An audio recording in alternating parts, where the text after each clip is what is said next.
प्रेम की गंगा पखारो, इनके चरणों को बहाकर। प्रेम की गंगा बहाकर, प्रेम की गंगा बिछा दो अपनी पलकों को, बिछा दो अपनी पलकों को। मेरे सरकार आए हैं, मेरे गुरुदेव आए हैं।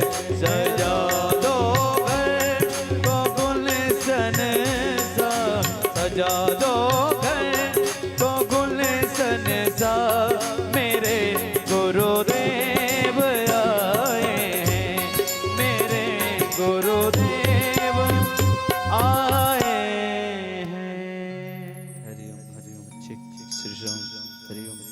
आवाज नहीं भैया मॉनिटर। हरिओम श्री राम। गला खींच रहा है ना भैया, मेरा मेरा वाला। हाँ पहले ठीक था। हाँ वोकल का। श्री राम हरिओम हरिओम हरिओम हरिओम।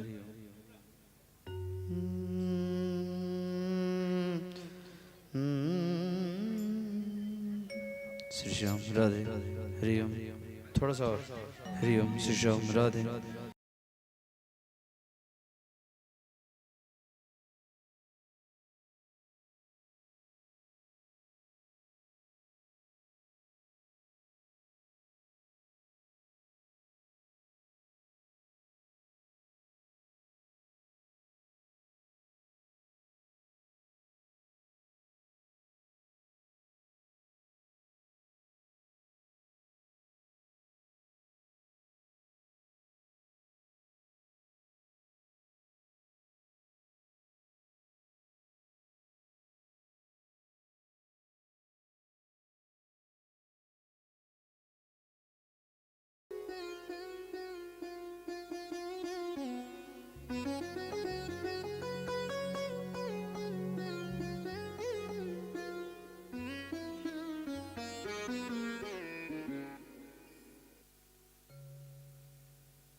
श्री राधे श्री राधे श्री राधे श्री राधे श्री राधे श्री राधे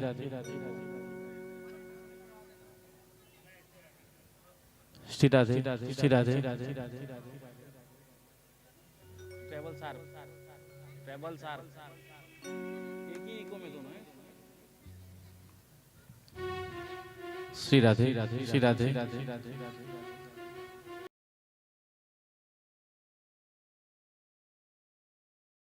बंसी विभूषित करां नवनीरदाभा पीतांबरा दरुणबिंब फलाधरुष्ठा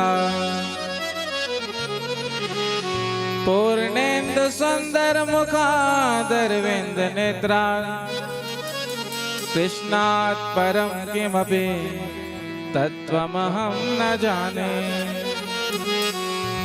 श्री बाके बिहारी तेरी आरती गाओ, बाके बिहारी तेरी आरती गाओ। हे गिरधर तेरी आरती गाओ, हे गिरधर तेरी आरती गाओ। आरती गाओ प्यारे आपको रिझाओ, आरती गाओ प्यारे आपको रिझाओ। आरती गाओ प्यारे आपको मनाओ, आरती गाओ प्यारे आपको मनाओ। श्याम सुंदर तेरी आरती गाओ, श्याम सुंदर तेरी आरती गाऊं। मोर मुकुट तेरे शीश पे सोहे, मोर मुकुट तेरे शीश पे सोहे। प्यारी बंसी मेरो मन मोहे, प्यारी बंसी मेरो मन मोहे।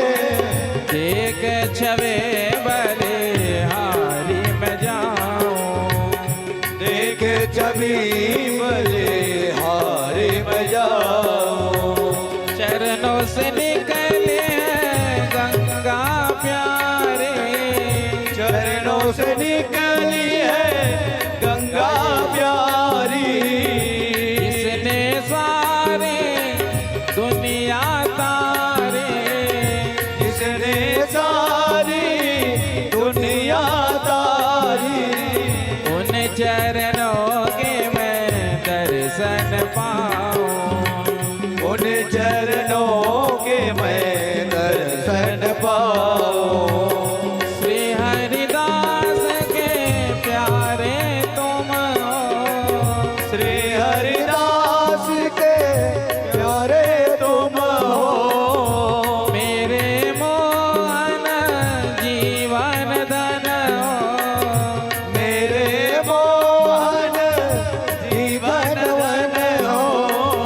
प्यारी छवि मैं तो मन में बसाऊं, प्यारी छवि मैं तो मन में बसाऊं।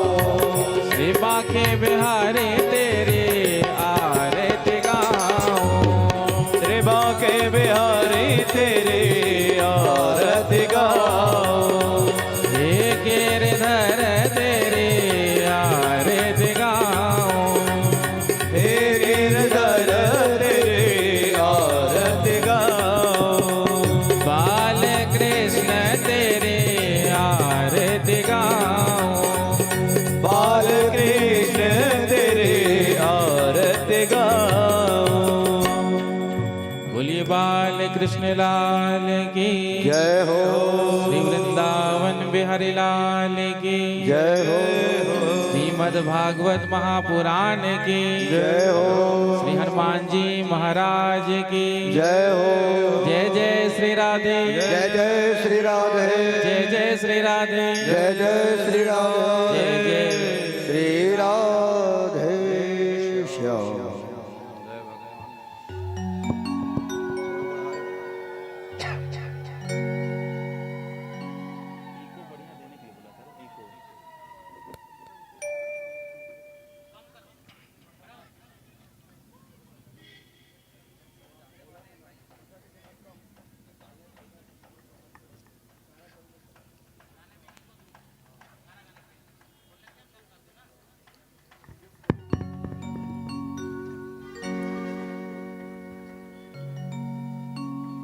आज भागवत चतुर्थ दिवस रे मो गुलीपाटना पूजा कमिटी तरफ श्री अभिजीत पाठक जी को पुष्पमाल्य अर्पण करने पाई पूर्वतन मंत्री श्रीयुक्त रमेश चंद्र माझी को अनुरोध करुछि से यही पुष्पमाल्य अर्पण करिवार हेबे। तत्सहित उमरकोट नगर पालिका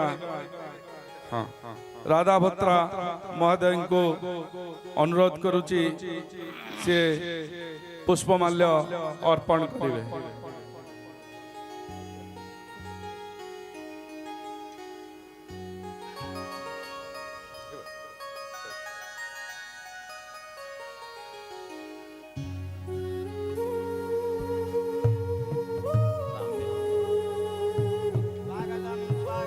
समस्त माता हुलहुली अर्पण करिवे।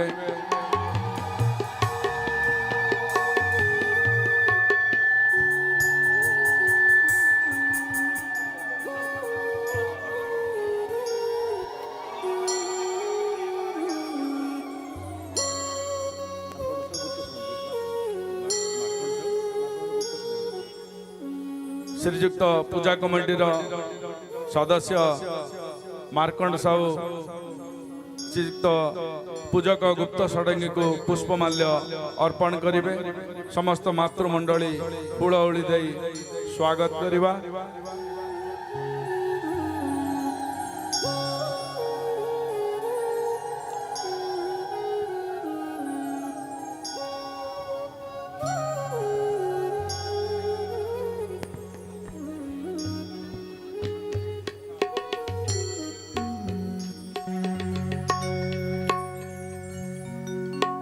गुरुर्ब्रह्मा गुरुर्विष्णु गुरुर्देवो महेश्वर गुरु साक्षात् परब्रह्म तस्मै श्री गुरवे नमः।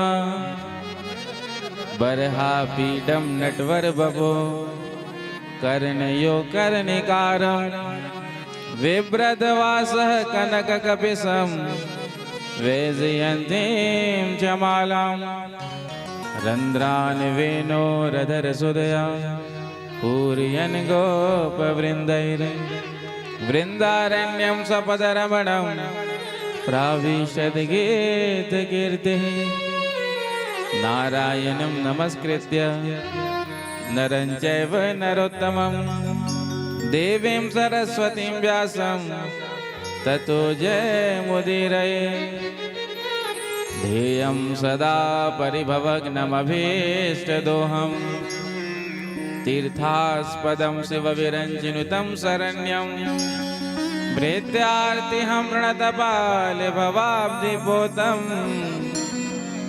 वन्दे महापुरुषते चरणारविन्दं कृष्णतोदीयपदपङ्कजपञ्जरान्ते अद्यैव मे विसुतो मानस राजहंसः प्राणप्रयाण समय कफवात पित्तै कंठावरोधन विदौ स्मरणं कुतस्ते अतुलित बलधामं हेमशैलाभदेहं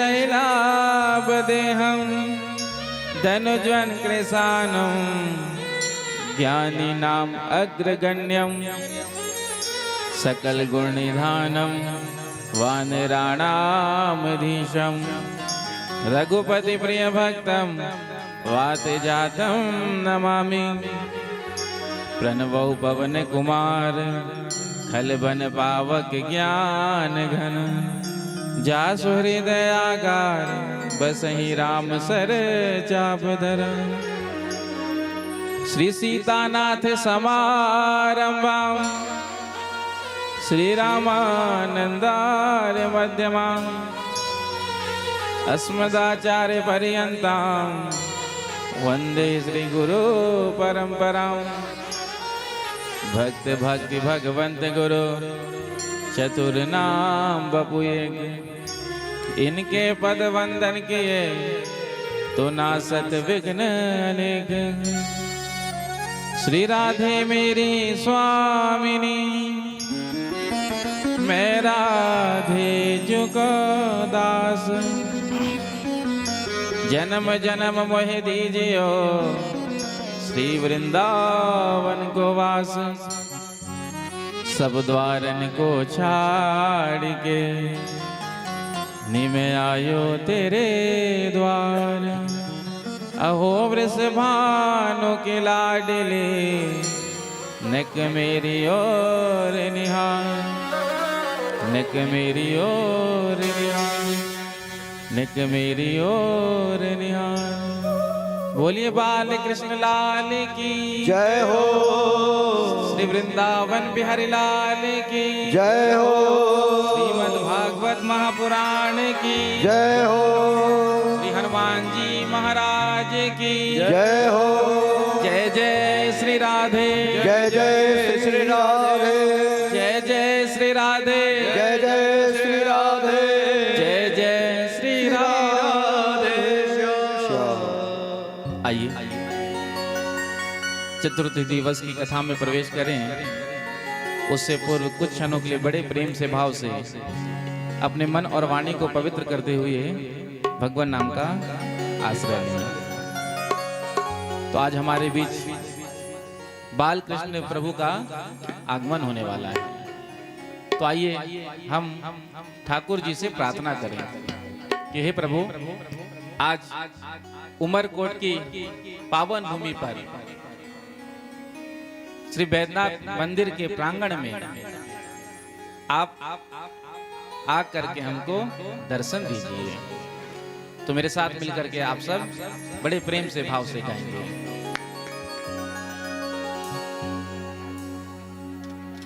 आओ आओ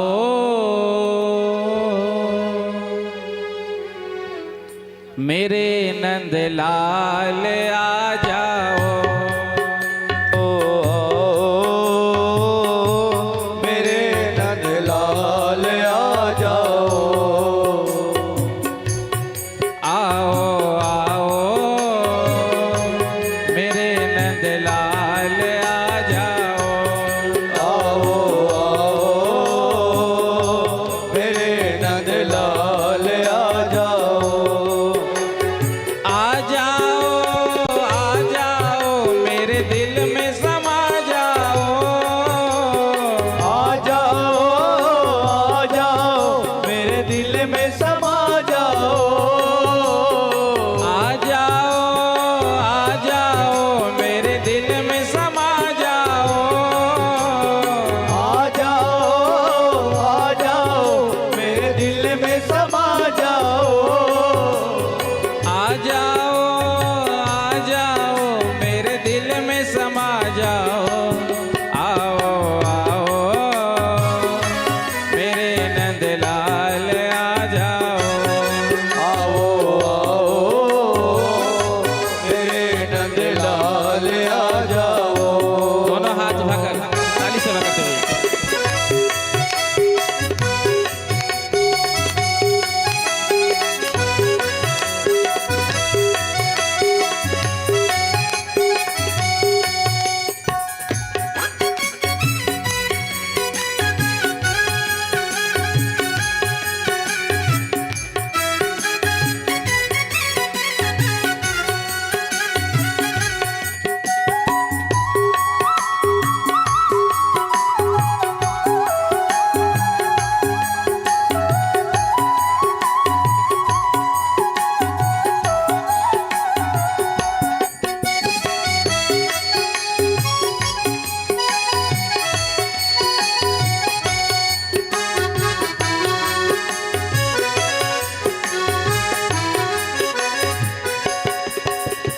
आ जाओ मेरे नैनों में समा जाओ। आ जाओ मेरे नैनों में समा जाओ। आ जाओ मेरे नैनों में समा जाओ। आ जाओ मेरे नैनों में समा जाओ। आ जाओ मेरे नैनों में समा जाओ। आओ आओ मेरे नंदलाल आ जाओ। आओ आओ मेरे नंदलाल आ जाओ। आओ आओ मेरे नंदलाल आ जाओ। आओ आओ मेरे नंदलाल आ जाओ। आओ आओ मेरे गोपाल आ जाओ। आओ आओ मेरे गोपाल आ जाओ। दोनों हाथ करिए।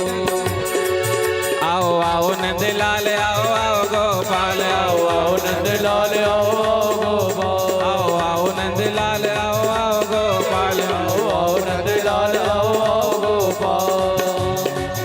आओ आओ नंदलाल आओ आओ गोपाल आओ नंदलाल आओ गोपाल। आओ आओ नंदलाल आओ आओ गोपाल। आओ नंदलाल आओ गोपाल। आओ आओ नंदलाल आओ आओ गोपाल। आओ नंदलाल आओ गोपाल। आओ आओ नंदलाल आओ आओ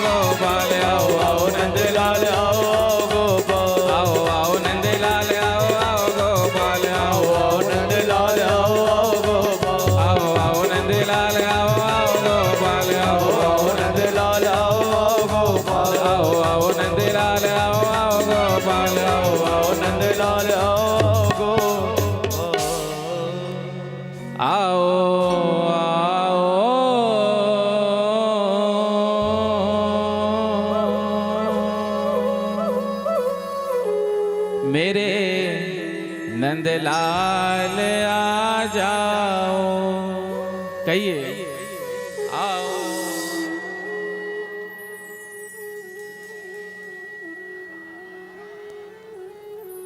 आओ आओ मेरे गोपाल आ जाओ।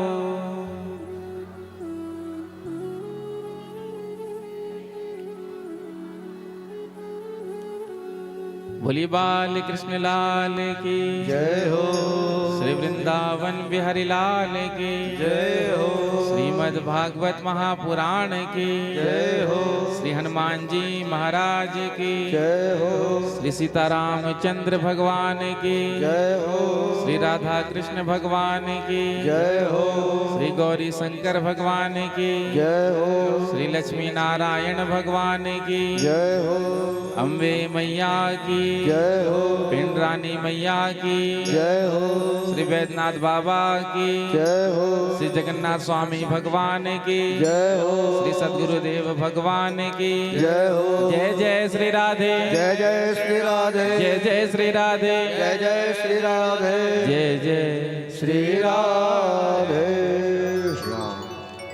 परम मंगल श्रीमद् भागवत महापुराण परमहंस संगीता वैष्णव संतों का परम धर्म, उन आनंद गंध अनंत कोटि ब्रह्मांड नायक सर्वेश्वर सर्वाधिपति कुंज निकुंजेश्वर श्री राधा रमण बाधाहरण चिदाधार केवल आधार निर्विकार निर्विकल्प निरेह अकारण करुणावर्णालय भक्त वांछा कल्पतरु श्री वृंदावन बिहारी के उन युगल चरणों में ध्यान करते हुए आप सभी को प्रभु के पावन चरित्रों का वर्णन करने जा रहे हैं। कथा में उपस्थित समस्त भक्त वृंद, स्नेहमयी वात्सलमयी माताएं, आप सबके हृदय में विराजमान उन प्रभु को प्रणाम करते हुए सभी को सादर सप्रेम जय श्री कृष्णा, जय श्री कृष्ण, जय सिया राम, जय श्री राम, श्री राधे श्री राधे, राधे राधे। राधे राधे। श्री बांके बिहारी जी महाराज की असीम अनुकंपा से मानव जीवन का सर्वोत्कृष्ट साधन पर सत्संग जो हम सबको श्रीमद् भागवत कथा के रूप में सुलभ हो रहा है।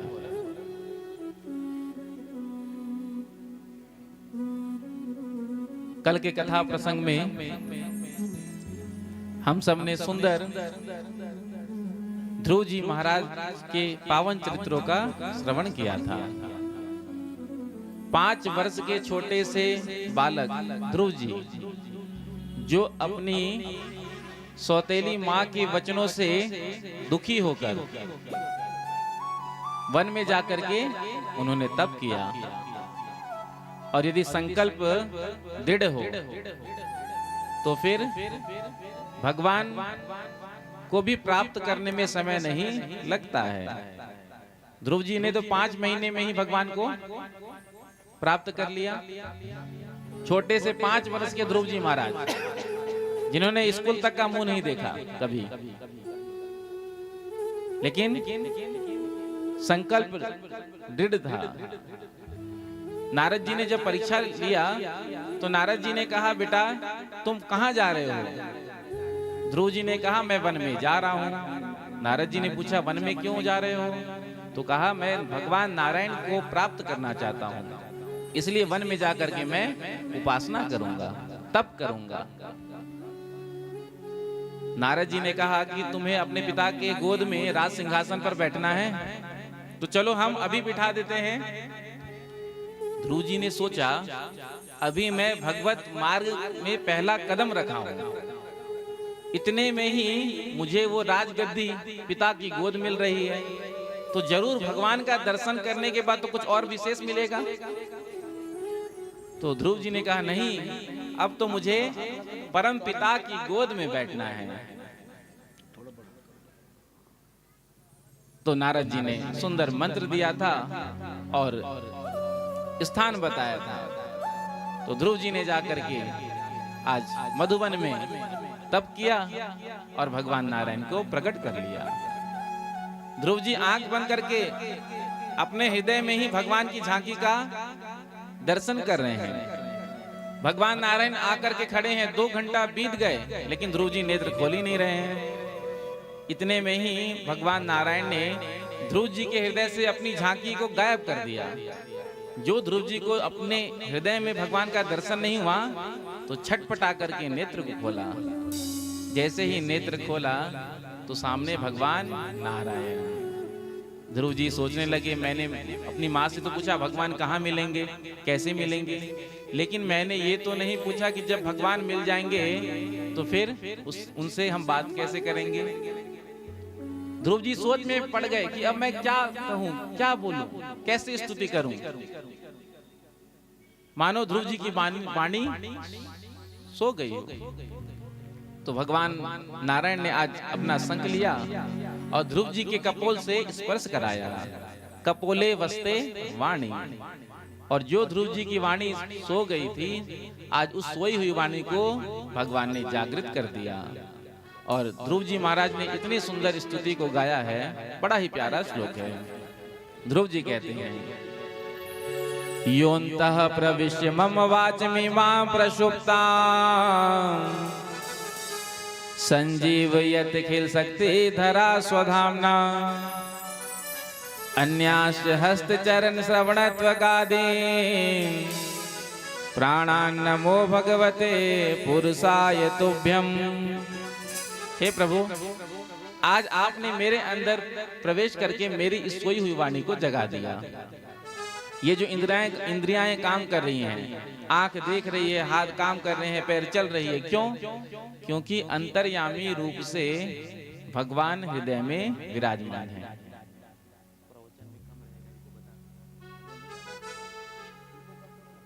प्रेम से कहो श्री राधे।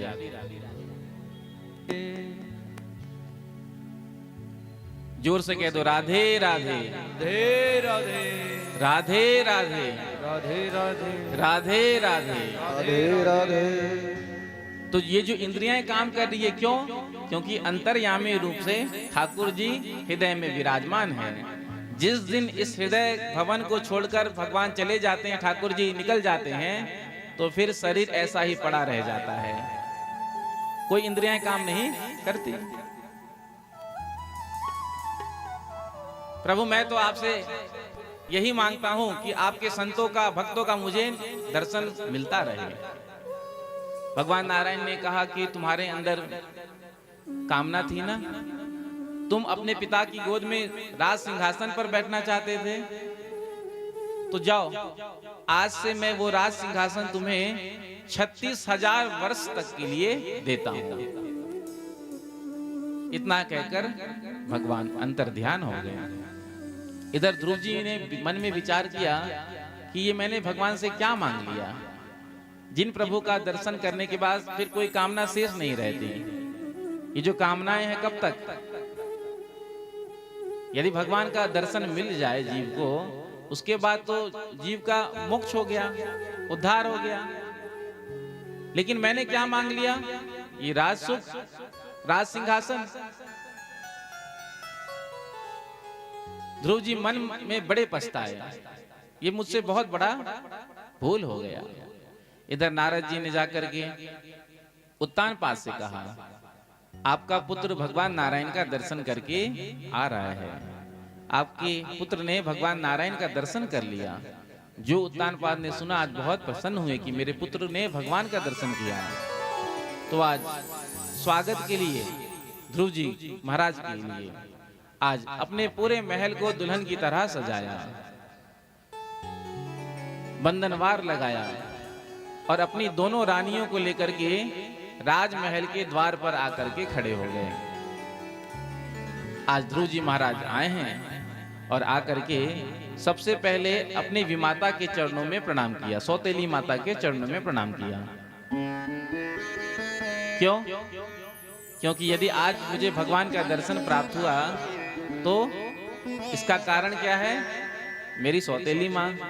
यदि इन्होंने मुझे उस दिन वो बात ना कहा होता तो हम भी ऐसे ही इधर उधर भटकते रहते हैं।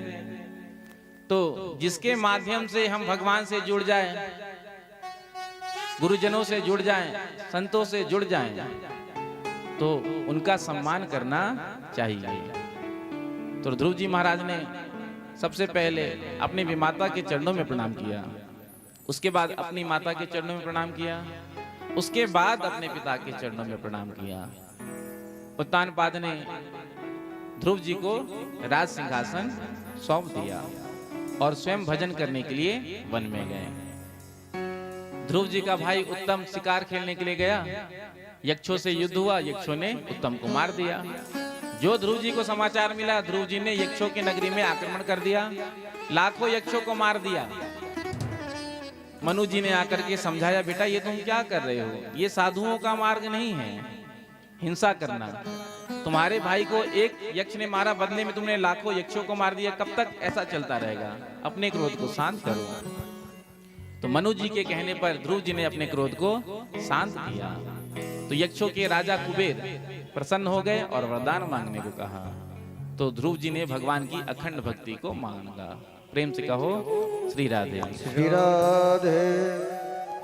36,000 वर्ष तक राज सुख ध्रुव जी ने भोगा और जब अंतिम समय आया तो आज भगवत धाम से विमान ध्रुव जी को लेने के लिए आया। आज विमान से पार्षद उतरे हैं और कहा कि महाराज चलिए। तो मृत्यु देव से ध्रुव जी ने कहा कि तुम हमारे चरणों में झुको, क्योंकि जो विमान होता है तो उसमें चढ़ने के लिए सीढ़ी लगाई जाती है।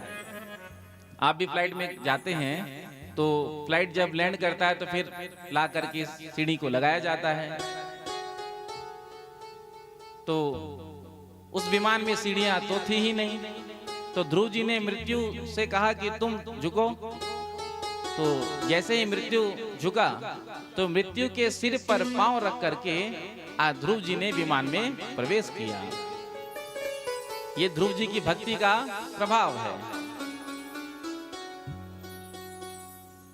ध्रुव जी जब विमान में बैठ करके आगे बढ़े तो आज थोड़े खिन्न हो गए, दुखी हो गए।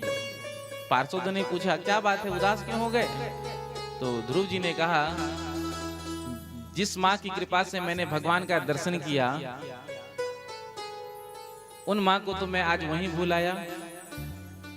तो पार्षदों ने विमान की खिड़की को खोल करके दिखाया कि देखिए आगे जो विमान जा रहा है उसमें आपकी माँ विराजमान है।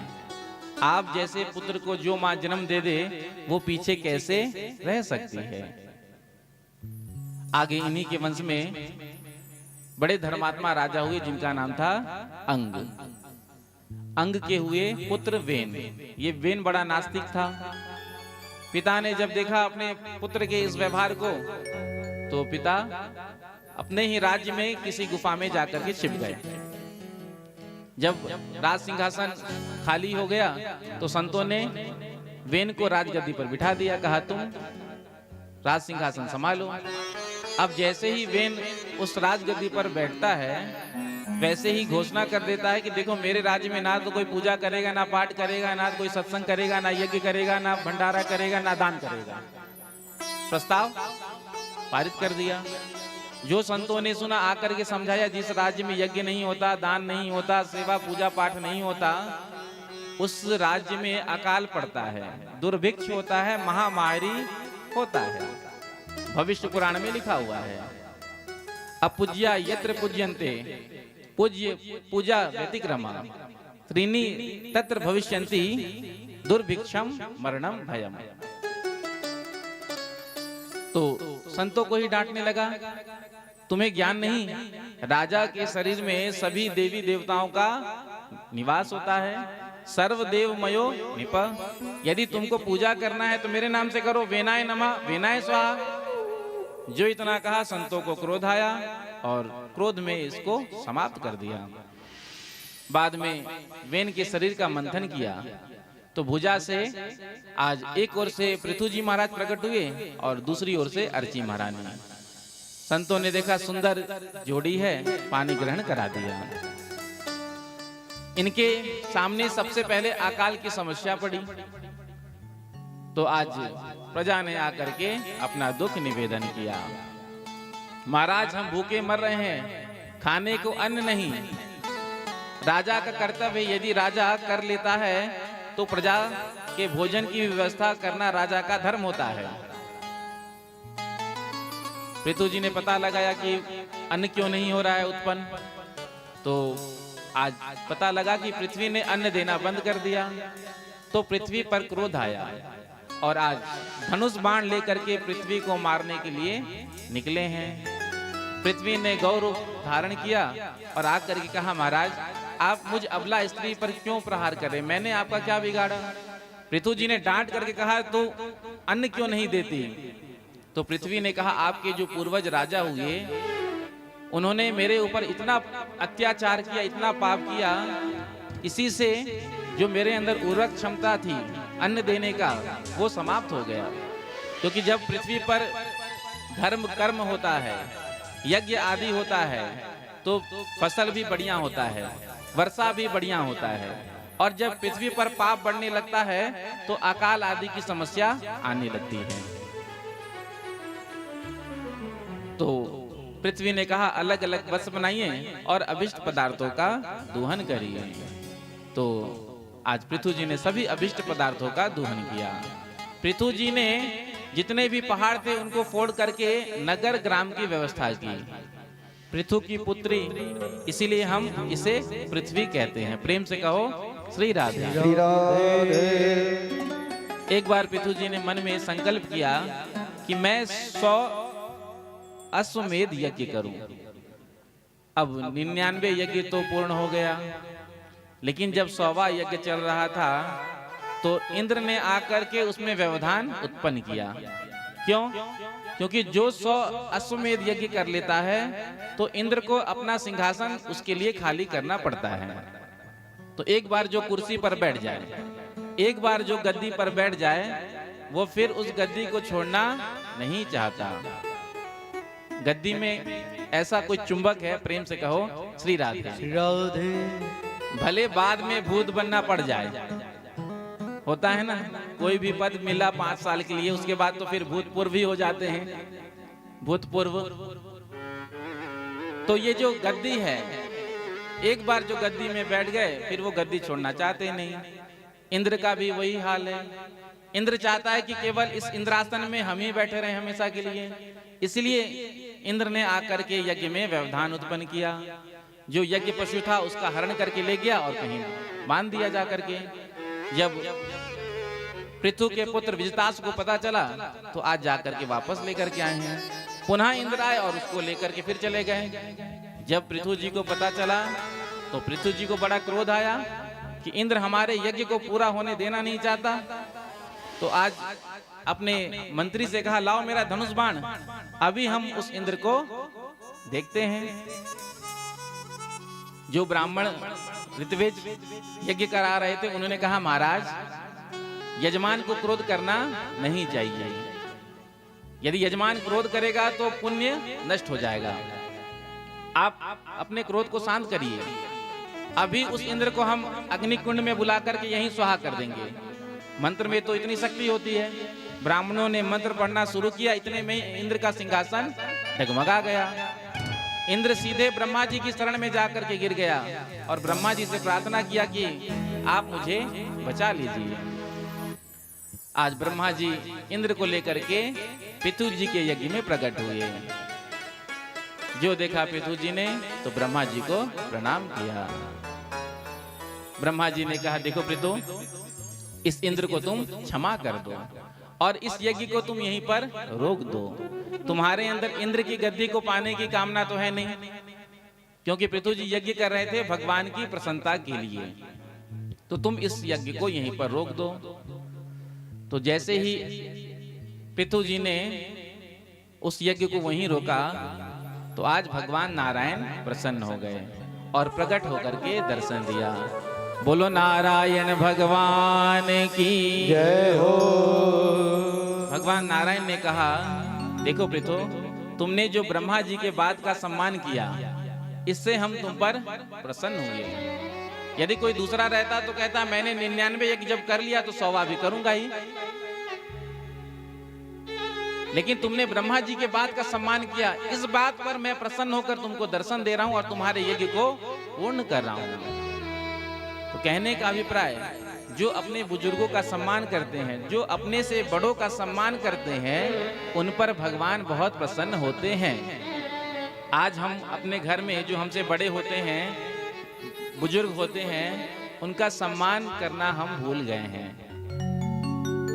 यदि कोई बात माता पिता कहते हैं तो हम उनको ही दो चार बातें सुना देते। अरे कंप्यूटर युग आ गया, आप कौन सी बात कर रहे हो, कौन से जमाने की बात कर रहे हो, आपका समय दूसरा था, अब ये समय दूसरा है। जो बुजुर्गों के पास अनुभव होता है, वो अनुभव किताबी ज्ञान से श्रेष्ठ होता है। प्रेम से कहो श्री राधे। श्री राधे। अनुभव का जो ज्ञान है, वो ज्ञान श्रेष्ठ होता है। 5-6 लड़के ट्रेन में सफर कर रहे थे। अब ट्रेन में सफर कर रहे थे तो आपस में कहा कि बड़े बोर हो रहे हैं। अब नाम ही है लड़के, तो कहा कि क्या करें, तो कहा कुछ तो करो, कम से कम कुछ एंटरटेनमेंट हो जाए, लंबा सफर है। एक ने कहा चलो ट्रेन का चैन खींच देते हैं। दूसरे ने कहा चैन खींचोगे तो आरपीएफ वाले आएंगे, पकड़ कर ले जाएंगे जेल में, अंदर डाल देंगे, जुर्माना भी ले लेंगे 1000 रुपया। 1000 रुपया है ना।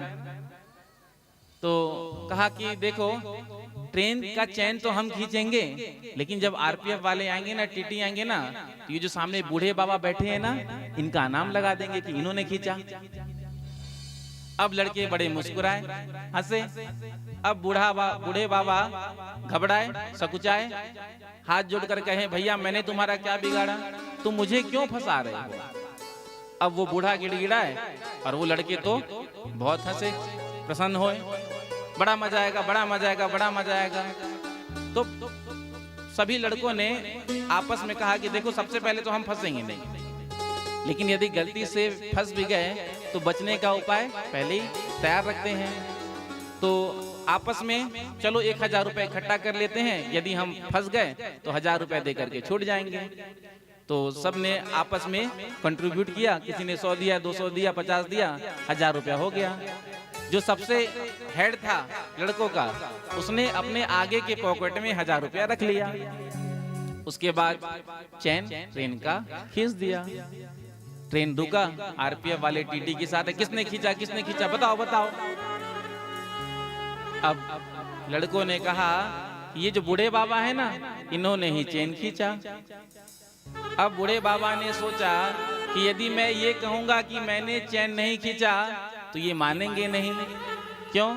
क्योंकि ये 6 है और मैं अकेला हूँ। बहुमत का जमाना है, जहाँ पर बहुमत उसी के लोग सुनते हैं। तो आरपीएफ वालों ने टीटी ने गुस्सा होकर के कहा कि बाबा तुमने चैन क्यों खींचा। तो हाथ जोड़ करके बूढ़े बाबा ने कहा बाबूजी क्या करता मैं, मेरे पास 1000 रुपया था, इन लड़कों ने मुझसे छीन लिया। ये जो सामने खड़ा है ना, इसी के पॉकेट में है। आरपीएफ वाले ने कहा कौन सा लड़का ये। तो सामने जो खड़ा था उसके पॉकेट में जैसे ही हाथ डाला, निकाला, गिना, 1000 ही था। तो 1000 रुपया बूढ़े बाबा को दे दिया और लड़कों को कहा कि तुम ऐसा काम करते हो, ट्रेन में बुजुर्ग को परेशान करते हो, तुम्हारे अंदर इंसानियत नहीं है, चलो जेल। 6 लड़कों को पकड़कर आरपीएफ वाले ले जा रहे थे। अब वो लड़के घूरे बूढ़े बाबा को कि देख लूंगा इशारों में, आज तो तुमने हमें फंसा दिया लेकिन देख लूंगा। ट्रेन से उतरे फिर भी खिड़की से इशारे कर रहे हैं। इतने में बूढ़े बाबा ने दाढ़ी पर हाथ फेर के कहा कि ऐसे ही सफेद नहीं हुई हैं। प्रेम से कहो श्री राधे। श्री राधे।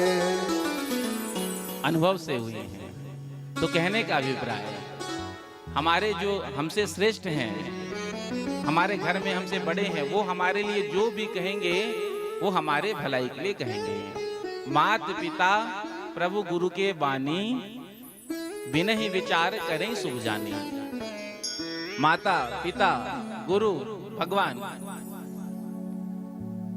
बिना विचार के ये जो कहते हैं वो आप कर लीजिए, इसमें आपका कल्याण होगा, इसमें आपका मंगल होगा। तो आज भगवान नारायण प्रसन्न हुए। पृथु जी से कहा वरदान मांगने के लिए, तो पृथु जी ने 10,000 कान की शक्ति को मांगा। भगवान ने कहा इतनी शक्ति का क्या करोगे? तो पृथु जी ने कहा जब मैं इन 2 कानों से आपकी कथा को सुनता हूं तो मुझे तृप्ति नहीं होती। तो जब 10,000 कान मिल जाएंगे तो कथा सुनने में बड़ा आनंद आएगा। दूसरा वरदान मांगा चरणों की सेवा। पृथु जी ने कहा आप हमें अपने चरणों की सेवा प्रदान करें। भगवान ने कहा एव मस्तु। पृथु जी ने कहा हम तो आपके चरणों की सेवा करेंगे। उसी समय लक्ष्मी जी आ जाएंगी और कहेंगी कि मैं चरणों की सेवा करूंगी। दोनों के बीच में जब झगड़ा हो जाएगा तो आप किसका पक्ष लेंगे? तो भगवान कहते हैं पृथु हम तुम्हारा पक्ष लेंगे। प्रेम से कहो श्री राधे। आज पृथु जी के राज्य में सनत कुमारों का आगमन हुआ था। जो देखा सनत कुमारों को आते हुए तो आज पृथु जी महाराज बड़े प्रसन्न हुए। जिन घरों में संतों का आगमन होता है, ब्राह्मणों का आगमन होता है, महापुरुषों का आगमन होता है, वो घर धन्य हो जाता है। इसलिए तो कहा जिन घर संत हर हर करें, धन पुरुषन के भाग, तिनके घर पावन भये, संत पधारे आज। तो जिन घरों में संतों का आगमन होता है, महापुरुषों का आगमन होता है, वो घर तीर्थ रूप बन जाता है। संतों का जो पाद प्रक्षालन का जो जल होता है उससे। और जहाँ पर ना तो कभी साधु संतों का आगमन होता है, ना घर में कभी कोई पूजा पाठ हवन होता है, ना सत्संग होता है, ना ब्राह्मणों का भोजन होता है, तो कहते हैं वो घर घर नहीं, वो घर शमशान के बराबर है। जिन घर साधु न पूजिए, हरि की सेवा नाही, ते घर मरघट जानिए, प्रेत बसे तिन माही। आज सुंदर स्वागत किया सनत कुमारों का, सुंदर सत्संग कराया। जो भव सागर से पार जाना चाहते हैं उनके लिए भगवान का जो नाम है वो नौका के समान है। भगवान के नाम के नौका में बैठ जाओ और भव सागर से पार हो जाओ। सुंदर सत्संग कराया। आज पृथु जी ने अपना सर्वस्व निवेदन कर दिया। संतों ने आज कहा कि आपने हमको दिया, हम पुनः आपको वापस करते हैं। क्योंकि हम यदि ब्राह्मणों को, संतों को, भगवान को कुछ भेंट करते हैं तो भगवान 10 गुना करके हमको वापस कर देते हैं। प्रेम से कहो श्री राधे। श्री राधे। आगे इन्हीं के वंश में प्राचीन भरी हुई। प्राचीन भरी के 10 पुत्र प्रचेता जो गए तप करने के लिए। जैसे ही नारायण सरोवर के पास पहुंचे हैं तो आज देखते हैं नारायण सरोवर से भगवान शिव निकल रहे हैं। देख करके प्रणाम किया और चरणों में प्रार्थना किया। आज भगवान भोलेनाथ ने रुद्र गीता का उपदेश प्रचेताओं को दिया और कहते हैं क्षणार्धे नापि तुल्ये, ना स्वर्गम न पुनर्भवम, भगवत संगे संगस्य, मर्त्यानां किमुताशिषः। क्षणार्धे नापि तुल्ये, ना स्वर्गम ना पुनर्भवम। एक क्षण का सत्संग स्वर्ग और मोक्ष सुख से बढ़कर है। एक क्षण का सत्संग। हम जो धर्माचरण करते हैं क्यों करते हैं? स्वर्ग मिल जाए, आगे मोक्ष मिल जाए, इसी कामना से तो हम भगवान का भजन करते हैं, कथा सुनते हैं, जो भी धार्मिक क्रिया करते हैं। मूल में तो यही हेतु है।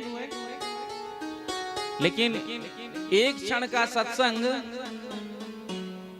करोड़ों वर्ष के स्वर्ग सुख और मोक्ष सुख से बढ़कर है। हनुमान जी महाराज जानकी जी की खोज में जा रहे थे लंका, तो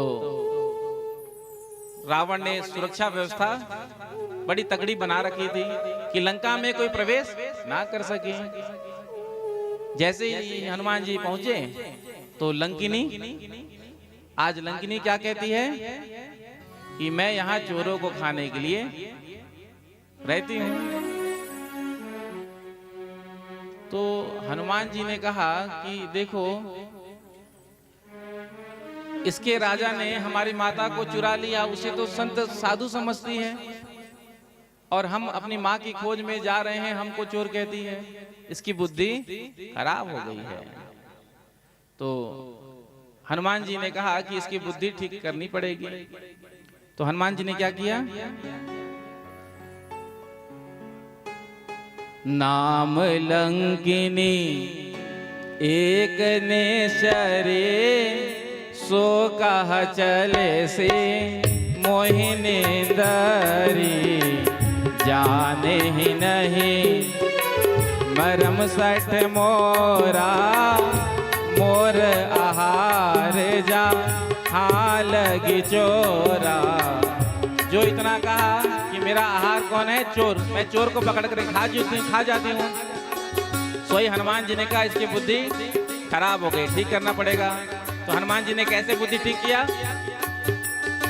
मुट्ठी का एक महाकपिहानी, मुट्ठी का एक महाकपिहानी, रुधिर बमत धरनी धनवानी, तात मोर अति पुण्य बहुता, तात मोर अति पुण्य बहुता, देखे नयन राम कर दूता, देखे नयन राम कर दूता। जो हनुमान जी ने एक मुष्टिका का प्रहार किया, सोई खून की उल्टी करके गिर गई धड़ाम से, और बुद्धि भी ठिकाने लग गई। जो कह रही थी कि मैं चोर को खाने के लिए बैठी हूँ, वही लंकिनी क्या कह रही है? तात मोर अति पुण्य बहुता, देख्यो नैन राम कर दूता। एक ही मुष्टिका में लंकिनी क्या बुद्धि ठीक हो गया। और लंकिनी ही कहती है, तात स्वर्ग अप वर्ग सुखा, धरिए तो लायक अंग हो राम, तूल नताई सकल मिली, जो सुख लव सत्संग हो राम। सीताराम जय सीताराम, सीताराम जय सीताराम, सीताराम जय सीताराम, सीताराम जय सीताराम,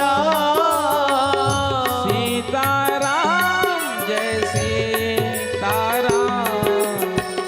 सीताराम जय सीताराम, सीताराम जय सीताराम। तो लंकिनी क्या कह रही है? तात स्वर्ग अपवर्ग सुखा, धैर्य तुला एक अंग। तराजू होता है ना, तो एक पलड़े में स्वर्ग और मोक्ष के सुख को रखो। स्वर्ग और अपवर्ग कहते हैं मोक्ष को। एक तराजू में स्वर्ग और मोक्ष का सुख को रखो, और दूसरे तराजू में एक क्षण का सत्संग। तो क्या कहती है आगे? तूल न ताही सकल मिली, जो सुख लव सत्संग। तो एक क्षण का सत्संग जो है स्वर्ग और मोक्ष सुख से बढ़कर है। इसलिए हमारे यहाँ संतों ने बार बार कहा है कि सत्संग करो, संतों का संग करो। बिना सत्संग के जीव का कल्याण नहीं हो सकता। अध्यात्म ही जीव को कल्याण के मार्ग की ओर ले जाती है। इसीलिए अध्यात्म में प्रवेश करना चाहिए, सत्संग करना चाहिए, भगवान से नाता जोड़ना चाहिए। बिना सत्संग के कल्याण नहीं हो सकता। प्रेम से कहो श्री राधे। श्री राधे। क्योंकि संसार में जितने भी हमारे रिश्ते हैं सब स्वार्थ से भरे हुए हैं। जब तक स्वार्थ है तभी तक रिश्ते हैं। स्वार्थ सिद्ध होने के बाद, समाप्त होने के बाद सारे रिश्ते समाप्त हो जाते हैं। यदि हमारा सच्चा मीत कोई है तो वो हमारे ठाकुर जी हैं। वो हमारा साथ हमेशा देंगे। संसारी आपका साथ कहाँ तक, कब तक देंगे? जब तक आपके जीवन में सुख है, संपत्ति, ऐश्वर्य है, तब तक आपका साथ देंगे। चाहे परिवार हो, चाहे संसार हो, चाहे समाज हो। जब जीवन में संकट आता है तब परीक्षा होती है कि कौन हमारा है। और संकट की घड़ी में सबसे पहले साथ कौन छोड़ते हैं? कह दो। हाँ, संकट के घड़ी में सबसे पहले साथ कौन छोड़ते हैं? जो हमारे अपने बनते हैं। जो ही संकट का समय आया तो बस हाथ खड़ा कर लिया। यहाँ कोई किसी का नहीं है। लोग कहते हैं प्रेम होता है। प्रेम कब तक होता है? जब तक चेहरे में चमक है या जेब में नोट है, तभी तक प्रेम है। जैसे ही नोट पानी खत्म तो घर वाले भी नहीं पूछते हैं। प्रेम से कहो श्री राधे। श्री राधे। कहते हैं संसारी कि हाँ हम आपसे प्रेम करते हैं, लेकिन वो प्रेम कब तक? जब तक माल है, धन है, ऐश्वर्य है। वस्तुतः कोई किसी से प्रेम नहीं करता। सब स्वार्थ से ही जुड़े हैं। हमको प्रेम भी उसी से होता है जिससे हमको आशा होती कि इससे हमारा ये स्वार्थ पूरा हो जाएगा। हम संबंध भी उसी से जोड़ना चाहते हैं जो हमारे काम आ जाए। बिना स्वार्थ के कोई संबंध नहीं। इसलिए तो गोस्वामी जी ने कहा था ना, सुर नर मुनि सब के यह रीति, स्वार्थ लाग करहि सब प्रीति। सुर कहते हैं देवताओं को, नर मनुष्य, मुनि ऋषियों को, संतों को। तो सुर नर मुनि सब के यह रीति, स्वार्थ लाग करहि सब प्रीति। ये सब स्वार्थ से प्रेम करने वाले हैं, लेकिन भगवान हमसे प्रेम करते हैं निस्वार्थ भाव से। इसीलिए सच्चा मीत हमारा यदि कोई है तो वो भगवान है। संकट के समय में, संकट के घड़ी में यदि कोई आपका साथ देगा तो वो मेरे जगन्नाथ स्वामी प्रभु हैं। प्रेम से कहो श्री राधे। श्री राधे। और संसार में कोई साथ आपका दे ही नहीं सकता। एक बार जोर से कह दो, राधे राधे। राधे राधे। राधे राधे। राधे राधे।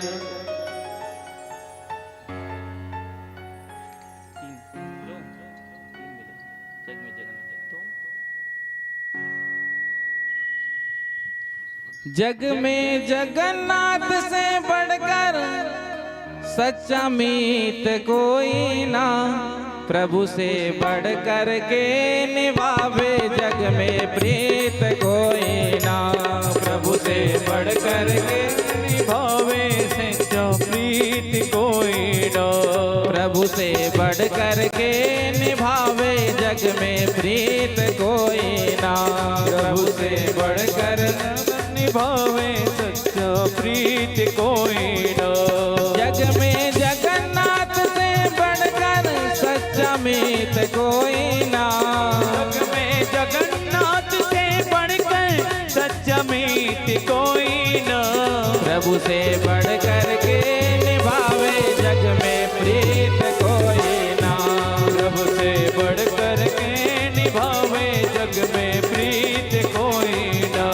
प्रभु से बढ़कर के निभावे जग में प्रीत कोई ना। प्रभु से बढ़कर के निभावे जग से प्रीत कोई ना।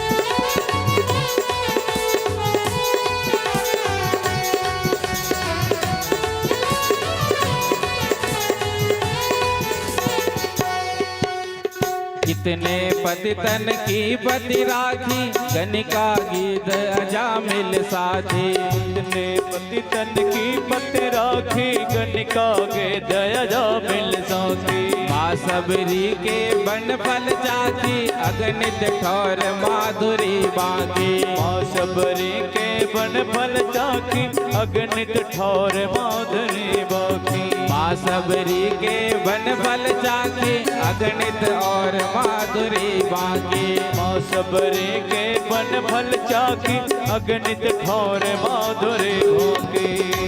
ऐसा प्रेम पार की प्यारा, परम पुनीत कोई ना। ऐसा प्रेम पार की प्यारा, परम पुनीत कोई ना। प्रभु से बढ़ कर के निभावे जग में प्रीत कोई ना। प्रभु से बढ़ कर के निभावे जग में प्रीत कोई ना। प्रभु से बढ़ कर के निभावे जग में प्रीत कोई ना। प्रभु से बढ़ कर के निभावे जग में प्रीत कोई ना।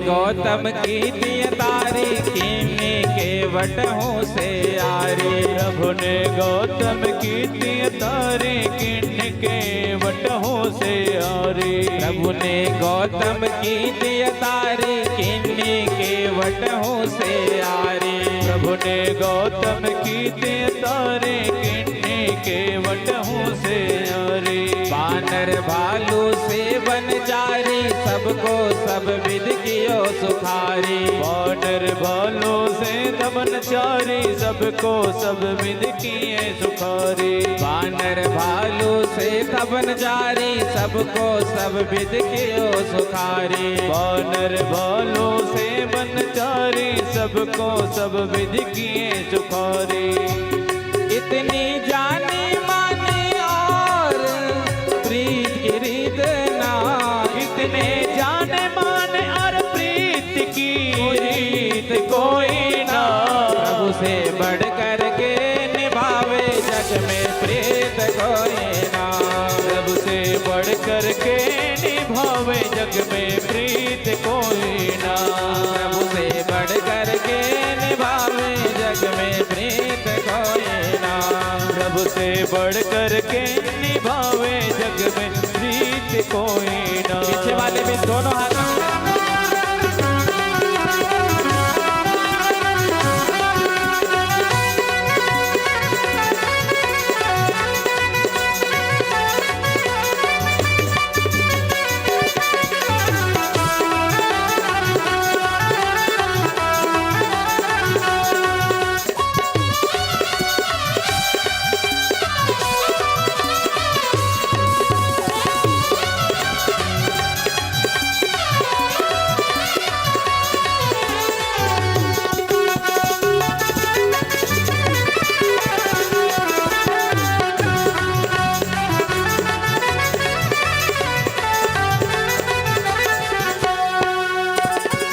पिता तुल्य खग चीना, निज कर श्राद्ध गीत का कीना। प्रभु ने पिता तुल्य खग चीना, निज कर श्राद्ध गीत का कीना। खग कहते हैं पक्षी। जटायु जब रावण जानकी जी का हरण करके ले जा रहा था, जटायु ने जानकी जी को बचाने के लिए अपने प्राणों का निछावर कर दिया। राम जी जब ढूंढते हुए आए हैं तो जटायु को देखा जटायु का रक्त बह रहा है।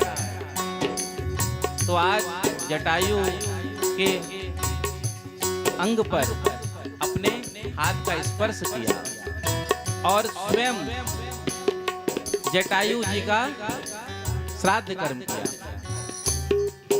दशरथ जी के पुत्र राम जी ने अपने पिता का श्राद्ध कर्म नहीं किया, लेकिन जटायु को वो पिता का सम्मान दिया और स्वयं निज कृत सारा कर्म स्वयं से किया। प्रभु ने पिता तुल्य कर कीना, निज कर श्राद्ध गीत का कीना। प्रभु ने पिता तुल्य खग चीना, निज कर श्राद्ध गीत का चीना। प्रभु ने पिता तुल्य खग चीना, निज कर श्राद्ध गीत कर दीना। प्रभु ने पिता तुल्य खग चीना, निज कर श्राद्ध गीत का कीना। चित आभार शीस धर लीना, अपना रूप चतुर्भुज कीना। आभार शीस धर लीना, अपना रूप चतुर्भुज कीना। किसके कृत को इतना राखे, अपने चित्त कोई ना। जिसके कृत को इतना राखे, अपने चित्त कोई ना। प्रभु से बढ़ कर के निभावे, जग में प्रीत कोई ना। प्रभु से बढ़ कर के निभावे, जग में प्रीत कोई ना। प्रभु से बढ़ कर के निभावे, जग में प्रीत कोई ना। प्रभु से बढ़ कर के निभावे, जग में प्रीत कोई ना। जग में जगन्नाथ से बढ़कर सच्चा मीत कोई ना। जग में जगन्नाथ से बढ़कर सच्चा मीत कोई ना। जग में जगन्नाथ से बढ़कर सच्चा मीत कोई ना।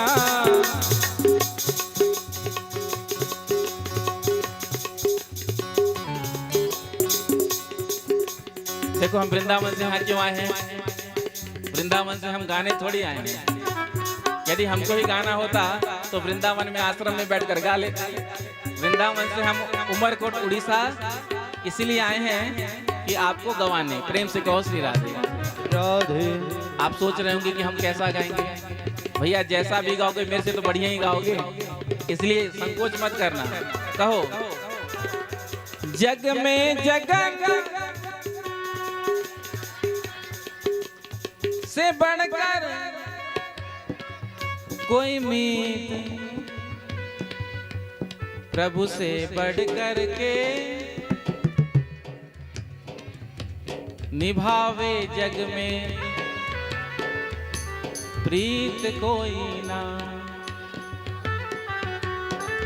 जग में जगन्नाथ से बढ़कर सच्चा मीत कोई ना।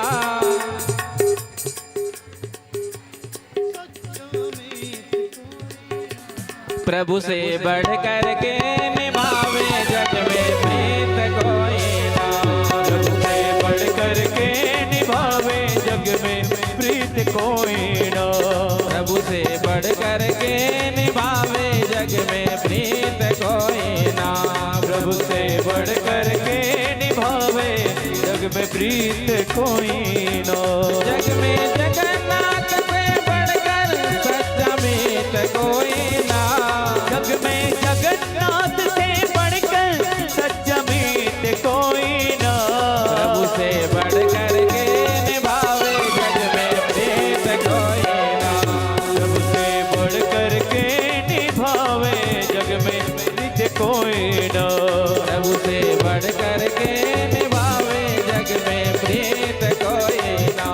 प्रभु से बढ़ कर के निभावे, जग में प्रीत कोई ना।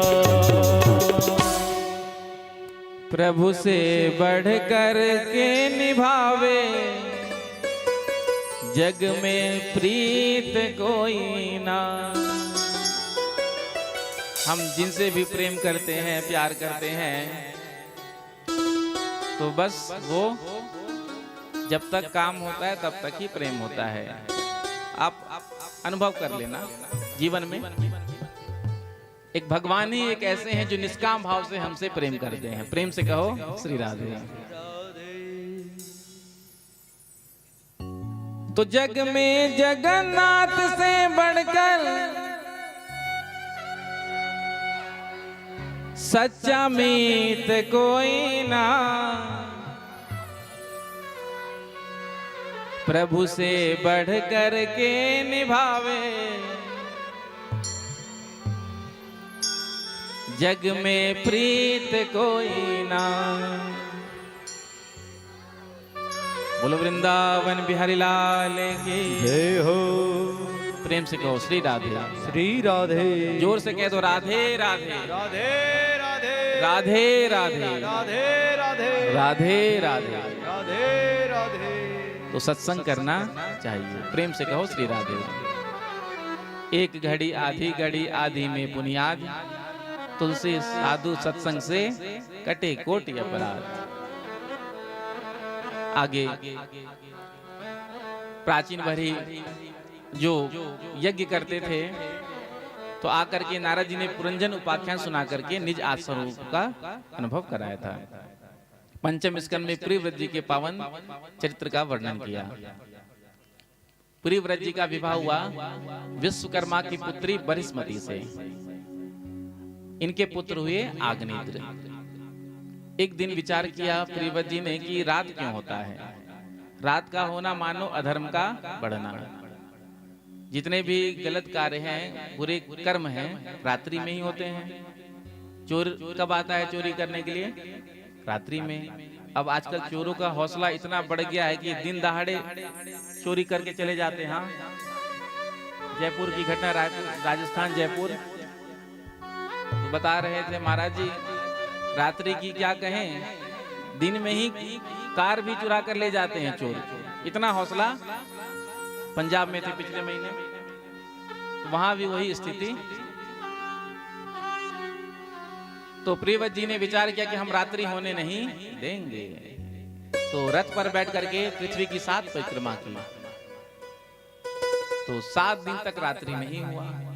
ब्रह्मा जी ने आकर के समझाया, अरे पुत्र ये तुम क्या कर रहे हो, सृष्टि का कर्म बिगड़ जाएगा। रात्रि में जब जीव विश्राम नहीं करेगा तो फिर दिन में काम कैसे करेगा।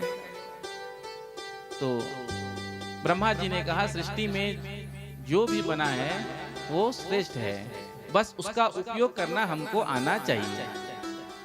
जब रात्रि में संसारी प्राणी सोते हैं तभी एक योगी योग में बैठ करके ध्यान भी करता है। गीता में भगवान कहते हैं, या निशा सर्वभूतानाम तस्य जागृति संयमी। तो भगवान ने जो कुछ बनाया सब श्रेष्ठ है, लेकिन इसका उपयोग कैसे करना है ये हमको आना चाहिए। बहू ने भोजन बनाया, सुंदर कढ़ी बनाया, साग बनाया, रोटी दाल बनाया। भोजन बनाने के बाद जैसे ही सास जी को जिमने के लिए दिया, तो जैसे ही सास जी ने कढ़ी उठा करके अपने मुख में डाला तो आज नमक थोड़ा ज्यादा गिर गया था। जैसे ही मुख में निवाला डाला कढ़ी का, तो बस शुरू हो गई, बहू हाजिर हो गई। कैसा बनाया है तूने कढ़ी, देख कितना नमक डल गया। ऐसा कोई बनाता है क्या? बस सुनाने लगी।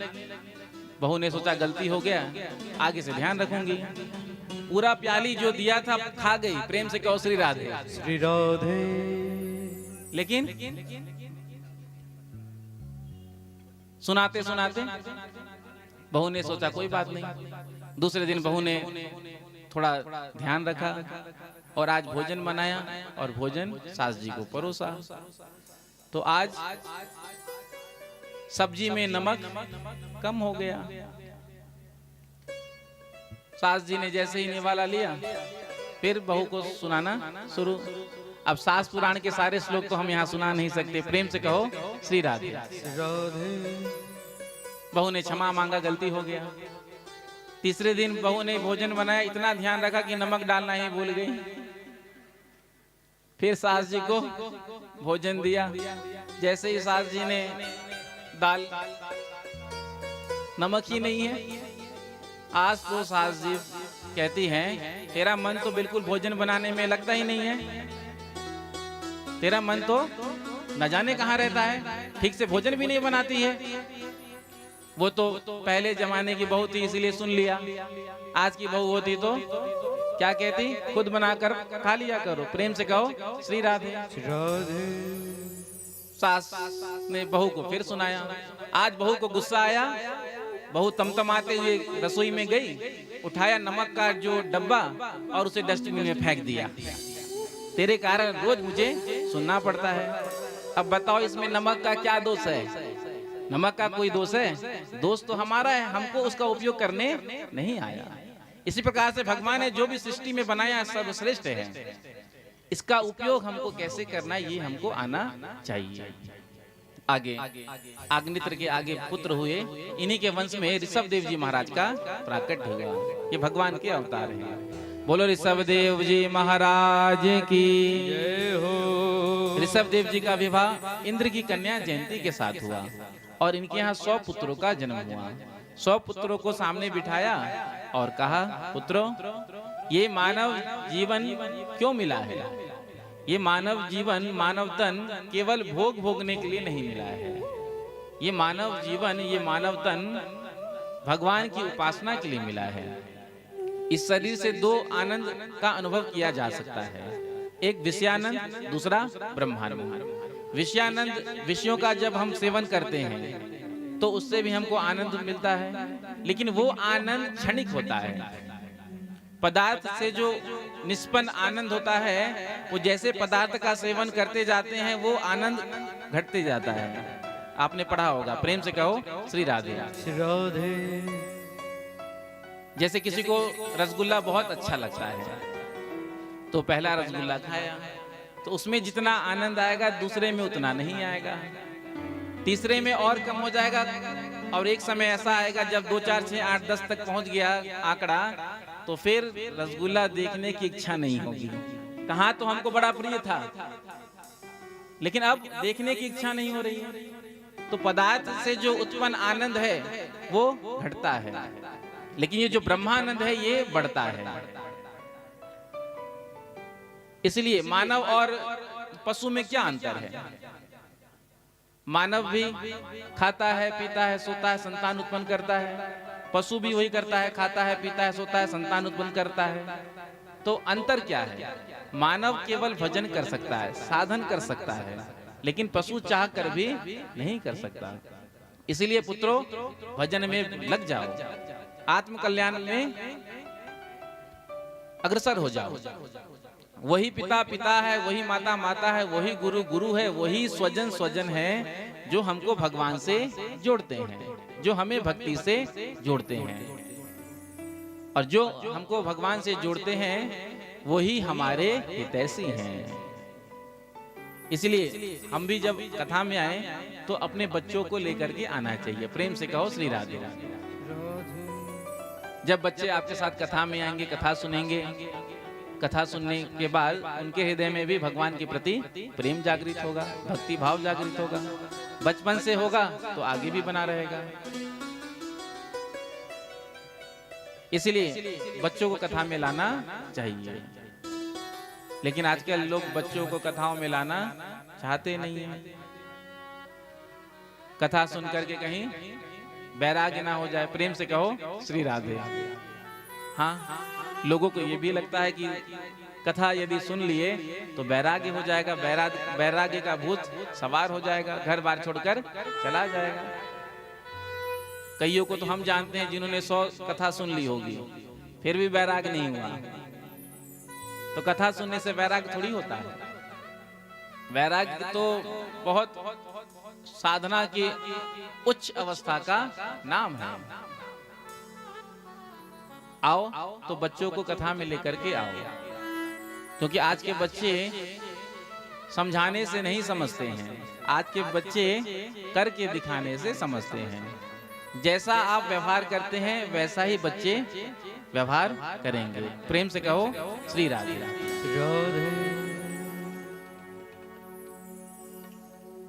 इसलिए बच्चों को कथा में, सत्संग में लाना चाहिए। बच्चों को संस्कार मिलता है, क्योंकि आज का शिक्षा मैं आपको कहूं तो केवल उधर भरने की विद्या ही सिखाई जाती है। मात पिता बालकन पठावा, उधर भरे सोई विद्या सिखावा। आज स्कूल में हो चाहे कॉलेज में हो, केवल पेट भरने की, कहीं धर्म का, कहीं संस्कारों का चर्चा ही नहीं। तो जो ये शिक्षा पद्धति है, इसका भी हमको थोड़ा सा बदलाव करना चाहिए समय के अनुसार। धर्म की शिक्षा, संस्कारों की शिक्षा, धर्म और संस्कार कहाँ मिलेगा बताओ? स्कूलों में तो है नहीं। आजकल हम अपने बच्चों को कॉन्वेंट स्कूल में ही पढ़ाना चाहते हैं, और कॉन्वेंट स्कूल में धर्म की शिक्षा थोड़ी मिलेगी, वो तो विधर्मियों का ही है। तो अपने बच्चों को कॉन्वेंट में मत पढ़ाओ, प्रेम से कहो श्री राधे। हाँ, क्योंकि ये जो क्रिश्चियन कम्युनिटी का जो स्कूल होता है, कॉलेज होता है, हम भी अपने बच्चों को वहीं भेजते हैं। जो हमारे हिंदुओं का है उसमें भेजना चाहिए। तो धर्म की शिक्षा पद्धति में होना चाहिए। धर्म और संस्कार यदि हमारे अंदर होगा तो हम आगे चल करके कुमार्ग में नहीं जाएंगे। संस्कार ही तो हमको रोकता है, संस्कार हमको रोकता है। यदि हमारे अंदर अच्छे संस्कार होंगे तो यदि कुछ गलत करने भी जा रहे होंगे तो मन में अंदर से आता है कि हम गलत कर रहे हैं, कोई शक्ति रोकती है। कब होगा? जब हमारे अंदर संस्कार होगा।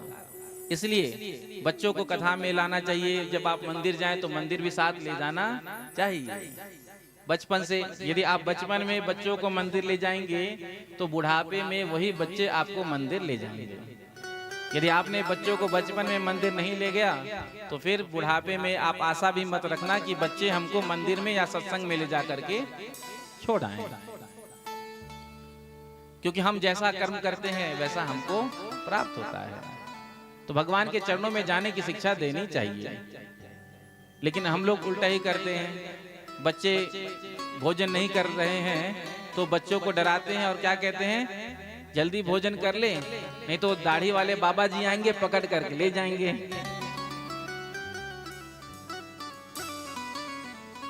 हरिद्वार की बात है तो महात्मा जी खड़े थे, दाढ़ी वाले बाबा।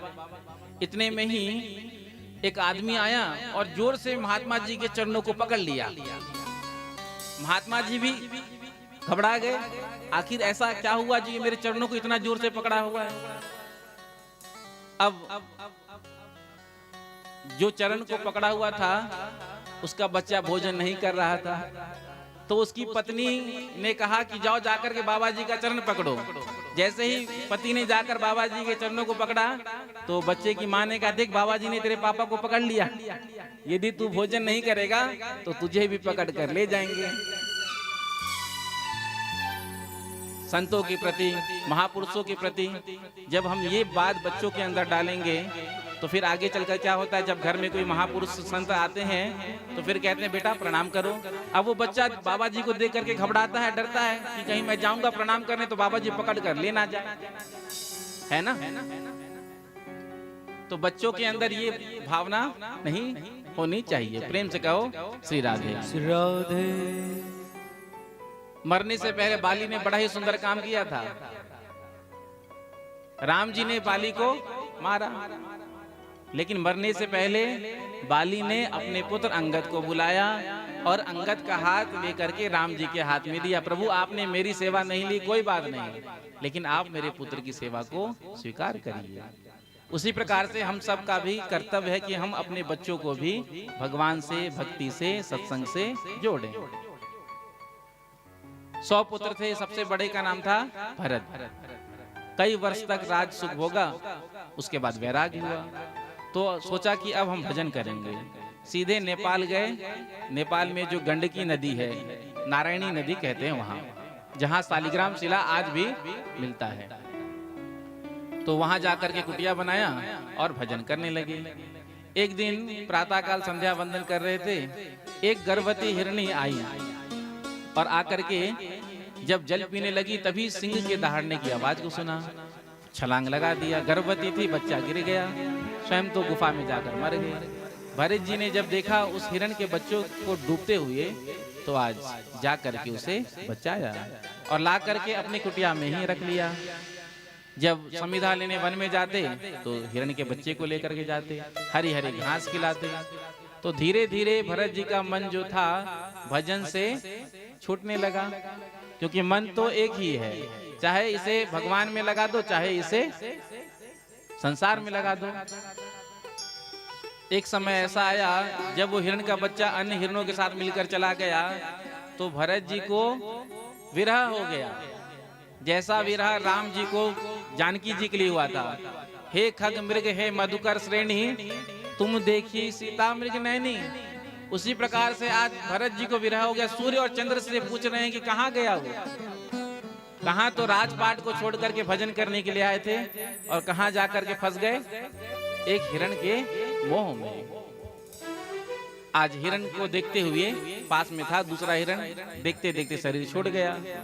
तो शास्त्रों में कहा गया है अंते यामति सागति, अंतिम समय में जो स्मरण आएगा वही अगला जन्म होता है। हिरण को याद किया तो अगला जन्म हिरण की योनि में मिल गया। अब पूर्व जन्म का स्मरण बना हुआ था, तो अब भरत जी ने सोचा कि अब तो हम फंस गए, लेकिन कोई बात नहीं, इसलिए सावधान रहना चाहिए। अंतिम समय में यदि मुक्त होना है, मोक्ष की कामना है, तो अंतिम समय में हमको सावधान हो जाना चाहिए। अंतिम समय में यदि हमारे मुख से भगवान का नाम निकल गया, प्रभु का नाम निकल गया, तो हमारा मोक्ष हो जाएगा। फोटो खींचता है ना, तो फोटो खींचने से पहले सावधान हो जाना चाहिए, क्योंकि एक बार यदि क्लिक हो गया उसके बाद फिर उसमें कोई चेंज नहीं किया जा सकता। इसलिए अंतिम समय में सावधान हो जाना चाहिए। गोस्वामी तुलसीदास जी कहते हैं, एक मृगा के संग ते भरत धरी दो देह, तुलसी उनकी कौन गति, जो करते घर घर स्नेह। एक मृगा के संग ते भरत धरी दे दो देह, एक मृग का संग करने पर भरत जी को दो शरीर धारण करने पड़े। तो उनका क्या होगा जो अपने स्नेह को न जाने कहां कहां लगा करके रखे हैं। भरत जी का स्नेह कहां लग गया, हिरण के बच्चे में, और आजकल हमारा स्नेह कहां है, कुत्ते और बिल्लियों में। प्रेम से कहो श्री राधे। श्री राधे। जितनी सेवा कुत्ते की करते हैं उतने तो अपनी माता पिता की भी नहीं करते हैं। कुत्ते के लिए अलग से नौकर रखते हैं, उसके लिए सारी व्यवस्था होती है। और बड़े शहरों में आप चले जाओ तो दिल्ली बंबई में तो फिर कहना ही क्या। जिस घर में कुत्ता पाला जाता है, देवता यदि आप कुछ भोग लगा रहे हैं, जो भी अर्पण कर रहे हैं, देवता स्वीकार नहीं करते। कुत्ता पालना घर में नहीं चाहिए। कुत्ता का तो स्पर्श भी हो जाए उसके बाद स्नान करना पड़ता है। लेकिन आजकल लोगों के हृदय में कुत्ते और बिल्लियों के लिए बड़ा प्रेम है।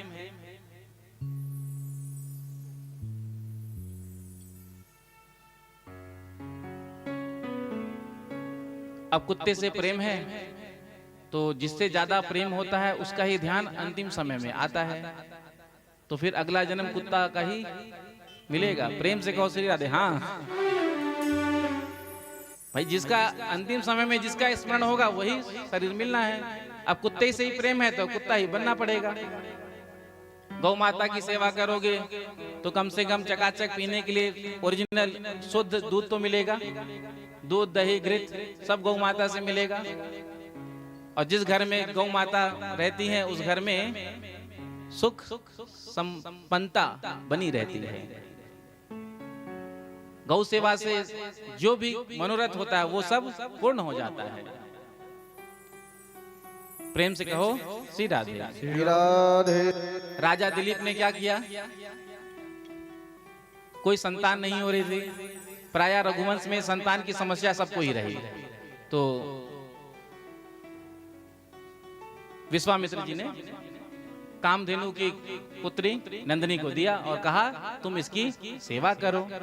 तो दिलीप कामधेनु की सेवा करने लगे और बड़े भाव से सेवा करने लगे। जहां जाते लेकर के जाते।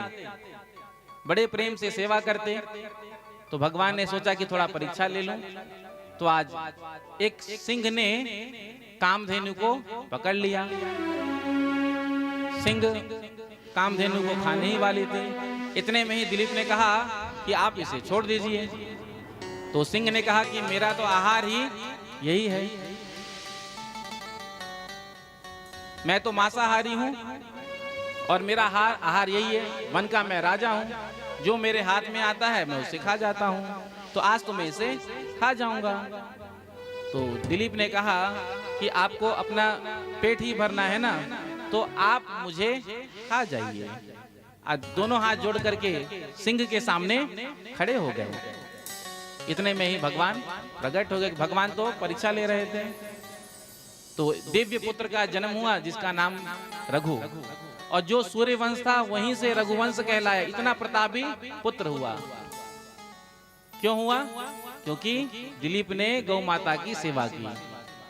गाय माता के अंदर आप सब जानते हैं 33 कोटि देवी देवता होते हैं। एक आपने गौ माता को प्रसन्न कर लिया तो आपने भगवान को प्रसन्न कर लिया। भगवान कृष्ण की प्यारी गौ माता। यदि गौ माता को आपने प्रसन्न कर लिया, आप मंदिर जाते हैं, शिव मंदिर में जाते हैं, तो नंदी के कान में आप बोलते हैं कि नहीं? जो आपकी कामना होती है, प्रायः जैसे ही भोले बाबा का दर्शन करके निकलते हैं तो फिर आ करके जो नंदीश्वर हैं उनके कान में हम कुछ कहते हैं। और क्यों कहते हैं? क्योंकि हमको पता है कि जो हम नंदीश के कान में कहेंगे वो सीधे भोले बाबा तक पहुंच जाएगा और वो कामना पूर्ण हो जाएगा। तो इसीलिए गौ माता की सेवा हम सबको करनी चाहिए। पहले प्राचीन समय में तो घर घर में गाय होती थी, लेकिन आज का समय देखो, कुत्ता पालने के लिए व्यवस्था है लेकिन गौ माता को रखने के लिए व्यवस्था नहीं है। आज के लोगों का जीवन जो है कुत्ते से सुबह होता है और कुत्ते से ही रात होता है। हाँ, जैसे सुबह उठते हैं कुत्ते को लेकर घूमने जाते हैं, रात्रि में सोने से पहले कुत्ते को लेकर जाते हैं। तो गौ सेवा करना चाहिए। बिना गौ सेवा के गोविंद को प्रसन्न आप नहीं कर सकते। यदि आप चाहते हैं कि भगवान श्री कृष्ण हम पर प्रसन्न हो तो गौ सेवा करनी चाहिए। और कौन से गाय की सेवा करनी चाहिए? भारतीय विशुद्ध वेद लक्षणा देसी गाय। जर्सी गाय जो है वो वर्ण संकर, उसमें कोई गोत्र धर्म नहीं होता। जो भारतीय वेद लक्षणा गाय के दूध में जो पौष्टिक तत्व है वो अमृत के समान होता है। जर्सी में वो गुण नहीं होता है। अब हम सब जर्सी को इसलिए रखते हैं घर में क्योंकि जर्सी गाय ज्यादा दूध देती है, देसी कम देती है। लेकिन उसमें कोई गोत्र धर्म नहीं, उसके दूध में कोई गुण भी नहीं है। उस दूध को तो पीना भी नहीं चाहिए। तो गौ सेवा करना हमारा परम कर्तव्य है। देखो, सनातन धर्म के मूल में गौ माता है। बिना गौ माता के कुछ नहीं हो सकता। जो भी याज्ञिक अनुष्ठान है, पूजा पाठ है, बिना गौ माता के संभव है? चाहे आप यज्ञ कर रहे हैं तो यज्ञ में सबसे पहले उस भूमि को लेपन किया जाता है। तो गाय के गोबर से उस भूमि का लेपन होता है। पहले प्राचीन समय में हम लोग भी जब मिट्टी का फर्श होता था तो सब गाय के गोबर का लेपन करते थे। तो गौ माता से गाय का गोबर, गौमूत्र, दूध, दही, घृत, इन पांचों को मिलाकर के बनता है पंचगव्य। और जो पंचगव्य का पान करते हैं नित्य प्रति तो उनके शरीर में कभी कोई रोग हो नहीं सकता। भारतीय देसी गाय, ये नहीं कि जर्सी के गाय में कोई गुण धर्म होता ही नहीं है। आज हम यज्ञ करते हैं, हवन करते हैं डुप्लीकेट घी से, हाँ, भैंस के घी से। भगवान गाय के घृत से जो आहुति दिया जाता है उसको ही स्वीकार करते हैं, वो भी देसी। बाकी जो हम आज मार्केट से ला करके, मार्केट में घी कहाँ मिलता है? सब तो डुप्लीकेट ही है। 500-600 रुपए में शुद्ध घी कहाँ मिलेगा? आज के डेट में कहूँ तो 60 रुपए लीटर तो दूध ही है। आपके यहाँ भी उतना ही होगा। वृंदावन का भाव कह रहा हूँ, 60 रुपए में बढ़िया दूध मिलता है। तो भगवान के पूजा में भारतीय देसी गाय के दूध का उपयोग करना चाहिए, घृत का उपयोग करना चाहिए, दूध का उपयोग करना चाहिए, दही का उपयोग करना चाहिए। बाजार से ला करके जो हम बाजार से लाते हैं उसमें केमिकल रहता है, इसलिए उसका उपयोग हमको करना नहीं चाहिए। तो गौ माता की सेवा करना हम सबका परम कर्तव्य है। गौ माता बचेगी तो हमारा सनातन धर्म बचेगा। आज भारतवर्ष पर गौ हत्या का सबसे बड़ा कलंक है। जब तक गौ हत्या बंद नहीं होगा भारतवर्ष में, तब तक भारतवर्ष में शांति नहीं होगी। हम चाहते हैं भारत विश्व गुरु पद पर स्थापित हो, तो उसके लिए जो हमारे ऊपर शासक बैठे हैं, हम सब तो केवल प्रार्थना ही कर सकते हैं कि भारतवर्ष में पूर्ण रूप से गौ हत्या पर प्रतिबंध लगाया जाए। और ये तब होगा जब हम सब भी गौ सेवा में आगे बढ़ेंगे। यदि हम घर में गौ सेवा नहीं कर सकते तो कोई बात नहीं, आसपास जो गौशाला है वहीं पर सेवा दे सकते हैं किसी भी प्रकार से। आज जब तक गाय दूध देती है तब तक तो हम घर में रखते हैं, जैसे ही गाय दूध देना बंद कर देती है हम उसे छोड़ देते हैं। गाय की क्या कहें, जब तक माता पिता के पास पैसा होता है तब तक तो हम उनको रखते हैं घर में। जो माता पिता के पास पैसा खत्म हो गया तो माता पिता को भी वृद्धाश्रम में भेज देते हैं। आज का समय ऐसा है। आज देखो बड़े बड़े वृद्धाश्रम बन रहे हैं, वृद्धाश्रम बनाने का होड़ लगा हुआ है और बड़े बड़े वक्ता बड़े बड़े वृद्धाश्रम का निर्माण कर रहे हैं। क्या ये उचित है? भारतवर्ष में वृद्धाश्रम, भारतवर्ष में जहाँ पे हमारा सनातन संस्कृति में परिवार में जो प्रेम होता था, भाव होता था, जो समर्पण होता था, आज सब समाप्त होता जा रहा है। आज हम अपने माता पिता को अपने घर में रखते नहीं हैं, वृद्धाश्रम भेज देते हैं। वृद्धाश्रम बनाने की आवश्यकता क्यों पड़ रही है? जो चला रहे हैं उनको भी धन्यवाद है, कम से कम उनका पोषण पालन तो हो रहा है। लेकिन हमको ऐसे समाज का निर्माण करना है जहां वृद्धाश्रम बनाने की जरूरत ही ना पड़े। तो गौ माता जब तक दूध देती है तब तक हम रखते हैं, दूध देना बंद कर दिया तो हमने छोड़ दिया। वही गौ माता किसी कसाई के हाथ में लग जाती है और कसाई उसे मार देता है। तो गौ हत्या का पाप हमको लगता है। प्रेम से कहो श्री राधे।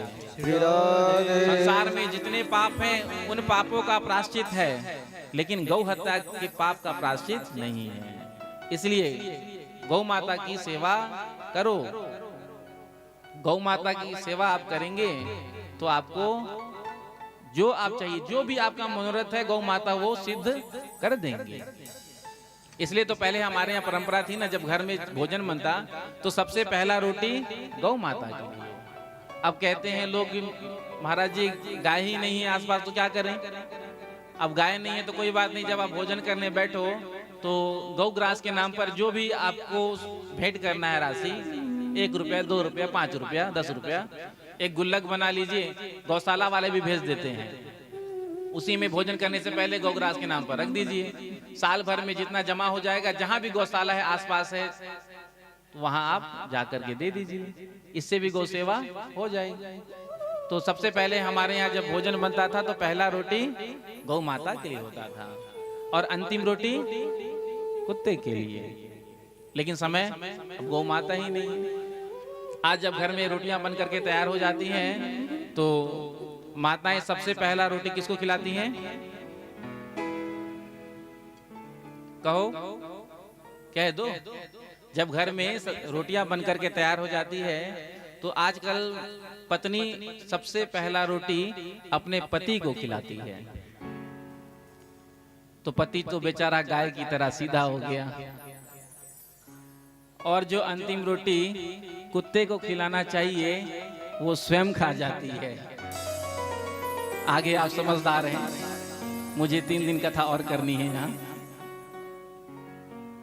तो कहने का अभिप्राय है, अब इससे आप ये मत शिक्षा ले लेना कि जो माताएं, जो पत्नी अपने पति को पहला रोटी नहीं खिलाती है तो आज से जाकर के खिलाऊंगी।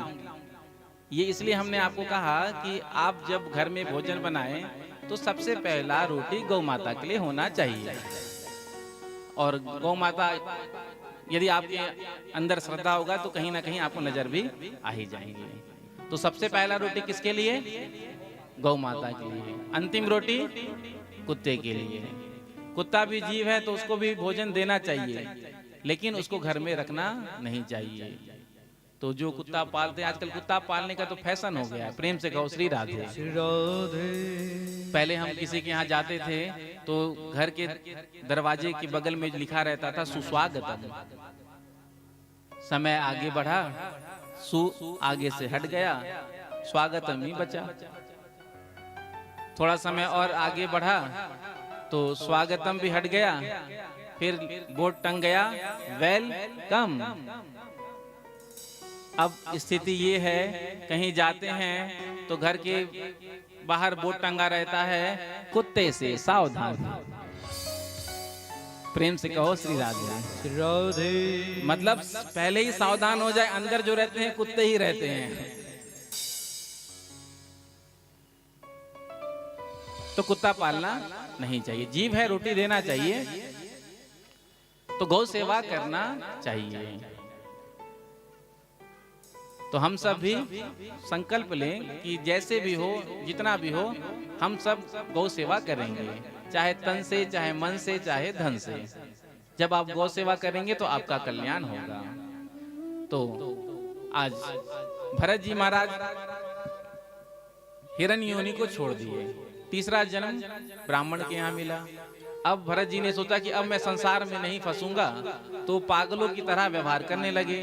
तो नाम तो पिता ने रखा था भरत, लेकिन पागलों की तरह व्यवहार कर रहे थे तो नाम हो गया जड़ भरत। जड़ भरत जी की भाभियों ने इनके भाइयों से कहा कि दिन भर घर में खाता है और सोता है, सांड की तरह मोटा होता जा रहा है, और हमारे पति बादाम का हलवा खाते हैं फिर भी 1.5 हड्डी के ही हैं। ले जाकर इसे खेत में काम कराओ। तो ले जाकर के भाइयों ने भरत जी को हाथ में एक डंडा दे दिया और कहा कि देखो तुम यहाँ खड़े हो जाओ, कोई भी पशु पक्षी खेत में अंदर ना आ सके। भाई लोग तो चले गए। भरत जी ने सोचा कि खेत किसका है? भगवान का। पशु पक्षी किसने बनाया? भगवान ने। बुला बुला करके खिला रहे हैं।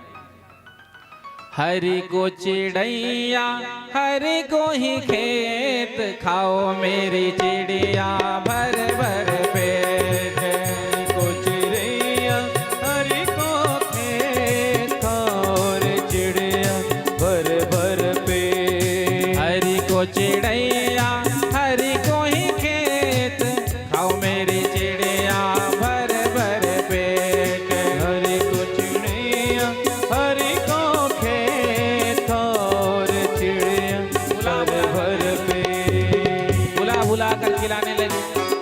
इतने में ही पड़ोस के किसानों ने देखा, जाकर के इनके भाइयों से कहा। भाइयों ने आकर के देखा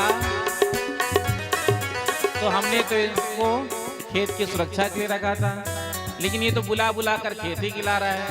धक्के मार करके भगा दिया। डाकुओं ने पकड़ा बलि देने के लिए, माँ भद्रकाली ने रक्षा करी। उसके बाद राजा रहुगण जा रहा था गंगा सागर कपिल भगवान का दर्शन करने के लिए, ज्ञान लेने के लिए। तो आज कहारों पर सवार होकर पालकी में बैठ करके जा रहा था। इतने में ही एक कहार बीमार हो गया। तो अन्य कहारों ने कहा महाराज अभी हम एक कहार को ढूंढ कर लाते हैं। तो जा करके देखा भरत जी को अच्छा मोटा तगड़ा शरीर था, पालकी ढोने में तो काम आ जाएगा। कहा बाबा जी कहाँ जा रहे हो? कहा जहाँ तुम ले चलो, चलो हमारे साथ। ला करके पालकी ढोने के लिए लगा दिया।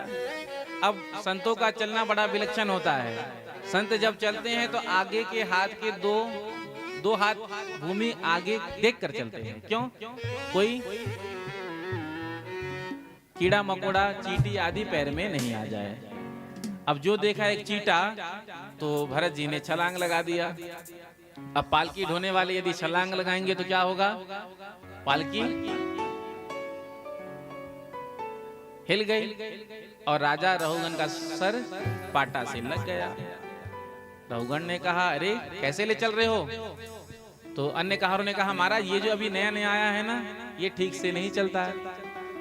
तो कहा कि ठीक है अगली बार ध्यान रखना। फिर चलने लगे तो एक कीड़ा नजर आ गया। तो भरत जी ने जो छलांग लगाया, पुनः राजा रहुगण का सर पालकी से टकराया।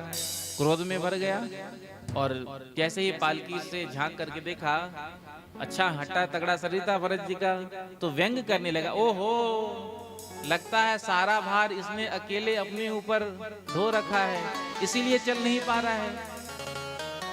भरत जी ने सोचा यदि आज हमने कुछ नहीं बोला तो संत का अपमान करने के चलते हो सकता है राजा को नरक में जाना पड़े। तो आज भरत जी ने पहली बार बोला और ऐसा बोला कि राजा रघुगण को आत्म तत्व का उपदेश प्रदान हो गया। और आज राजा रघुगण चरणों में गिर गए और कहा महाराज मेरे अपराध को आप क्षमा करिए। तो भवाटवी का वर्णन करके निज आत्म स्वरूप का दर्शन कराया। पंचम स्कंद के अंतिम अध्याय में 28 प्रकार के नरकों के बारे में बताया। कौन सा पाप करने से जीव कौन से नरक में जाता है विस्तार से वर्णन किया। जो नरकों की कथा का श्रवण परीक्षित ने किया तो आज परीक्षित ने सुखदेव जी से प्रश्न किया महाराज यदि जीव से अज्ञानवश भूलवश कोई पाप हो जाए और वो नरक जाने से बचना चाहे तो क्या कोई उपाय है? तो सुखदेव जी ने कहा है। तो सुखदेव जी कहते हैं देखो भगवान ने हमको ये सुंदर मानव तन दिया है और इसमें हम पाप करते जाते हैं। यदि उस पाप का प्रायश्चित हमने यहीं कर लिया तो फिर हमको नरक जाना नहीं पड़ेगा। लेकिन यदि हमने पापों का प्रायश्चित यहाँ नहीं किया तो फिर नरकों में कुटाई होती है। प्रेम से कहो श्री राधे। राधे भगवान ने सुंदर वस्त्र हमको दिया मानव तन रूपी। अब इस वस्त्र पे हम दाग पे दाग लगाए जा रहे हैं। अब दाग लग गया तो ठीक है, तो समझदारी क्या है कि घर में दाग बढ़िया साबुन लगा करके चकाचक दाग मिटा दें। यदि दाग नहीं मिटाया ज्यादा दिन का हो गया तो फिर धोबी घाट भेजना पड़ता है कपड़े को। और धोबी घाट में जो कुटाई होती है कपड़ों की आपने देखा होगा। यदि उससे बचना है तो घर में ही सफाई कर लो। तो सुखदेव जी कहते हैं परीक्षित एक बहुत सुंदर साबुन का नाम बता रहे हैं, नोट कर लो। एक ही बार लगाते हुए चकाचक साफ हो जाएगा पूरा वस्त्र। परीक्षित ने कहा बताइए। तो सुखदेव जी कहते हैं केचित केवलया भक्त्या वासुदेव परायण अघम गुणवंती काष्णेन निहारामिव भास्करः। परीक्षित जो अपने मुख से एक बार भगवान के नाम को गा लेते हैं उनके जन्म जन्मांतर के युग युगांतर के कल्प कल्पांतर के पाप भस्मीभूत हो जाते हैं। जिस प्रकार से प्रातः काल सूर्य भगवान प्रकट होते हैं तो अंधकार समाप्त हो जाता है, उसी प्रकार से जीव जब अपने मुख से एक बार भगवान का नाम को गा लेता है तो उसके सारे पाप भस्मीभूत हो जाते हैं। क्या पहले ऐसा कभी हुआ था? तो अजामिल का बड़ा सुंदर प्रसंग सुनाया। कान्य कुब्जे द्विजा कश्चित् दासीपति रजामिलः नामना नष्ट सदाचारो दास्या संसर्ग दूषितः। कान्य कुब्ज में अजामिल नाम के ब्राह्मण रहते थे। तो अजामिल ने अपना परिवार छोड़ दिया, पत्नी को छोड़ दिया, माता पिता को छोड़ दिया और एक वैश्या के साथ रहने लगे। उस वैश्या से 9 पुत्र थे। एक बार संतों का समूह अयोध्या से वृंदावन की ओर जा रहा था। तो अजामिल के गांव में पहुंचे तो बच्चों से पूछा कि यहाँ कोई भक्त रहते हैं, आज रात्रि वहीं विश्राम करेंगे। तो बच्चों ने मजाक में कह दिया हमारे गांव में तो एक ही भक्त है जिसका नाम है अजामिल। संतों से मजाक करने लगे। अब संत अजामिल के घर पहुंचे। अजामिल तो घर पर था नहीं, इसकी पत्नी थी। तो आज संतों ने कहा भक्त अजामिल, भक्त अजामिल, भक्त अजामिल। तो वो गणिका निकल करके आई। जो संतों को देखा तो देख करके चरणों में प्रणाम किया और कहा महाराज ये आप क्या कह रहे हैं? मेरे पति कोई भक्त नहीं, आपको किसने कह दिया? कहा कुछ बच्चों ने कहा। क्योंकि आज उसने गणिका ने कहा कि मेरे पिता ने मुझे कहा था बेटी जीवन में कभी संतों से ब्राह्मणों से झूठ मत कहना, तो मैं आपको झूठ नहीं कहूंगी। मेरे पति कोई भक्त नहीं है, आपको किसी ने गलत कहा। तो संतों ने कहा कोई बात नहीं बेटी, हम तो जा रहे थे वृंदावन, तो सोचा रात्रि में यहीं पर विश्राम कर ले, भोजन बनाकर पा लें, लेकिन अब हम कहीं और चले जाएंगे। तो गणिका ने चरणों में गिर करके कहा, महाराज मैं तो आपको अपने यहाँ भोजन करा नहीं सकती, लेकिन मैं आपको सूखी सामग्री दे देती हूँ, आप सामने वृक्ष के नीचे बना करके पा लीजिए। संत तो स्वयं पाकी होते ही हैं। तो आज संतों ने भोजन बनाया, ठाकुर जी को भोग लगाया, प्रसाद पाया, कीर्तन करने लगे। इतने में ही रात्रि में डाका डाल करके अजामिल आया। जैसे ही घर पर पहुंचा तो नारायण का नाम सुना, नारायण नारायण गा रहे हैं। अजामिल को बड़ा क्रोध आया, ये मेरे घर में कैसे आ गए, अंदर कैसे आ गए, किसने अंदर आने दिया? आकर के संतों को डांटना शुरू किया, अरे तुम यहाँ क्या कर रहे हो, कैसे आए, चलो निकलो यहाँ से। जो पत्नी ने सुना तो पत्नी बाहर निकल करके आई और पत्नी ने कहा कि क्यों डांट रहे हो? तो अजामिल ने कहा, ये कैसे यहाँ आए, किसने आने की अनुमति दी अंदर? पत्नी ने कहा, मैंने। अच्छा, तब तो ठीक है, क्योंकि अजामिल अपनी पत्नी से डरता था। प्रेम से कहो श्री राधे। श्री राधे। पत्नी कथा में आती तो पति देव नहीं आते। तो आज पति देव का छुट्टी जल्दी हो गया ऑफिस से, तो ताला लगा था, पत्नी फोन उठा नहीं रही थी। तो पता ही था कि कथा चल रहा है श्री बैद्यनाथ मंदिर में, वहीं गई होगी। तो पति पत्नी को ढूंढते हुए आया, कभी आज तक कथा में नहीं आया, लेकिन पत्नी को ढूंढने के लिए आना पड़ा। अब पीछे से अंदर आया, इधर पुरुषों का समूह था, इधर माताओं का था। तो धीरे धीरे धीरे करते करते आया, घूम करके नजर घुमा करके नजर देखा तो नजर आ गई, हाँ बैठी है। तो अब कथा चल रहा है तो आवाज तो देने से सुनाई पड़ेगा नहीं। तो पति ने इशारा किया एक दूसरे से, तो बगल वाली ने कहा बगल वाली से, फिर उसने अच्छा पत्नी ने जब देखा पति देव कैसे आ गए, आश्चर्य हुआ। तो पति ने कहा, कथा चल रही है, बोल सकते नहीं, बोलेंगे तो सुनाई पड़ेगा नहीं। तो पति ने इशारे में ही कहा। पत्नी ने देखा और पत्नी ने कहा, सोही पति वहीं बैठ गया। सुंदर कथा हुआ। नंद महोत्सव का आज चतुर्थ दिवस है ना, नंद महोत्सव, तो नंद महोत्सव का ही दिन था। बड़े प्रेम से नंद महोत्सव को मनाया गया और उसके बाद पत्नी घर चली गई। पत्नी भी भूल गई कि पति देव आए हैं, क्योंकि नंद महोत्सव में आनंद ही इतना आता है कि फिर शरीर का और संसार का भान नहीं रहता। अब पत्नी घर गई, जाकर के ताला खोला, घर में अंदर गई। घंटा हो गया, 2 घंटा हो गया, देखा अभी तक आए नहीं। फोन लगाया तो फोन लग नहीं रहा था। तो पत्नी समझ गई कि हो ना हो कथा पंडाल में ही होंगे। तो पत्नी फिर ढूंढती हुई पति को आई। पहले पति ढूंढता हुआ आया था, अब पत्नी ढूंढती हुई आई। पूरा पंडाल खाली था, केवल पति बैठा था।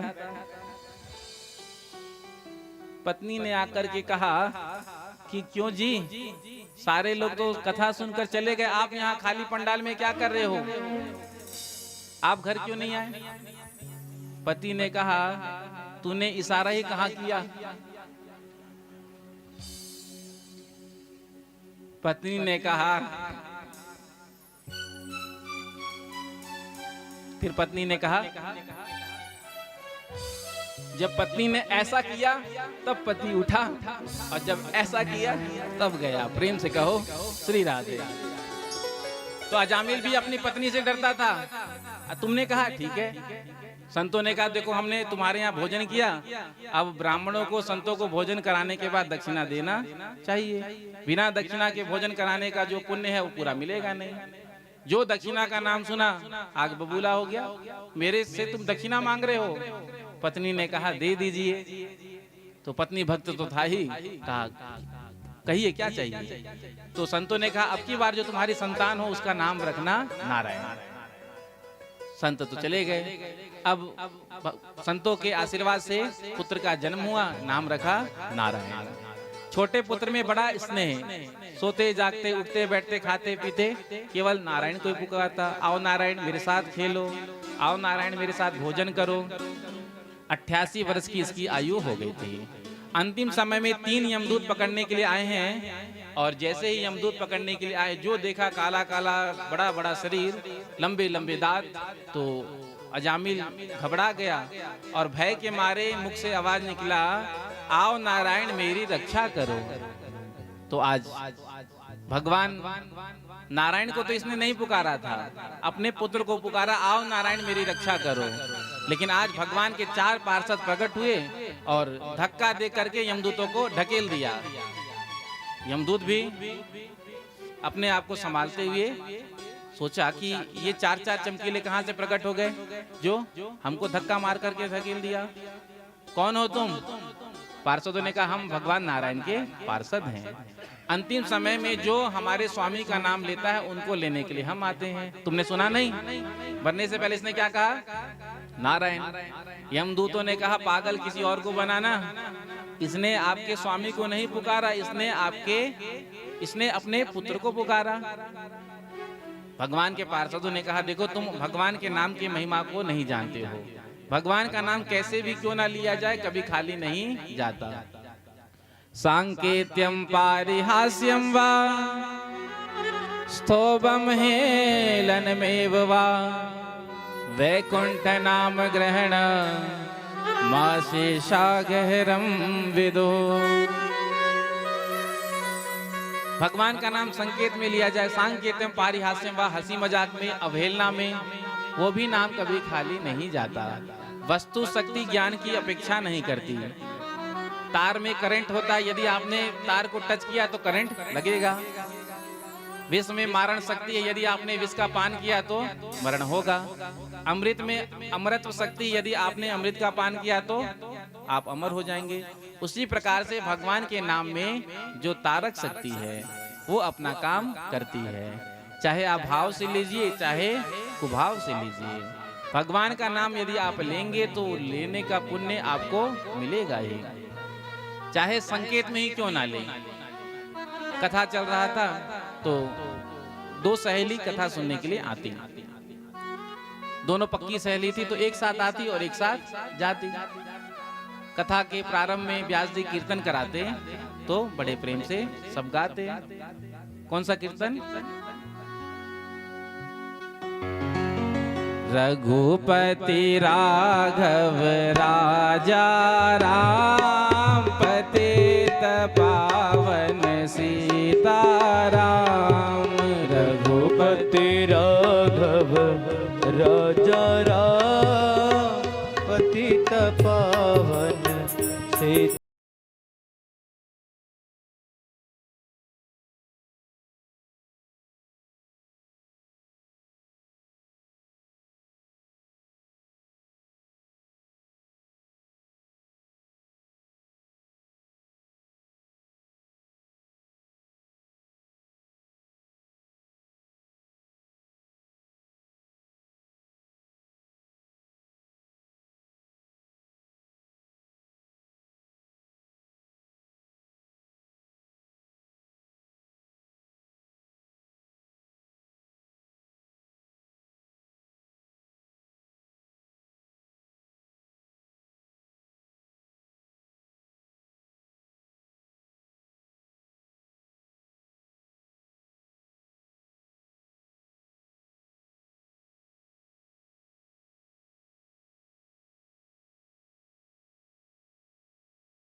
व्यास जी रोज यही कीर्तन कराते।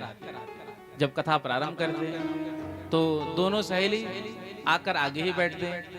तो एक सहेली जो थी वो आधा कीर्तन तो गाती, बीच में मौन हो जाती। रघुपति राघव राजा राम, पतित पावन नहीं कहती, फिर कहती सीताराम। अब ऐसा आप गाओगे तो लय बिगड़ जाएगा। तो सहेली ने देखा 2-3 दिन से कि ये बीच कीर्तन में मौन हो जाती है, कारण क्या है। एक दिन पूछ ही लिया, बहन तो कीर्तन में मौन क्यों हो जाती है? तुझे पता नहीं कीर्तन में मौन रहने से दोष लगता है। अब ये नाम क्यों नहीं लेती थी ये पूरा भजन में? क्योंकि इसके पति का नाम था पतित पावन।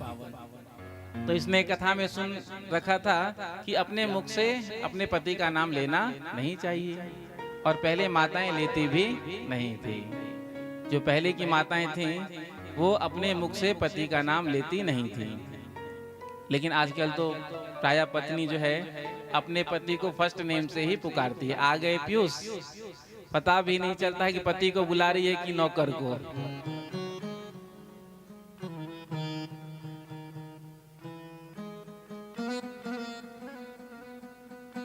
तो पहले माताएं अपने पति का नाम लेती नहीं थी। तो प्राचीन समय की थी तो पतित पावन जहां आता वहां चुप हो जाती। लेकिन सहेली ने टोक दिया तो इसने रात में सोचा कि ये अब इसको कैसे मैं बताऊं कि मैं बीच में मौन इसलिए हो जाती हूँ कि पति का नाम आ जाता है, ये मेरी हंसी उड़ाएगी। तो रात्रि में इसने एक आइडिया सोचा, कीर्तन भी हो जाए, लय भी ना टूटे, पति का नाम मुख से ना निकले। दूसरे दिन कथा में पहुंची सहेली के साथ और व्यास जी कीर्तन करा रहे हैं।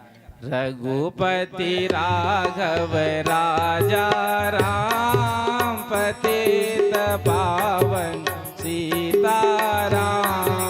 रघुपति राघव राजा राम, पतित पावन सीताराम। सीताराम सीताराम सीताराम जय सीताराम। सीताराम सीताराम सीताराम जय सीताराम। रघुपति राघव राजा राम, पतित पावन सीताराम। रघुपति राघव राजा राम, पतित पावन सीताराम। तो सभी गा रहे थे रघुपति राघव राजा राम, पतित पावन सीताराम। लेकिन जिसके पति का नाम था पतित पावन वो क्या कह रही थी? रघुपति राघव राजा राम, पप्पू के पापा सीताराम। बेटे का नाम था पप्पू, तो क्या कह रही है? पप्पू के पापा सीताराम। कहो, आप में से तो किसी के पति का नाम पतित पावन नहीं है ना, तो आप मेरे साथ कहो, रघुपति राघव राजा राम, पतित पावन सीताराम। रघुपति राम, पतित पावन सीताराम।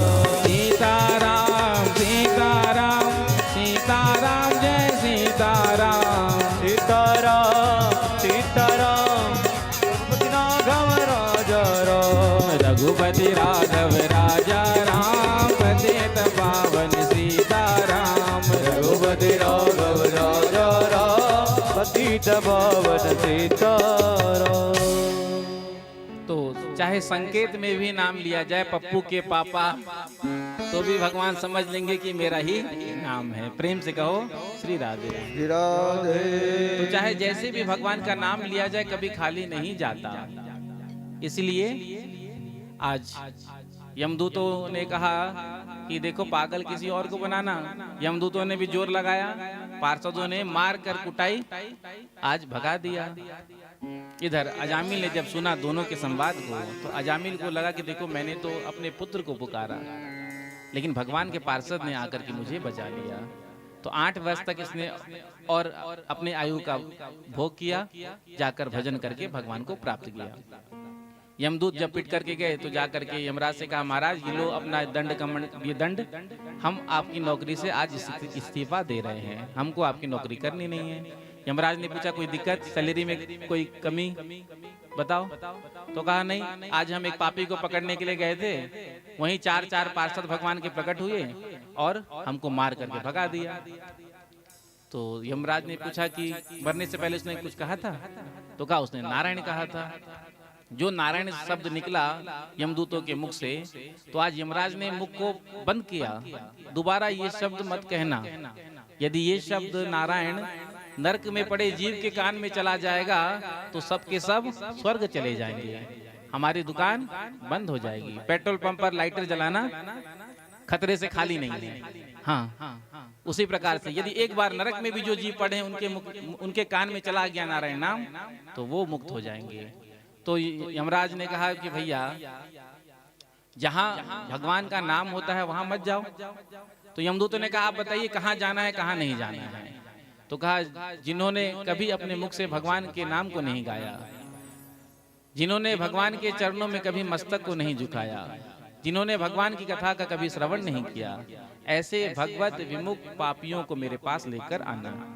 और जो भगवान का नाम अपने मुख से गाते हैं, उनकी कथा को सुनते हैं, भगवान के चरणों में प्रणाम करते हैं, तो उनकी रक्षा भगवान नारायण की गदा करती है। भूल कर भी वहां मत जाना। तो आज यमदूत ने कहा महाराज ठीक है।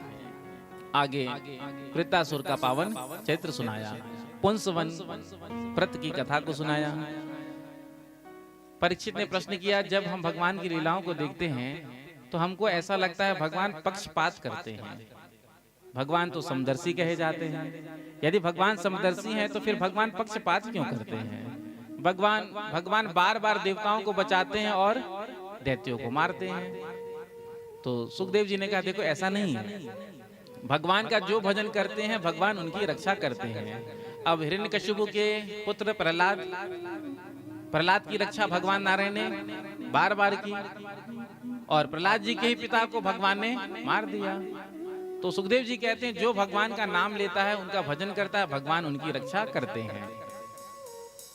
जब हिरण्याक्ष का वध वराह भगवान ने कर दिया, हिरण्यकशिपु को जब पता चला कि हमारे भाई को नारायण ने मारा, तो अपने भाई की मृत्यु का बदला लेने के लिए इसने पहले सोचा मैं तप करूं, तप करके शक्ति अर्जित करूं, उसके बाद भाई की मृत्यु का बदला लूंगा।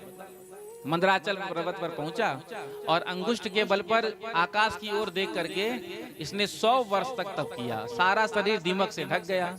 ब्रह्मा जी प्रसन्न हुए और आकर के कहा उठो उठो, मैं तुम्हारे तप से प्रसन्न हूँ, वरदान मांगो। हिरण्यकशिपु ने हाथ जोड़ करके कहा यदि आप प्रसन्न हैं ब्रह्मदेव तो मुझे अमर होने का वरदान दीजिए। ब्रह्मा जी ने कहा बेटा अमर तो हम भी नहीं है, हमको भी जाना पड़ता है, कुछ दूसरा वरदान मांगो। तो हिरण्यकशिपु कहता है ना मैं दिन में मरूं, ना रात में मरूं, ना घर में मरूं, ना बाहर मरूं, ना पृथ्वी में मरूं, ना आकाश में मरूं, ना अस्त्र से मरूं, ना शस्त्र से मरूं, ना नर से मरूं, ना पशु से मरूं, आपके बनाए हुए 12 महीने में नहीं मरूं। जितना भी इसका बुद्धि काम किया इसने सब मांग लिया। ब्रह्मा जी ने कहा देख ये वरदान बड़ा दुर्लभ है, लेकिन तेरे जैसा तब भी आज तक किसी ने नहीं किया, तो वरदान दे दिया। वरदान मिलते ही सीधे पहुंचा स्वर्ग में। आज देवता बिना लड़े स्वर्ग का सिंहासन खाली करके भाग गए। देवताओं ने जाकर भगवान नारायण से कहा प्रभु आप ही हमारी रक्षा कर सकते हैं। तो भगवान ने कहा देखो जिस दिन ये मेरे भक्त प्रहलाद से द्वेष करेगा तो मैं इसका उद्धार कर दूंगा। हिरण्यकशिपु के 4 पुत्र थे, लाद, अनुलाद, संलाद, प्रहलाद। सबसे छोटे प्रहलाद जी। प्रहलाद जी महाराज बचपन से ही भगवान की भक्ति में रत थे। क्यों? क्योंकि गर्भ में ही भगवान की भक्ति प्रहलाद जी को मिल गई थी। प्रेम से कहो श्री राधे। श्री राधे। जब हिरण्यकशिपु तप करने के लिए गया था तो इंद्र ने कयाधु को मारने के लिए आज कयाधु का हरण किया और लेकर के इंद्र जा रहा था। तभी रास्ते में नारद जी ने प्रकट होकर के कहा अरे भैया तू इसे कहाँ ले जा रहा है? अरे इसके गर्भ में तो भगवान का परम भक्त है।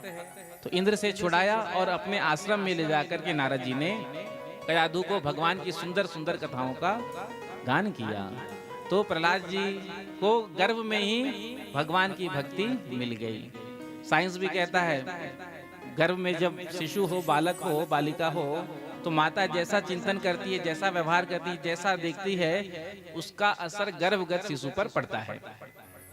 अब आजकल जैसे ही बच्चे पैदा होते हैं आपने देखा होगा 1 साल हुआ नहीं कि मोबाइल चलाने लग जाते हैं, यूट्यूब खोलने लग जाते हैं। हाँ, और बोलकर भी ये देखना है। ये शिक्षा कहाँ मिला?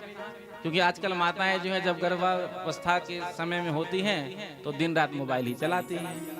अब जैसा माता का आचरण होगा, जैसा व्यवहार होगा, विचार होगा, वैसा ही तो बच्चे पर असर पड़ेगा। इसलिए गर्भावस्था के समय में माताओं को बड़ा सावधान रहना चाहिए। माता जैसा चाहेगी, माँ जैसा चाहेगी वैसा पुत्र प्रकट हो सकता है।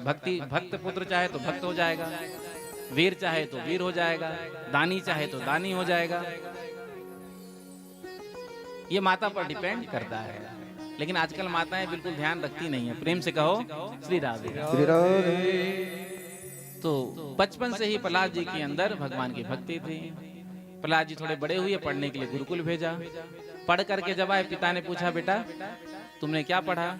तो कहा पिताजी मैंने तो एक ही पाठ पढ़ा, यदि जीव अपना कल्याण चाहे तो जाकर के वन में भगवान हरि का भजन करे।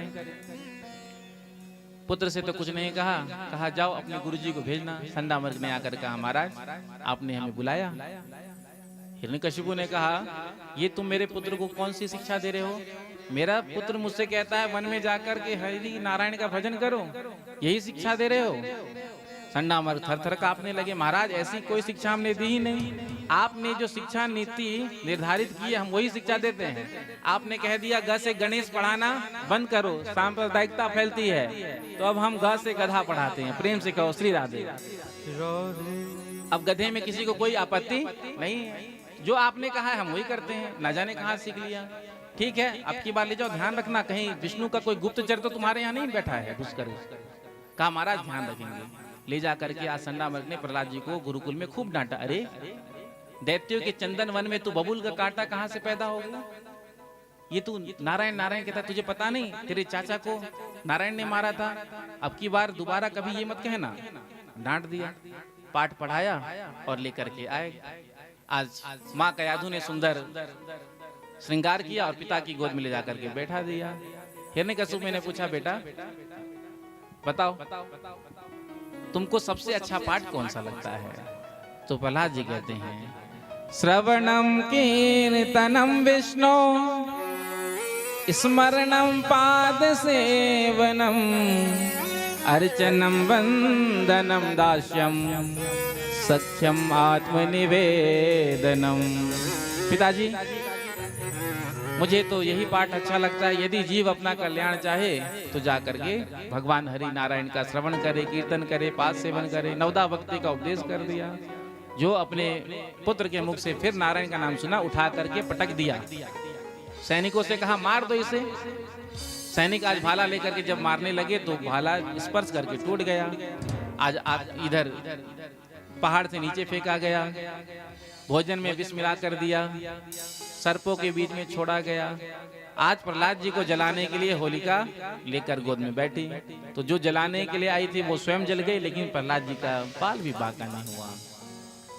क्योंकि जिसको भगवान बचाने वाले हैं उसका कोई बाल बांका नहीं कर सकता। संडामर्ग ने आकर कहा महाराज अभी हम इसे गुरुकुल में ले जाते हैं, जब हमारे पिताजी आएंगे ना शुक्राचार्य जी तो पूछेंगे इसका क्या करना है। लेकर के गए गुरुकुल में और एक कमरे में प्रहलाद जी को बंद कर दिया। स्वयं तो बाजार के काम से संडामर्ग गए हैं। इधर दैत्य बालकों ने आज प्रहलाद जी को कमरे से निकाला और पूछा प्रहलाद ये तो नारायण नारायण नारायण कहता है, तुझे किसने सिखाया ये? तो आज प्रहलाद जी कहते मेरे गुरु नारद जी हैं। दैत्य बालक ने कहा कि हमारा भी मन करता है कि हम तेरे साथ नारायण नारायण कहें, लेकिन जब तेरे पिता का स्मरण आता है तो हमारा मन नहीं होता। तो प्रहलाद जी ने कहा देखो मैं नारायण कहता हूं तो भगवान नारायण मेरी रक्षा करते हैं, यदि तुम भी नारायण कहोगे तो तुम्हारी भी रक्षा करेंगे। तो कहा हमें भी उपदेश करो। तो जाओ लेकर आओ, कोई ढोलक ले आया, कोई मंजीरा ले आया, कोई करताल ले आया। सुंदर प्रहलाद जी महाराज आज दैत्य बालकों को उपदेश दे रहे हैं। प्रेम से कहो श्री राधे। जरा तारों से तारे मिला के तो देख, जरा मोहन को दिल से बुला के तो देख, क्या होगा?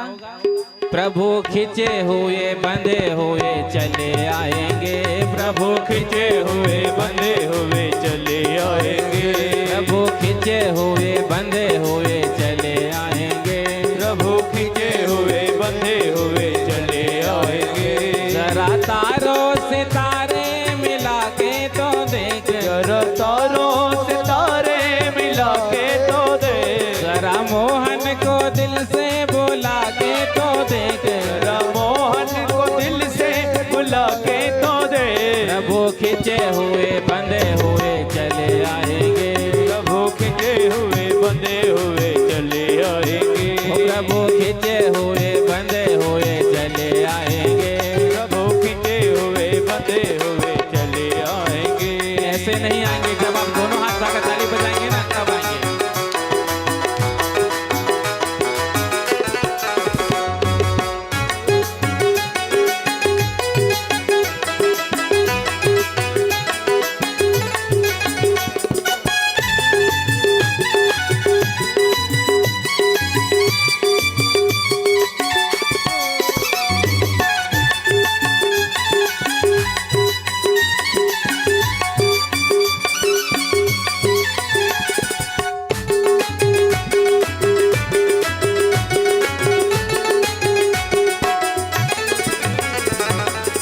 पाया धन्ना ने पत्थर को प्रभु मान कर, पाया धन्ना ने पत्थर को प्रभु मान कर, पाया मीरा ने विष का अमर पान कर, पाया मीरा ने विष गाया मर पान कर, पाया केवट दो दो चरण धूले को, पाया केवट ने दो दो चरण धूले को, पाया केवट ने दो दो चरण धूले को, पाया केवट ने दो दो चरण धूले को। उन्हीं चरणों में मस्तक झुका के तो देख, उन्हीं चरणों में मस्तक झुका के तो देख, उन्हीं चरणों में मस्तक झुका के तो देख, उन्हीं चरणों में मस्तक झुका कर तो देख। प्रभु खिंचे हुए बंधे हुए चले आएंगे, प्रभु खिंचे हुए बंधे हुए चले आएंगे, प्रभु खिंचे हुए बंधे हुए चले आएंगे, प्रभु खिंचे हुए बंधे हुए चले आएंगे।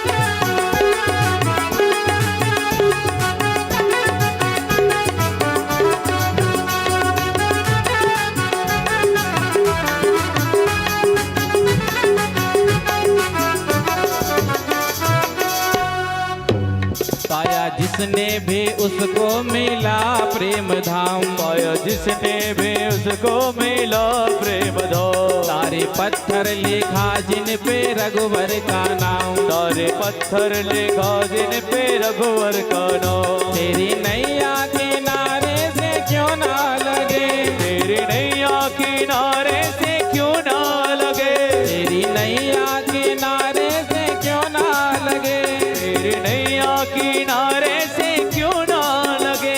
नाम उनका तो, नाम उनका तो, नाम उनका तो दिल पे लिखा के तो देख, नाम उनका तो दिल से लिखा क्या होगा? तो दे। प्रभु खिंचे हुए बंधे हुए चले आएंगे, प्रभु खिंचे हुए बंधे हुए चले आएंगे, प्रभु खिंचे हुए बंधे हुए चले आएंगे, प्रभु खिंचे हुए बंधे हुए चले आएंगे।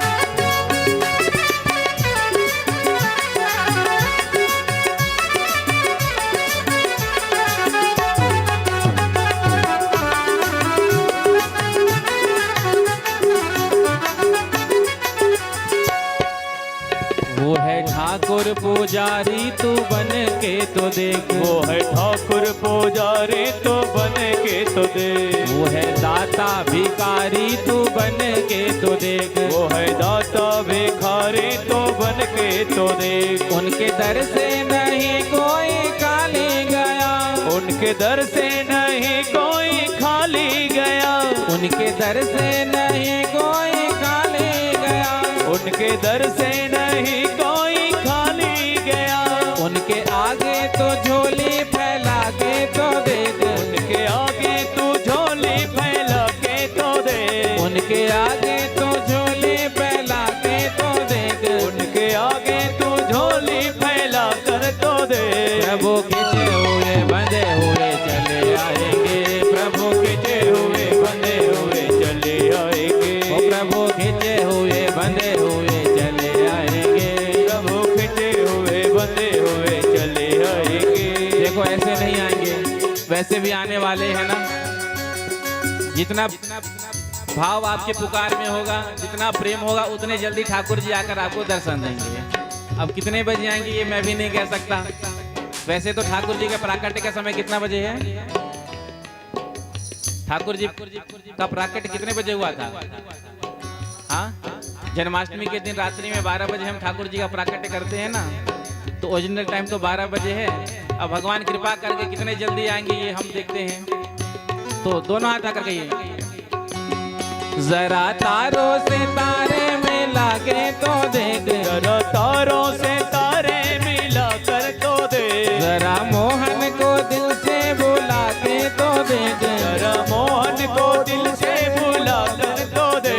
प्रभु खिंचे हुए बंधे हुए चले आएंगे, प्रभु खिंचे हुए बंधे हुए चले आएंगे, प्रभु खिंचे हुए बंधे हुए चले आएंगे, प्रभु खिंचे हुए बंधे हुए चले आएंगे, तो प्रभु खिंचे हुए बंधे हुए चले आएंगे, प्रभु खिंचे हुए बंधे हुए चले आएंगे, प्रभु खिंचे हुए बंधे हुए चले आएंगे, प्रभु खिंचे हुए बंधे हुए चले आएंगे। जरा तारों से तारे मिला के तो देख, जरा तारों से तारे मिला के तो दे, जरा मोहन को दिल से बुला के तो देख, जरा मोहन को दिल से बुला के तो दे। प्रभु खिंचे हुए बंधे हुए चले खिंचे हुए बंधे हुए चले आएंगे, प्रभु खिंचे हुए बंधे हुए चले आएंगे, प्रभु खिंचे हुए बंधे हुए चले आएंगे, प्रभु खिंचे हुए बंधे हुए चले आएंगे, प्रभु खिंचे हुए बंधे हुए चले आएंगे।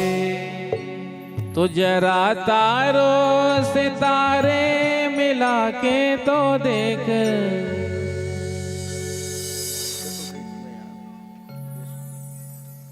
जरा मोहन को दिल से बुला के तो देख,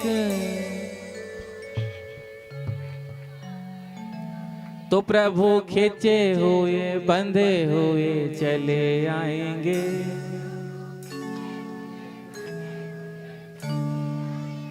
तो प्रभु खींचे हुए बंधे हुए चले आएंगे। तबला का मॉनिटर बनाओ ना भैया थोड़ा सा। प्रभु ने मुझसे कहा 1 घंटे में आता हूँ। प्रेम से कहो श्री राधे। तो आपके भाव से वसीभूत होकर के ठाकुर जी प्रकट होकर के आपको 1 घंटे में ही दर्शन देंगे। प्रेम से कहो श्री राधे। तो प्रभु खींचे हुए बंधे हुए चले आएंगे।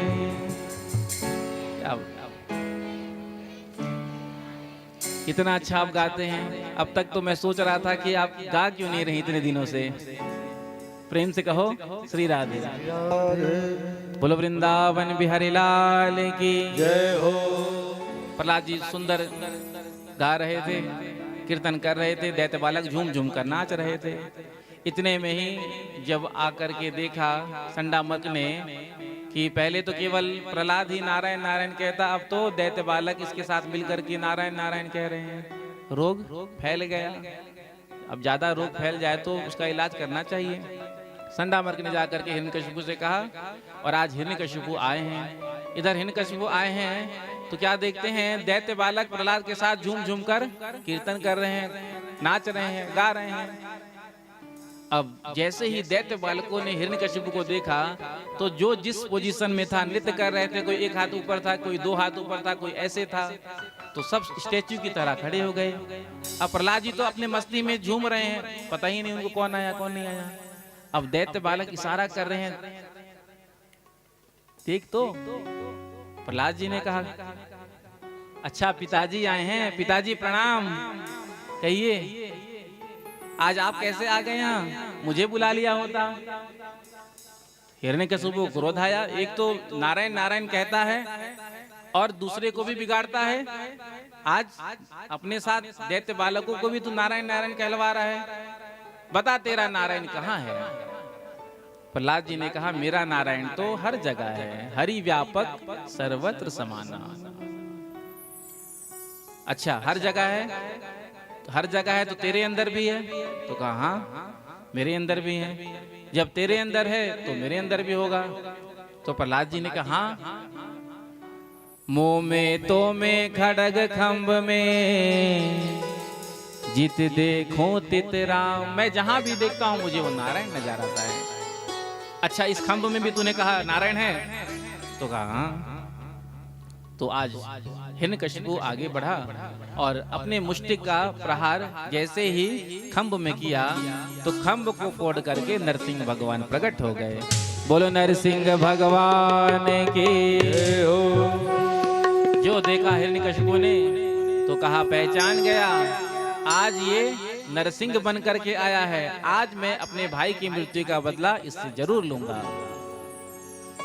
दिन के 12 बजे नरसिंह भगवान प्रकट हुए थे, शाम तक युद्ध चलता रहा। देवताओं ने प्रार्थना किया, महाराज जल्दी से इसको समाप्त करिए क्योंकि सूर्यास्त के बाद असुरों का बल बढ़ जाता है। भगवान ने कहा, देखो देवता कितने परेशान हैं कि मेरे बल पर भी इनको भरोसा नहीं है। जैसे ही संध्या का समय हुआ तो आज हिरण्यकशिपु को देहरी पर लेकर अपने गोद में बिठा लिया। इधर हिरण्यकशिपु ने कहा, मैं मरने वाला नहीं हूँ क्योंकि मैंने ब्रह्मा जी से वरदान मांगा। नरसिंह भगवान ने कहा, क्या वरदान मांगा तूने? तो कहा, ना मैं दिन में मरूं ना रात में मरूं। नरसिंह भगवान ने कहा, देख ना तो दिन है ना रात है, अभी तो संध्या का समय है। मैंने वरदान मांगा था ना मैं पृथ्वी पे पर हूं ना आकाश में। तो भगवान ने कहा, ना तू पृथ्वी पर है ना आकाश में, तू मेरी गोद में है। मैंने वरदान मांगा था कि 12 महीने में कभी नहीं मरूं। भगवान ने कहा, तेरे लिए मैंने एक नया महीना बनाया जिसको कहते अधिक मास, 3 वर्ष में आता है।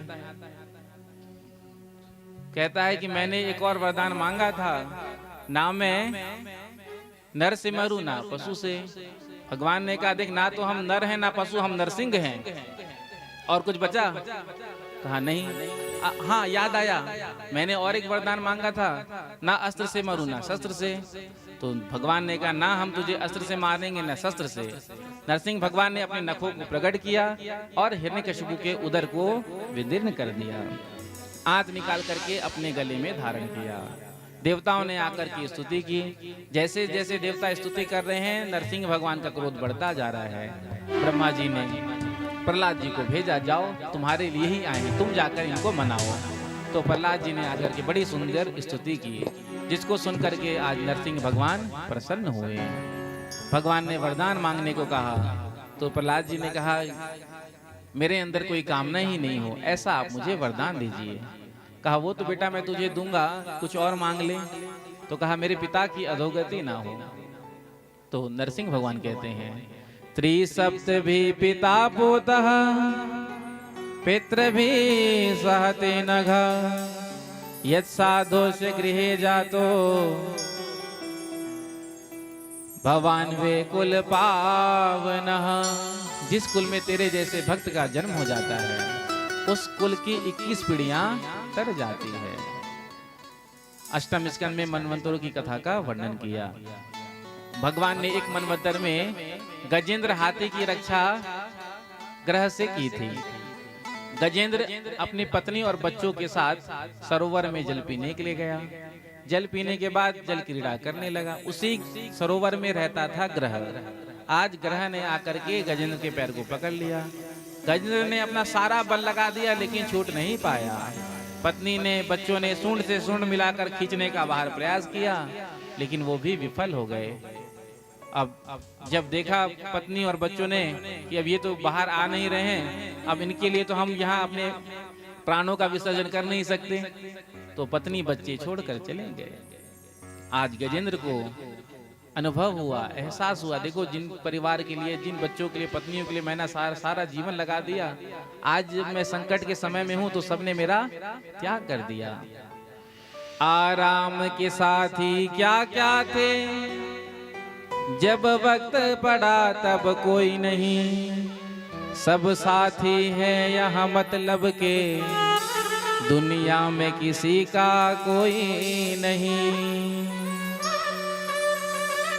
तो आज गजेंद्र ने भगवान का स्मरण किया, जो इस सृष्टि को बनाते हैं, सृष्टि को चलाते हैं, सृष्टि का संहार करते हैं, मैं उनकी शरण में हूँ, आकर मेरी रक्षा करें। भगवान नारायण भोजन कर रहे थे, जैसे ही गजेंद्र के पुकार को सुना तो आज भोजन छोड़ करके, भोजन की थाली यदि सामने है तो भोजन को छोड़ करके जाना नहीं चाहिए, लेकिन आज भगवान ने भोजन को छोड़ करके जैसे ही गजेंद्र के पुकार को सुना है तो आए हैं और आकर के अपना सुदर्शन चक्र छोड़ा। ग्रह का जो सर था वो धड़ से अलग हुआ और भगवान ने गजेंद्र की रक्षा की।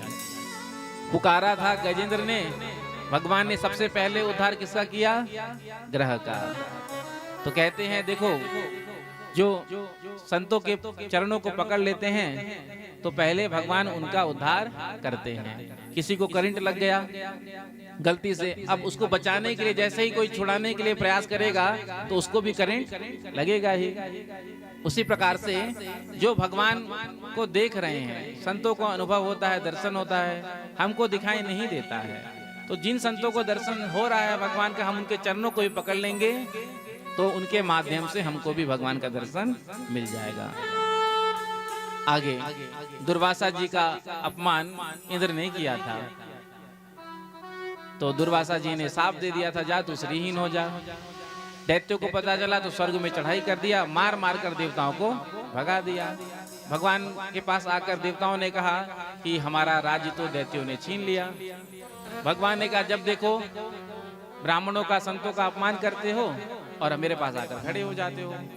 बिना मेहनत के यदि कुछ मिल जाए तो उसमें महत्व बुद्धि नहीं होती है, और परिश्रम करने के बाद कुछ मिलता है तो उसमें महत्व बुद्धि होती है। तो भगवान ने कहा देखो तुम्हारा सारा श्री समुद्र में चला गया, अब तुम समुद्र मंथन करो तो उससे अमृत मिलेगा, अमृत का पान करना। और समुद्र मंथन अकेले नहीं होगा, इसमें दैत्यों का भी सहयोग चाहिए। देवताओं ने कहा दैत्य तो हमारे दुश्मन हैं, बैरी हैं, वो हमारा क्यों सहयोग करेंगे? तो भगवान ने कहा देखो यदि अपना काम बनता हो तो दुश्मन से भी मित्रता करनी पड़े तो कर लेना चाहिए, नीति कहती है। भगवान ने उदाहरण दिया, अर्योपि ही संदेह सती कार्यार्थ गौरवे अहि मूषक वध, जैसे सर्प ने चूहे से किया था, दृष्टांत दिया। देवताओं ने जाकर दैत्यों से कहा, जो दैत्यों ने देखा देवताओं को आते हुए लाठी डंडा संभालने लगे। देवताओं ने कहा भैया आज हम युद्ध करने नहीं आए हैं, आज तो हम एक प्रस्ताव लेकर के आए हैं। दैत्यों ने कहा कहो क्या बात है? तो देवताओं ने कहा देखो हम सब आपस में भाई हैं, क्योंकि पिता तो एक है लेकिन माँ अलग अलग है। दीति के दैत्य हुए हैं और अदिति के देवता हुए हैं, तो हम सब आपस में भाई, आपस में लड़ते हैं, झगड़ते हैं, मरते हैं, तो क्यों ना हम समुद्र मंथन करें। समुद्र मंथन से अमृत निकलेगा, हम सब अमृत का पान करेंगे। उसके बाद चाहे जितने भी लाठी डंडे बजे, मरना तो किसी का होगा नहीं। तो ये दैत्यों को ये बात पसंद आ गया, ठीक है। तो अब समुद्र मंथन कैसे हो, उसके लिए पहले मंदराचल पर्वत लाना होगा। तो मंदराचल पर्वत को लाया गया। जब उसको समुद्र में नीचे रखा गया तो कोई आधार नहीं था, तो वो डूबने लगा। भगवान ने कच्छप रूप से अवतार लिया और मंदराचल पर्वत के नीचे जाकर के बैठे, वासुकी नाग का रस्सी बनाया और समुद्र मंथन होने लगा। एक तरफ देवता, एक तरफ दैत्य। इधर भगवान ने कहा कि देखो देवताओं, तुमने ऊंचे कुल में जन्म लिया है, इसलिए सर्प के मुख भाग को तुम पकड़ोगे। जो दैत्यों ने सुना तो दैत्यों ने कहा हम क्या नीच खानदान के हैं, हम सर्प के पूंछ को नहीं पकड़ेंगे, क्योंकि सर्प का पूंछ जो है अमंगल भाग होता है। भगवान ने तो जानबूझकर कहा था, क्यों? क्योंकि जब अगमर्षण होगा समुद्र मंथन के लिए तो वासुकी नाग के मुख से ज्वाला निकलेगी। दैत्य उल्टे खोपड़ी के हैं, भगवान जानते हैं उल्टा बोलेंगे तो ये सीधा करेंगे। कुछ कई लोग होते हैं ना, सीधी बात उनको समझ में ही नहीं आती है, उल्टा कहो तो सीधा करेंगे। एक पंडित जी थे, उनकी पत्नी बस वही उल्टे स्वभाव की। पंडित जी जो कहें बस उसका उल्टा ही उसको करना। पंडित जी ने भी अपना स्वभाव बना लिया कि अब पंडित जी उल्टा उल्टा कहते, सीधा सीधा हो जाता। पंडित जी ने आकर घर में कहा, सुनती हो प्रयाग में कुंभ लग रहा है, माघ महीने से प्रारंभ हो रहा है, लेकिन हम नहीं जाएंगे। वो भीड़ होता है, इतना भीड़ होता है, धक्का मुक्का, इतने में जाकर के कौन मरे, हम तो घर में ही 2 बाल्टी पानी से नहा लेंगे। पत्नी ने कहा, वाह महाराज, 12 साल में एक बार कुंभ का मेला लगता है, कुंभ का स्नान होता है, और आप घर में नहाओगे? आप तो नहाओ, मैं तो जाऊंगी। पंडित जी भी तो जाना ही चाहते थे, पंडित जी ने उल्टा कहा। तो पंडित जी ने कहा, ठीक है, लेकिन रास्ते के लिए भोजन वोजन मत बनाना, रास्ते में तमाम भंडारा चलते रहते, जो मिलेगा पा लेंगे। पत्नी कहती, वाह महाराज, इतने दूर हम जा रहे हैं, खाली हाथ जाएंगे? मैं तो भोजन बनाकर जाऊंगी।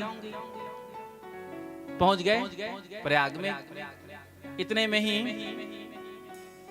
पंडित जी ने सोचा कि अब आए हैं तीर्थ यात्रा करने के लिए, तो अब झूठ कैसे बोलें। तो पंडित जी ने कहा कि देखो देवी, ज्यादा अंदर जाकर के स्नान मत करना, क्योंकि डूब जाओगी, गहरा है पानी। पत्नी ने कहा, वाह महाराज, इतनी दूर से मैं आई हूँ, क्या किनारे नहाने के लिए? मैं तो अंदर जाके नहाऊंगी। गई पत्नी अंदर और डूब गई। इधर पंडित जी ने कहा, मछुआरों से जाल लाओ, जाल लाओ, जाल लाओ, लगाओ। अब पानी की धारा इधर बह रही थी, तो मछुआरों ने जाल यहाँ लगाया। पंडित जी ने कहा, यहाँ जाल मत लगाओ, इधर लगाओ। मछुआरों ने कहा, महाराज, जल की धारा तो इधर बह रही है, तो इधर ही तो होगा। तो पंडित जी ने कहा, मरते मरते भी उल्टी चली है। प्रेम से कहो श्री राधे राधे। तो दैत्य भी उल्टे खोपड़ी के हैं। भगवान ने कहा, तो दैत्यों ने कहा, हम नहीं पूछ पकड़ेंगे। तो कहा, ठीक है, तुम ही बड़े बाप के बेटे बनो और मुख को पकड़ो। तो दैत्यों ने वासुकी नाग के मुख को पकड़ा, देवताओं ने पूछ को। अब जब समुद्र मंथन होने लगा तो आग का अंगारा जो निकला, आधे दैत्य तो काले पड़ गए। प्रेम से कहो श्री राधे राधे। देवताओं ने मन ही मन कहा, और बनो बड़े बाप के बेटा। समुद्र मंथन हुआ, सबसे पहले निकला कालकूट विष। अब इधर देवताओं ने तो कहा था कि अमृत निकलेगा। जैसे ही कालकूट विष निकला, दैत्यों ने कहा, अरे इसी के लिए हमने इतना परिश्रम किया। भगवान से जाकर के कहा, प्रभु अब आप ही बताएं इसका क्या करें। तो कहा, जाओ जाकर भोलेनाथ से प्रार्थना करो। तो सभी देवता आए हैं और आकर भगवान भोलेनाथ से प्रार्थना करते हैं। देव देव महादेव, भूतात्मन भूत भावना, त्राहि नासर नापन्नास, त्रैलोक्य दहना द्विषाद। देवताओं ने प्रार्थना किया, प्रभु इस कालकूट विष का आप पान करें। बगल में पार्वती जी थी, पूछा, देवी बताओ मैं क्या करूं। अब कोई पत्नी अपने पति से ये तो नहीं कह सकती है कि आप विष का पान कर जाइए, चाहे कितना भी सामर्थ्य क्यों ना हो। तो पार्वती जी ने कहा, जिसमें सबका कल्याण हो वही आप करिए। तो भोलेनाथ ने कहा, सबका कल्याण तो तभी होगा जब मैं इस विष का पान करूंगा। आज अपने करतल में लिया उस विष को और भगवान भोलेनाथ ने उसका पान किया। उस विष को कंठ में ही धारण करके रखा। क्यों? कंठ से नीचे जाने नहीं दिया, क्योंकि भगवान भोलेनाथ के हृदय में राम जी निवास करते हैं। नीचे जाएंगे तो राम जी को कष्ट होगा। तो वो जो विष था वो कंठ में ही रह गया। इसलिए भगवान भोलेनाथ का एक नाम पड़ा नीलकंठ भगवान। बोलो नीलकंठ भगवान की जय हो। ऐरावत हाथी निकला, इंद्र ने लिया। उच्चैश्रवा घोड़ा राजा बलि ने लिया।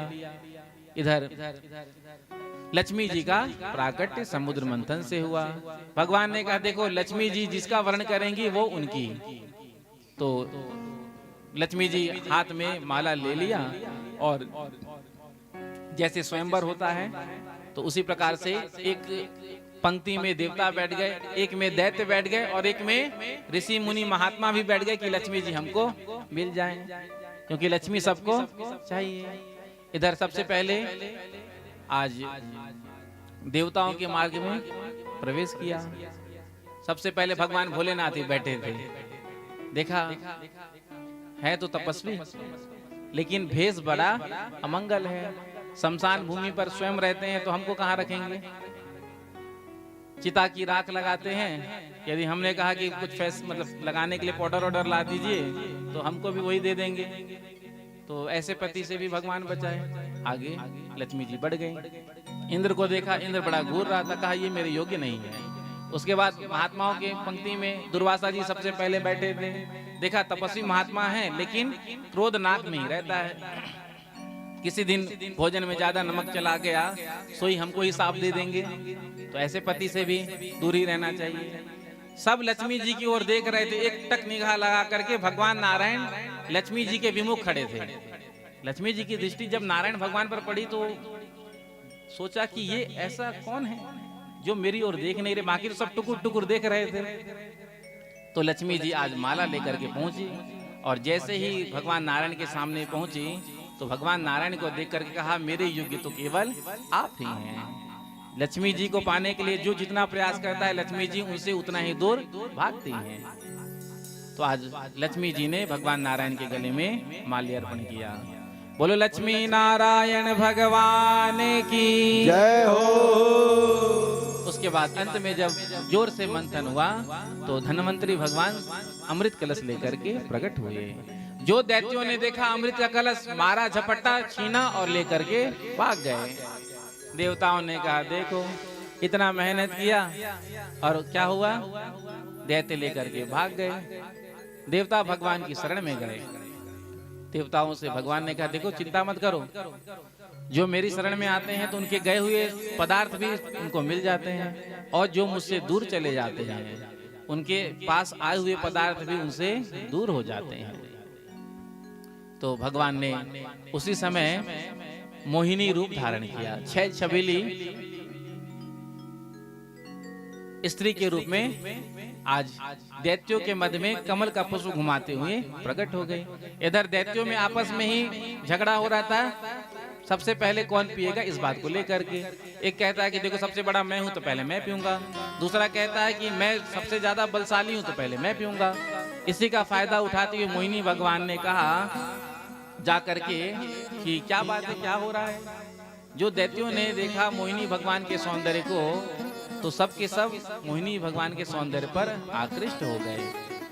आकर दैत्यों ने कहा देवी हम सब भाइयों के मध्य में अमृत पान के लिए झगड़ा चल रहा है, यदि आप समाधान कर देंगे आप तो ठीक रहेगा, आप अपने हाथों से पिला दीजिए।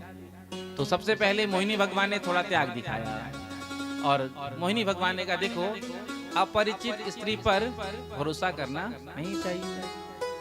जो सुना दैत्यों ने तो कहा बात तो बिल्कुल इसने ठीक कहा। एक ने कहा मुझे तो बहुत पढ़ी लिखी मालूम चलती है, दूसरे ने कहा ऊंचे खानदान की लग रही है, बात बहुत बढ़िया कहा। अरे अपरिचित स्त्री पर कोई विश्वास करता है क्या? दैत्यों की श्रद्धा बढ़ गई। अब दैत्यों ने कहा हो जो भी, अब हम अमृत पिएंगे तो आपके हाथ से ही पिएंगे। मोहिनी भगवान ने कहा देखो किसी में कम गिर गया किसी में ज्यादा गिर गया तुम मुझसे ही लड़ बैठोगे, तुम्हारा क्या ठिकाना। तो सबने कसम खाई नहीं आप जैसा पिलाना चाहे जितना मर्जी जैसा, कोई कुछ नहीं बोलेगा। तो मोहिनी भगवान के हाथ में अमृत कलश आ गया। इतने में ही देवता आ गए। मोहिनी भगवान ने देवताओं की ओर देखकर कहा ये कौन है?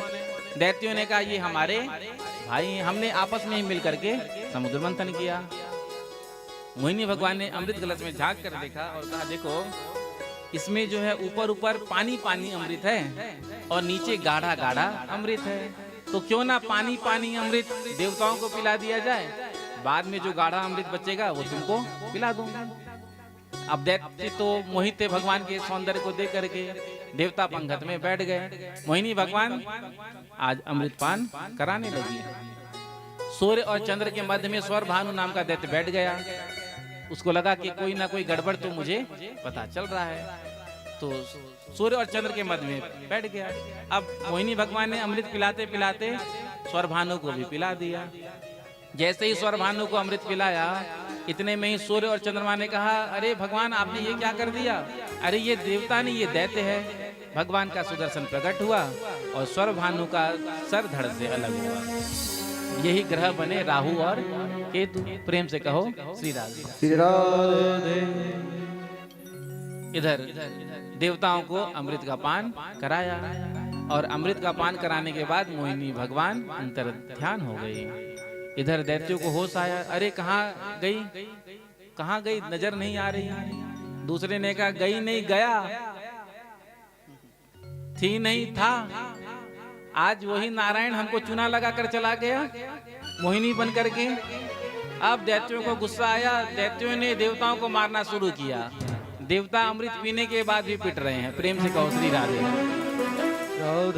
देवासुर संग्राम हो गया, जिस युद्ध में आज इंद्र के हाथों से राजा बलि की मृत्यु हो गई। बाद में शुक्राचार्य जी ने मृत संजीवनी विद्या के द्वारा विविध किया और कहा कि तुम ब्राह्मणों की सेवा करो। ब्राह्मणों की सेवा किया राजा बलि ने। ब्राह्मण ने अपने तप से एक विमान बना करके दिया। जिस विमान पर बैठकर राजा बलि जब स्वर्ग में पहुंचे हैं तो देवता बिना लड़े स्वर्ग खाली करके चले गए। एक बार कश्यप जी अपनी पत्नी अदिति के आश्रम में पहुंचे।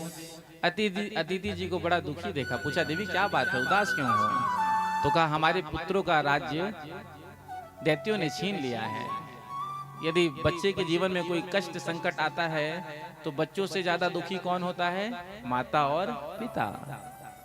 हमारे पुत्र वन वन में भटक रहे, आप ऐसी कृपा करिए कि उनको उनका राज्य मिल जाए। तो पयो व्रत नाम का व्रत बताया, फाल्गुन शुक्ल पक्ष में किया जाता है। 12 दिन का व्रत केवल दूध का आहार लेकर किया जाता है। आज इस व्रत को अदिति जी ने किया। आज सुंदर भाद्रपद का महीना आया, शुक्ल पक्ष द्वादशी तिथि, दिन के ठीक 12 बजे आज भगवान ने अदिति जी के गर्भ से वामन रूप से अवतार लिया। बोलो वामन भगवान की जय हो। बड़ा ही सुंदर वामन भगवान का स्वरूप था। आज देवताओं ने प्रकट होकर के भेंट दिया। माता अदिति ने कौपीन पहनाई, किसी ने छत्र दिया, किसी ने कमंडल दिया। उसके बाद जो भी भिक्षा में मिला सब ले जाकर के बृहस्पति जी के चरणों में रख दिया। महाराज स्वीकार करिए। जब ब्रह्मचारी का उपनयन संस्कार होता है, जो भी भिक्षा में मिलता है तो उसे गुरुदेव को अर्पण करता है। बृहस्पति जी ने कहा, देखो इससे कुछ नहीं होगा मेरा, मुझे तो त्रैलोकी की भिक्षा चाहिए। कहा वामन भगवान ने कि त्रैलोकी की भिक्षा कहाँ मिलेगी? तो कहा इस समय त्रिलोकी के राजा बलि हैं, जो नर्मदा के तट पर यज्ञ कर रहे हैं। बोलो वामन भगवान की जय हो। तो छोटे से वामन भगवान आज चटपट चलते हुए सीधे पहुंचे हैं नर्मदा के तट पर, जहां राजा बलि यज्ञ करा रहे थे। एक बार कह दो, वामन भगवान की जय हो।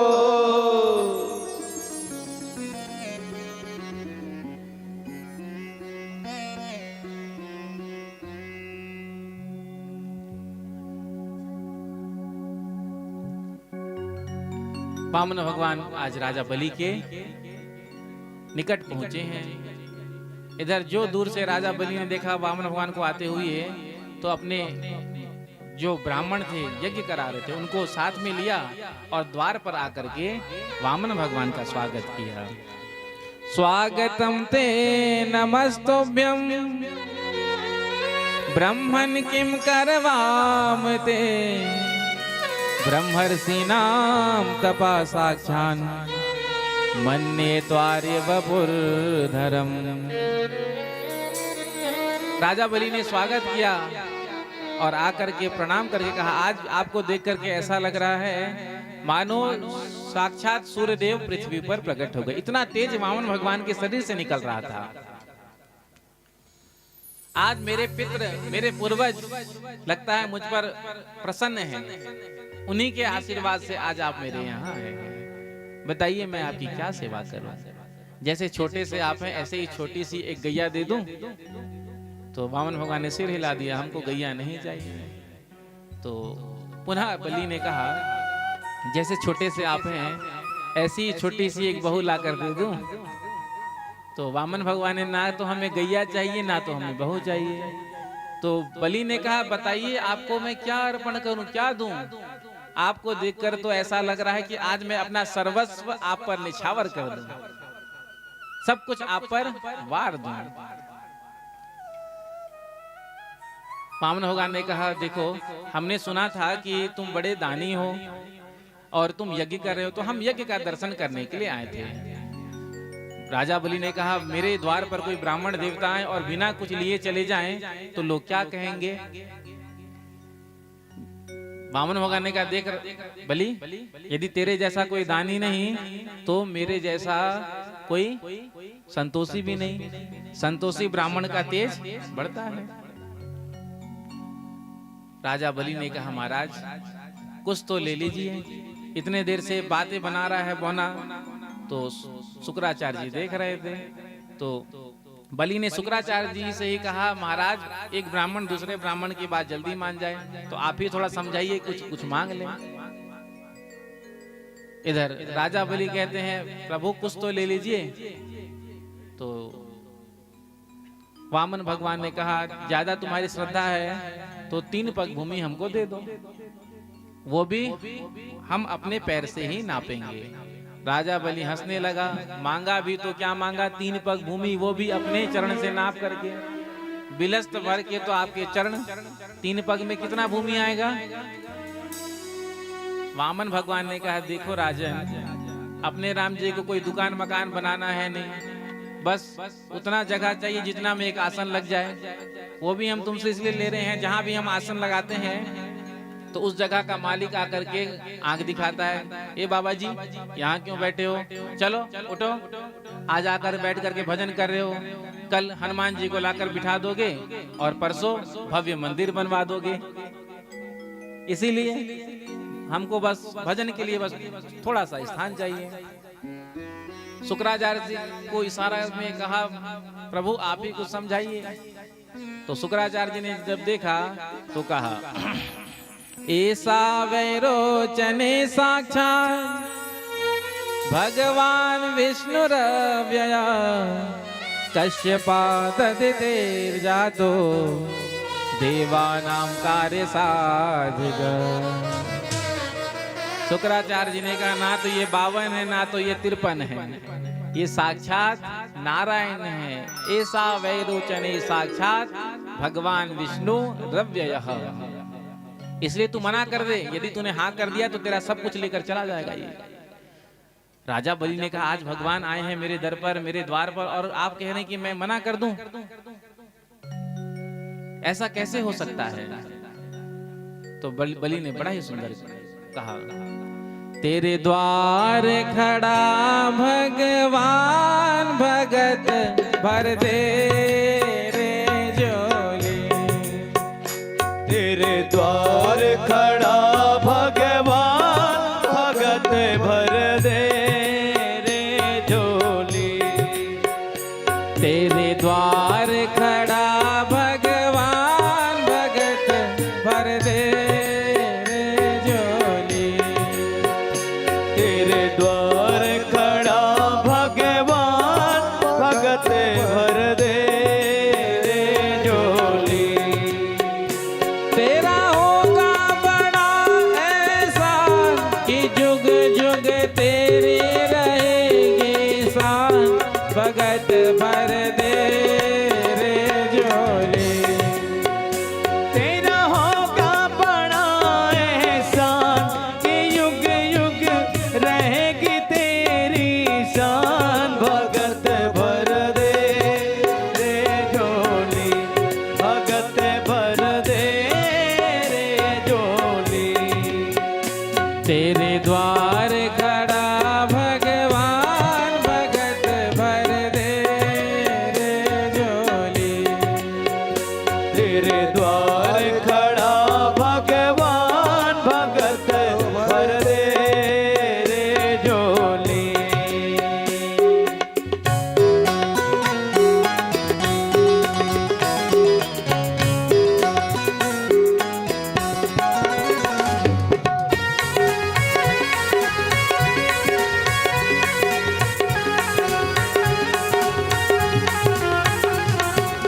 डोल उठी है सारी धरती देख रे, डोला गगन है सारा। डोल उठे हैं सारे धरती देख रे, डोला गगन है सारा। भीख मांगने आया तेरे घर,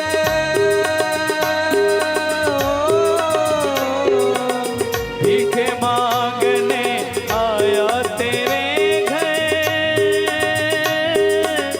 जगत का पालन हारा रे, जगत का पालन हारा। मैं आज तेरा मेहमान, तू कर ले मुझसे जरा पहचान। भगत भर दे रे जोली, भगत भर दे रे झोली।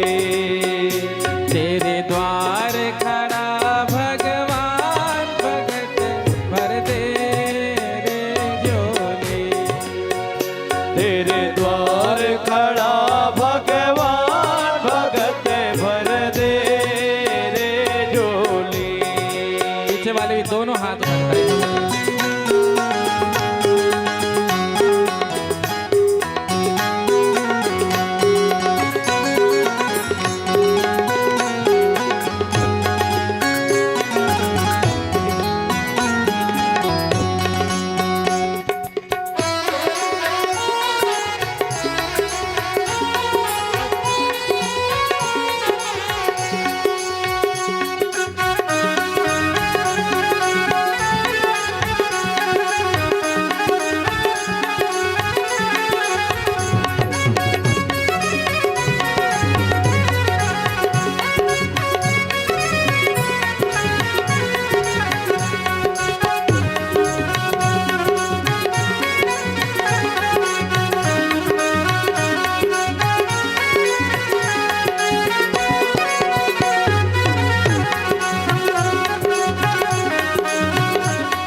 आज लुटा ले रे सर्वस अपना, मान ले कहना मेरा। आज लौटा तेरे सर्व से अपना, मान ले कहना मेरा। आज लुटा ले रे सर्वस अपना, मान ले कहना मेरा। आज लौटा तेरे सर्व से अपना, मान ले कहना मेरा। मिट जाएगा पल में तेरा,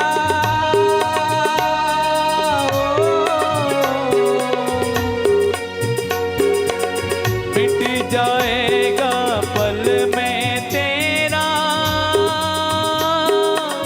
जन्म जन्म का फेरा रे, जन्म जन्म का फेरा। तू छोड़ सकल अभिमान, अमर कर ले रे तो अपना दान। भगत भर दे जोली, भगत भर दे रे झोली। तेरे द्वार खड़ा भगवान, भगत भर दे रे झोली। भगत भर दे रे झोली।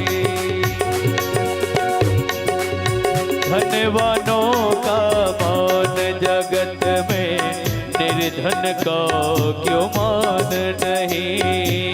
धनवानों का मान जगत में, निर्धन का क्यों मान नहीं। ऐ मेरे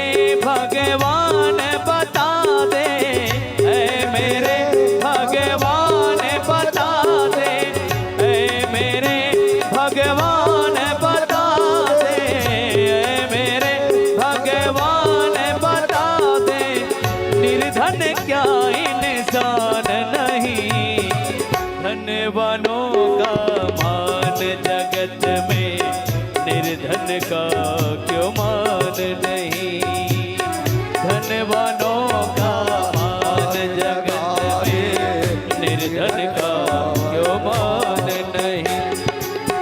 सबके सुनो कहाए थे, जय हो राजा बलि से दान लेने आए थे, लेने को दान भारी, मोहन बने भिखारी, मोहन बने भिखारी, मोहन बने भिखारी, मोहन बने भिखारी, दाने ने शीश देकर, दाने ने शीश देकर, हाँ चमका लिया सितारा, चमका लिया सितारा, चमका लिया सितारा, चमका लिया सितारा, दाने ने शीश देकर, दाने ने शीश देकर, हाँ चमका लिया सितारा, चमका लिया सितारा, सबके सहारे लाखों, सबके सहारे लाखों, मुझे श्याम का सहारा, दाने ने शीश देकर, दाने ने शीश देकर, आज चमका लिया सितारा, चमका लिया सितारा, तेरे द्वार खड़ा भगवान, भगत भर दे रे झोली, भगत भर दे रे झोली, भगत भर दे रे झोली, भगत भर दे रे झोली।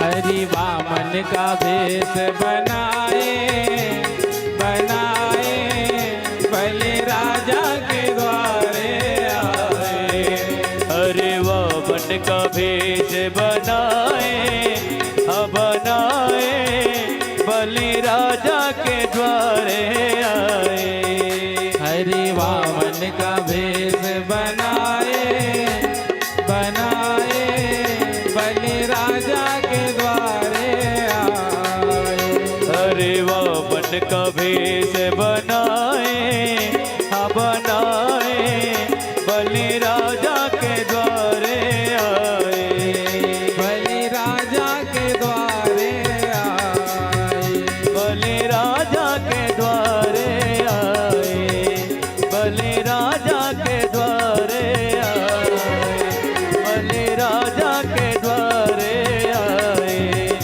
बलि राजा के द्वारे आए। बोलो वामन भगवान की जय हो जोर से कह दो, श्री राधे बोलो वामन भगवान की। जय हो तो वामन भगवान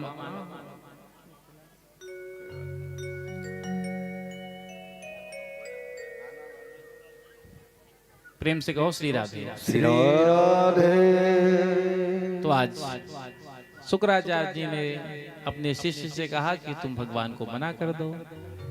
शिष्य ने कहा गुरुदेव आप कैसे हैं जो मुझे दान करने से रोक रहे हैं, वो भी भगवान स्वयं मेरे द्वार पर चल कर के आए हैं और आप कह रहे हैं कि मना कर दो।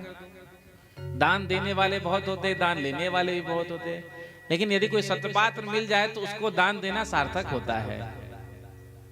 आप जो दान करते हैं तो आप उस जगह दान करें जहां पर आपके धन का सदुपयोग होवे। आपने दिया, आपके धन का उपयोग नहीं हुआ तो पुण्य आपको नहीं मिलेगा। इसलिए बहुत विचार करना चाहिए कि हमको कहाँ देना चाहिए, कहाँ नहीं देना चाहिए। प्रेम से कहो श्री श्री राधे। जैसे कि कथा चल रही है, सबके आप समस्त नगरवासियों के सहयोग से ही हो रहा है, तो जैसी जिसकी श्रद्धा, तो सबको सहयोग करना चाहिए। प्रेम से कहो श्री राधे। श्री राधे। तो आज शुक्राचार्य जी की बात जब बलि ने नहीं मानी तो शुक्राचार्य जी को गुस्सा आ गया, क्रोध आ गया, कहा तू श्रीहीन हो जा। शुक्राचार्य जी तो चले गए। इधर अपनी पत्नी को बलि ने बुलाया, विंध्यावली को, और कहा कि जल का झारी भर कर लाओ। कलश लेकर के आई हैं और आज बलि ने वामन भगवान के चरणों का प्रक्षालन किया, उस जल को अपने सिर पर धारण किया।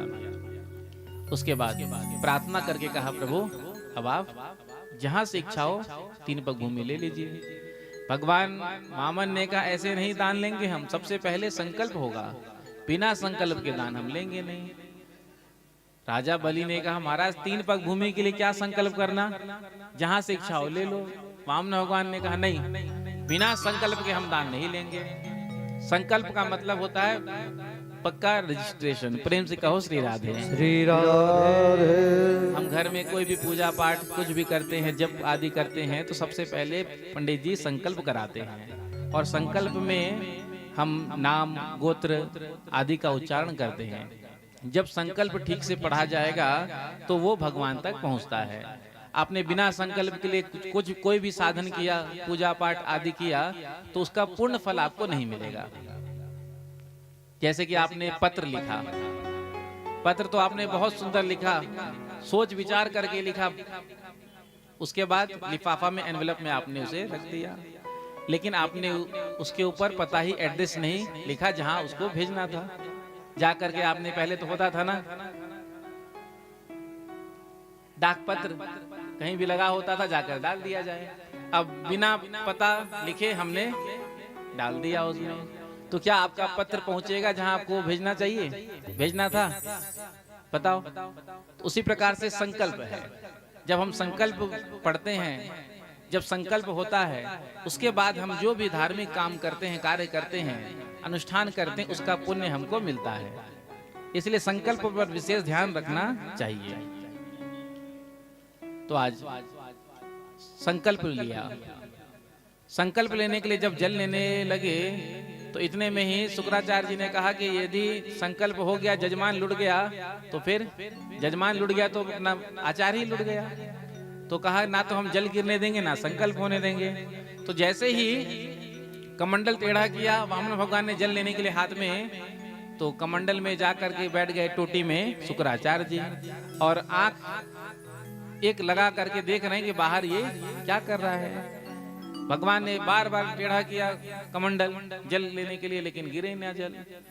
प्रभु ने कहा, वामन भगवान ने कहा अरे बलि हमको लगता है ये पुराना हो गया, जंग खा गया है, लाओ अभी हम इसे ठीक कर देते हैं। अपने आसन से कुसा निकाला और जैसे ही टोटी में मारा, अब उस टोटी में आंख लगाकर शुक्राचार्य जी देख रहे थे। इतने में ही शुक्राचार्य जी की एक आंख गोविंदाय नमो नमः। शुक्राचार्य जी ने भी मन ही मन कहा कि कोई देता है कोई लेता है, व्यर्थ में हमने एक आंख अपनी गवा दी। शुक्राचार्य जी चले गए, जल गिरा, संकल्प हुआ। संकल्प होते ही वामन भगवान आज विराट बन गए। एक पग से पृथ्वी लोक को नापा, दूसरे पग से स्वर्ग लोक को नापा। जब तीसरा पग भूमि दान के लिए बचा नहीं तो राजा बलि को बंधन में बंधवा दिया और कहा वामन भगवान ने तू कहता था ना कि मैं 3 पग भूमि दान करूंगा, तो तीसरा पग भूमि दान कर, नहीं तो मैं तुझे नरक में डाल दूंगा। राजा बलि ने कहा आप धमकी किसको दे रहे हैं कि नरक में डाल दूंगा, नरक में डाल दूंगा? पहले आप एक बात बताइए, दान देने वाला बड़ा होता है या दानी बड़ा होता है? धन बड़ा होता है या धन देने वाला बड़ा होता है? तो भगवान ने कहा धन देने वाला बड़ा होता है। तो अभी तक तो आपने 2 पग में केवल मेरे धन को नापा, तीसरा पग आप मेरे मस्तक पर रखकर मुझको स्वीकार करिए। तो आज तीसरा पग वामन भगवान ने राजा बलि के मस्तक पर रखा और उसके वचन को सत्य किया और दान लेने वाला बंध जाता है। प्रेम से कहो श्री राधे। श्री राधे। तो वामन भगवान आज सुतल लोक में राजा बलि के द्वारपाल बनकर के खड़े हो गए। प्रेम से कहो श्री राधे। श्री राधे। सुंदर वामन भगवान का प्रसंग सुनाया। नवम स्कंद में सूर्यवंश और चंद्रवंश का वर्णन है। सूर्यवंश में भगवान श्री राम आए हैं, चंद्रवंश में भगवान कृष्ण आए हैं। सूर्यवंश में राजा अमरीश का बड़ा पावन चरित्र सुनाया, उसके बाद युवनाश का चरित्र सुनाया, सगर चरित्र सुनाया। आगे इन्हीं के वंश में खटवांग नाम के राजा हुए। खटवांग के दीर्घबाहु के अज के महाराज दशरथ। खटवांगा दीर्घबाहुश्च रघुस्तस्मात् पृथु श्रवा अजस्ततो महाराजस तस्मात् दशरथो भवत्। तो दशरथ जी के 4 पुत्र हुए जिनका नाम राम, लक्ष्मण, भरत, शत्रुघ्न। प्रेम से कहो श्री राधे। श्री राधे। देखो समय तो हो चुका है, तो पहले हम चलते हैं अयोध्या और अयोध्या होते हुए चलेंगे गोकुल। तो जब भगवान श्री राम जी का प्राकट्य हुआ तो गोस्वामी जी ने कितना सुंदर गाया, आप सबको याद होगा, तो मेरे साथ गाइए। भय प्रगट कृपाला दीन दयाला कौसल्या हितकारी हर्षित महतारी मुनि मनहारी अद्भुत रूप विचारी लोचन अभिरामा तनुगन श्यामा निज आयुध भुज चारी भूषण बन माला नयन विशाला शोभा सिंधु खरारी कहे दुई कर जोरे स्तुति तोरी केहि विद करो अनंता माया गुण ज्ञानातीतय मान वेद पुराण बनंता करुणा सुख सागर सब गुण आगर गावहि श्रुति सता सोम महित लागी जन अनुरागी भयो प्रकट श्रीकंता ब्रह्मांड निकाया निर्मित माया रोम रोम प्रतिवेद कहे ममोर शोभासी यह उपहासी सुनत धीर मति थिर न रहे उपजा जब ज्ञान प्रभु मुस्काना चरित बहुत विधि कीन चाहे कहीं कथा सुहाई मात बुझाई जही प्रकार सुत प्रेम लहे माता पुनि बोली सोमति डोली तजऊ दास यह रूपा की जैसी सुशीलायति प्रिय शीला यह सुख परमयनोपा सुनि बचन सुजाना रोदन ठाना होई बालक सुर भूपा यह चरित जगावहि हरि पद पावहि दिन पर ही भव कोपा विप्रधेनु सुर सदहिता लीन मनुज अवतार निज इच्छा निरमित गुणो माया गुण गोपाल सियावर रामचंद्र की जय उमापति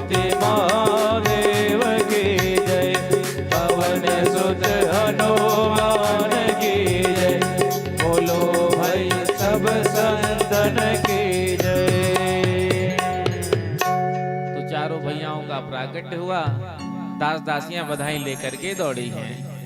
2 मिनट का बधाई गा करके हम फिर गोकुल चलेंगे। प्रेम से कहो श्री राधे।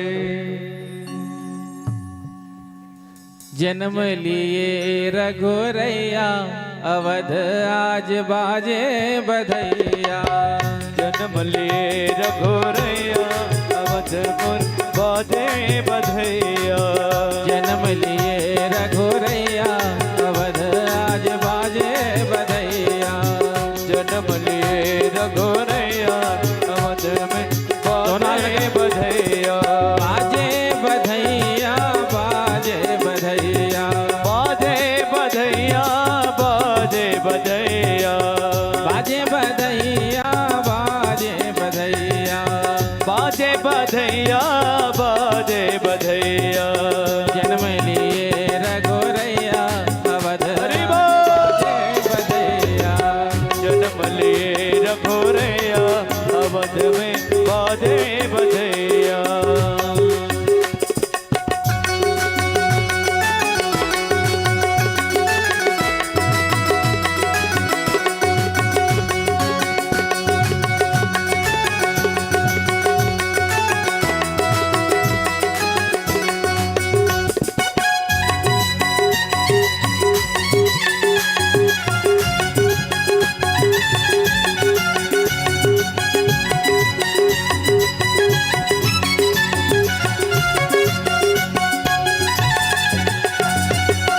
जन्म लिए रघुरैया अवध में बाजे बधैया। जन्म लिए रघुरैया अवध में बाजे बधैया। ऐसे नहीं, दोनों हाथ जाकर झूमते हुए।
धन सोनवा बाबा बाजे अन धन सोनवा। बाबा लुटावे अन धन सोनवा। बाबा लुटावे अन धन सोनवा। भैया लुटावे रुपैया अवध में बाजे बधैया। जन्म लिए रघुरैया अवध में बाजे बधैया। जन्म लिए रघुरैया अवध में बाजे बधैया। जन्म लिए रघुरैया अवध में बाजे बधैया। जन्म लिए रघुरैया अवध में बाजे बधैया। जन्म लिए रघुरैया अवध में बाजे बधैया। जन्म लिए रघुरैया अवध में बाजे बधैया। जन्म लिए रघुरैया अवध में बाजे बधैया। बोलो राजा रामचंद्र भगवान की जय हो बोलो चारों भैयाओं की जय हो। सुखदेव जी ने कृष्ण कथा सुनाने से पहले 2 अध्याय में राम कथा सुनाया। प्रेम से कहो श्री राधे। श्री राधे। राम जी का जीवन चरित्र कैसा है हम सब जानते हैं। रामो विग्रहवान धर्म। धर्म किसे कहते हैं तो राम जी कोई यदि आप देख लेंगे तो राम जी ही धर्म के मूर्तिमंत रूप हैं। क्योंकि जब तक हमारा राम जी की तरह जीवन मर्यादित नहीं होगा तब तक कृष्ण कथा में हमको प्रवेश नहीं मिलेगा। क्योंकि राम कथा परम पवित्र कथा, कृष्ण कथा परम विचित्र कथा। प्रेम से कहो श्री राधे। राधे। जब आप पढ़ेंगे भागवत का मूल पारायण तो आपको भी लगेगा ये टेढ़ी टांग वाला चंद्रवंश में ही क्यों आया। तो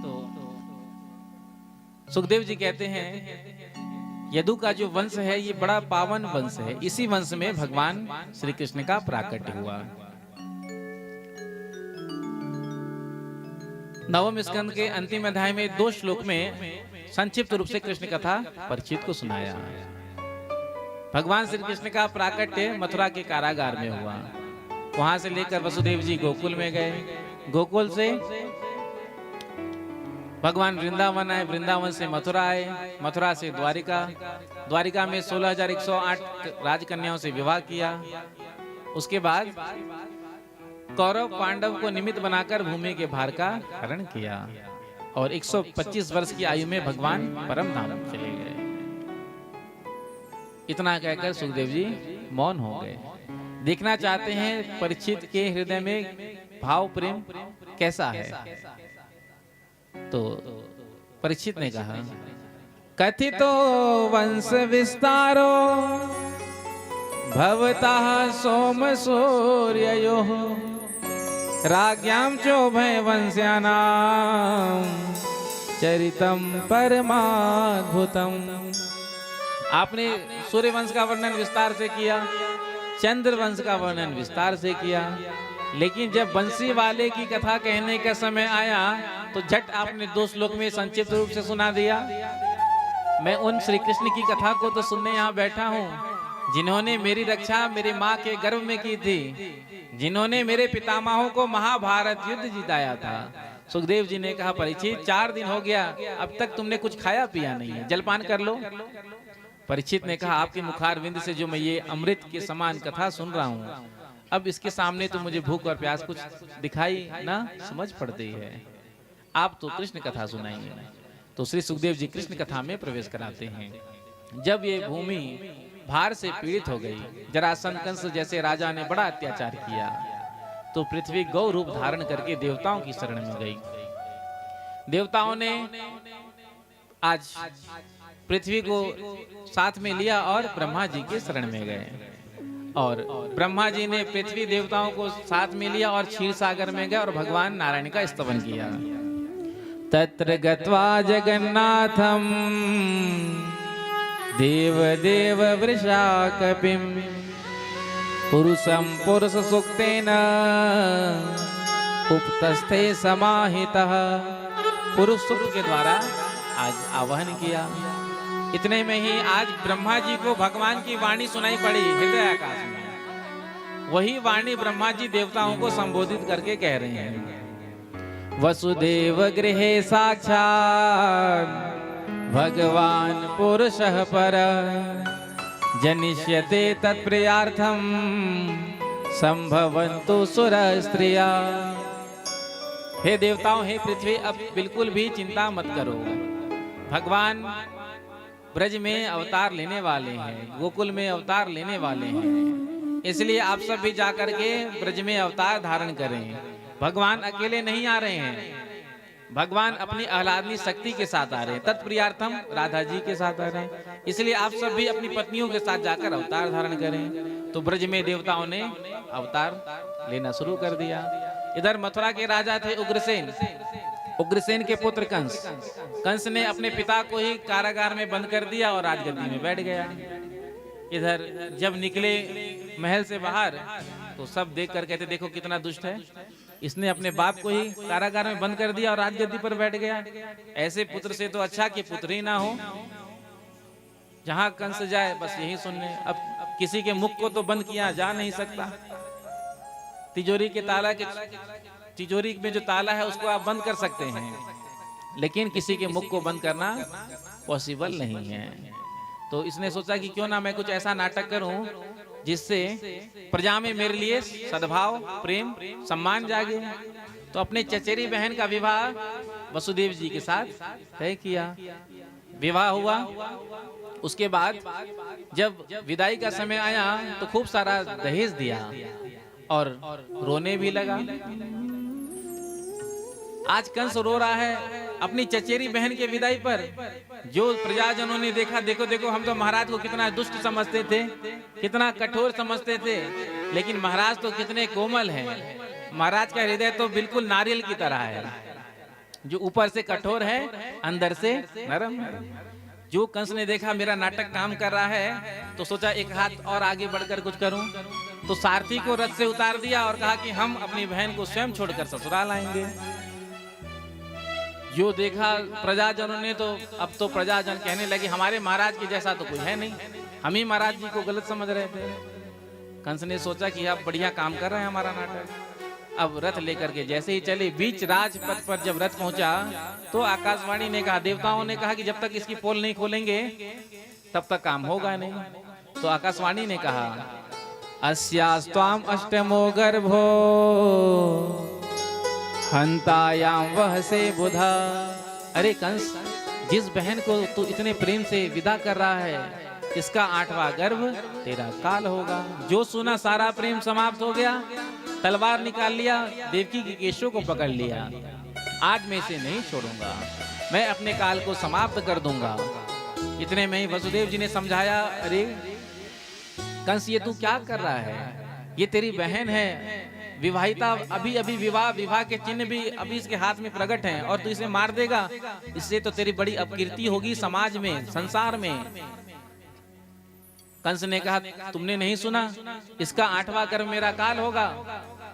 तो वसुदेव जी ने कहा, देख तुझे देवकी से कोई खतरा नहीं, भय नहीं, तुझे इसके गर्भ से है ना, तो मैं तुझे वचन देता हूँ जितने भी इसके संतान होंगी मैं तुझे ला करके दे दूंगा। तो वसुदेव जी के वचन पर विश्वास करके देवकी और वसुदेव जी को छोड़ दिया। प्रथम पुत्र का जन्म हुआ, ले जाकर के कंस को दिया। कंस ने देखा तो दया आ गई, ये क्या मुझे मारेगा, वापस भेज दिया। नारद जी ने आकर के एक कमल का पुष्प निकाला 8 पंखुड़ी वाला और कंस से कहा, गिनो इसे, 1 2 3 4 5 6 7 8। फिर कहा कि उल्टा गिनो, 8 7 6 5 4 3 2 1। तो 1 को 8 और 8 को 1 सिद्ध करा दिया। नारद जी ने कहा, समझ गए? कंस ने कहा, जी गुरुजी। बुलाया उस पुत्र को और चट्टान पर फेंक कर समाप्त कर दिया। 6 पुत्र को ऐसे ही मार दिया। 7वें गर्भ में बलराम जी आए। अब बलराम जी को जब कंस मारने लगेगा, बलराम जी तो शेषा अवतार, फूंक मार के ही समाप्त कर देंगे। तो भगवान ने सोचा कि हमारी लीला ही कैसे होगी, तो आज योग माया को आदेश दिया कि रोहिणी जी के गर्भ में इस गर्भ को स्थापित कर दो। तो 7वां गर्भ नष्ट नहीं कर पाया कंस। अष्टम गर्भ में भगवान श्री कृष्ण आए हैं। आज कंस ने कारागार में बंद करा दिया और हथकड़ियां बेड़ियां लगा दिया और सेनाओं को सुरक्षा में खड़ा कर दिया। इधर भगवान आज सबसे पहले वसुदेव जी के मन में आए हैं, उसके बाद देवकी जी के गर्भ में आए। जैसे ही देवकी जी के गर्भ में भगवान आए हैं, देवकी जी के चेहरे का जो तेज है वो बढ़ते जा रहा है, जिसको देख करके सैनिकों ने कहा कंस से जाकर, महाराज हमको ऐसा लगता है कि अब पुत्र का जन्म होने वाला है। और भारी सुरक्षा वहां पर कंस ने तैयार कर दी। इधर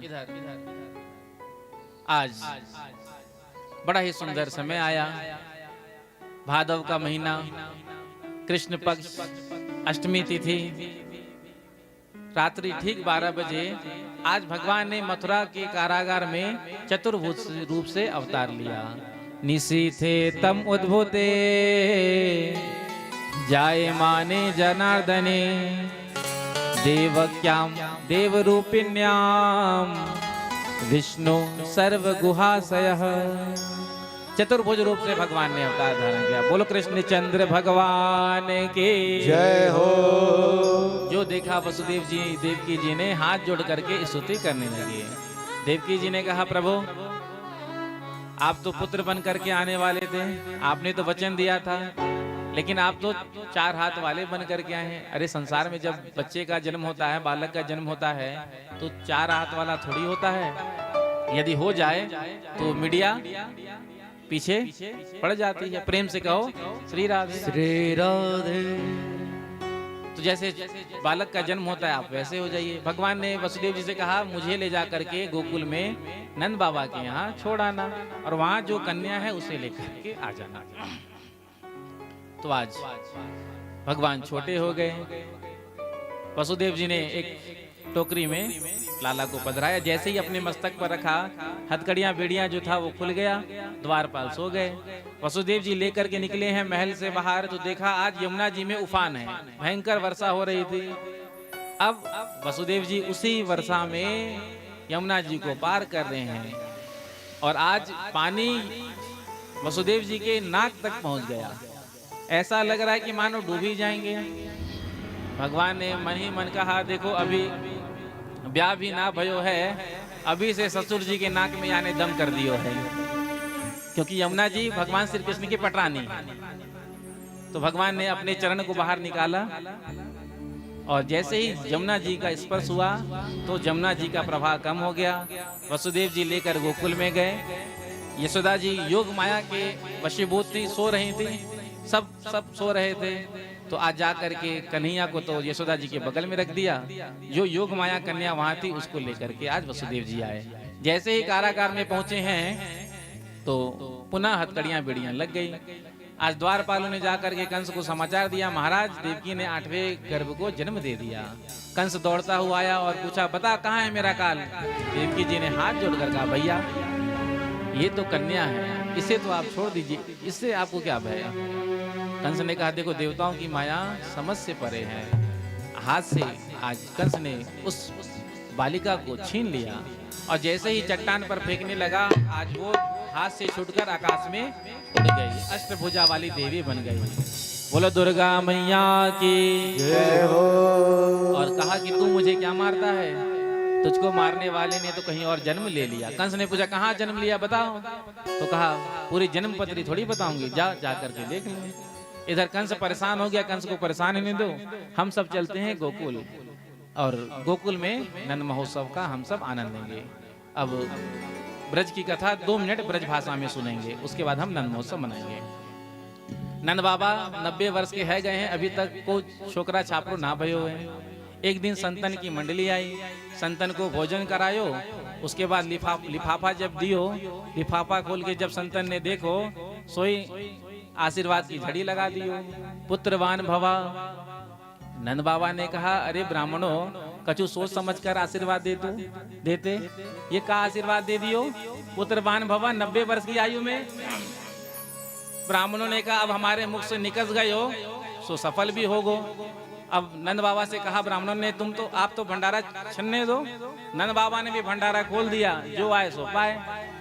और संतन के आशीर्वाद से, ब्राह्मणन के आशीर्वाद से यशोदा जी को परम लाभ प्राप्त हुआ।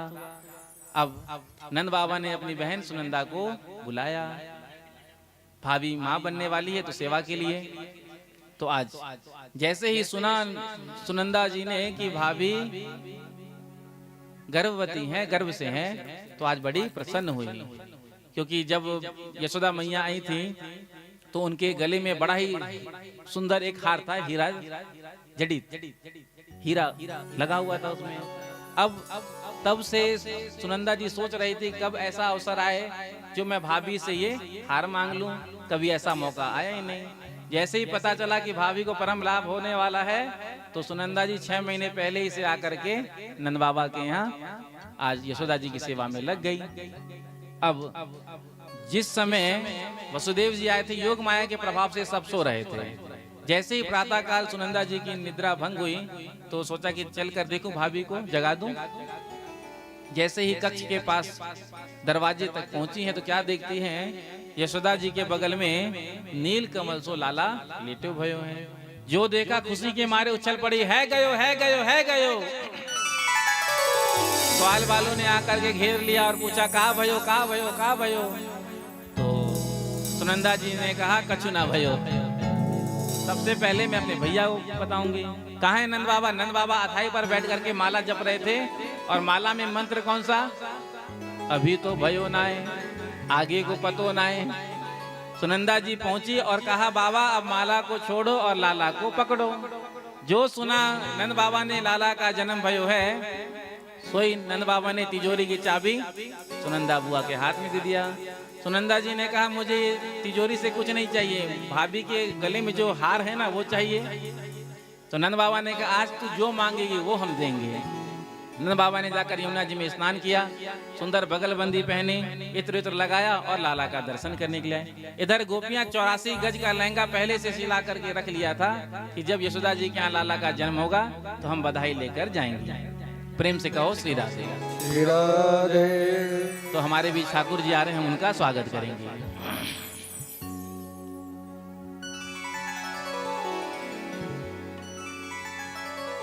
हेरी सखी मंगल गाओ रे, धरती अंबर सजाओ रे।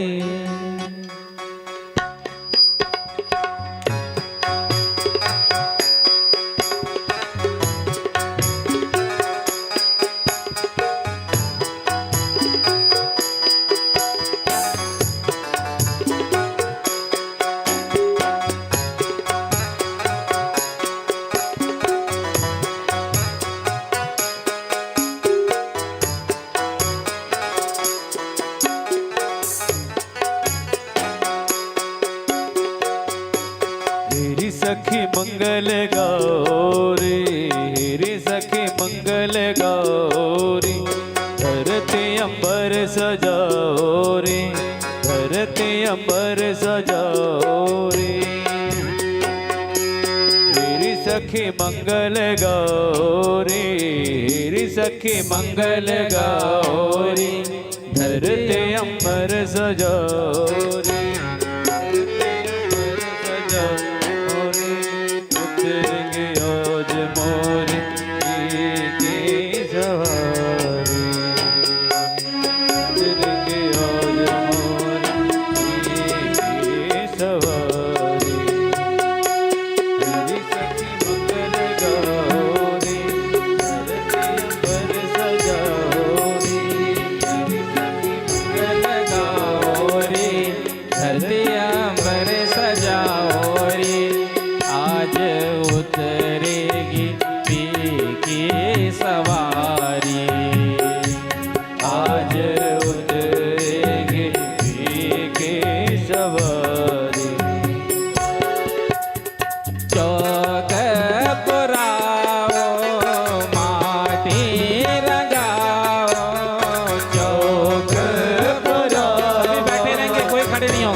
बोलो नंद के लाला की। जय हो।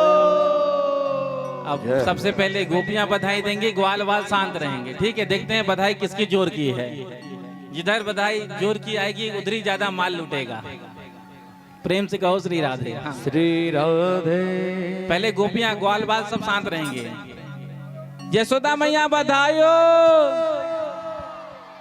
यशोदा मैया बधाई हो। अब गोपियां शांत रहेंगी, ग्वाल बाल बधाई देंगे। नंद बाबा बधाई हो, नंद बाबा बधाई हो। बराबर का रहा। प्रेम से कहो श्री राधे। तो आप सभी ठाकुर जी का दर्शन कर रहे हैं। तो आज की कथा यहीं पर विश्राम। कल की कथा में हम सुंदर भगवान के बाल लीलाओं का श्रवण करेंगे, माखन चोरी लीला का, गिरिराज महाराज का हम सब दर्शन करेंगे और यहाँ परिक्रमा भी देंगे और पूजन भी करेंगे। बोलो वृंदावन बिहारी लाल की जय हो। आरती का थाली उधर उधर करिए, अभी बधाई होगा।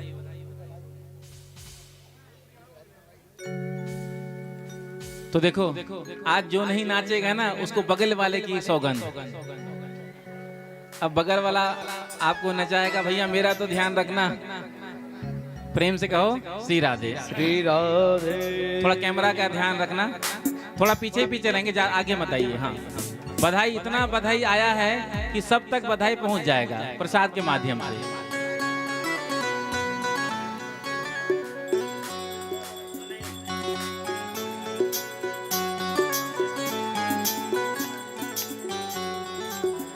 आरती नहीं,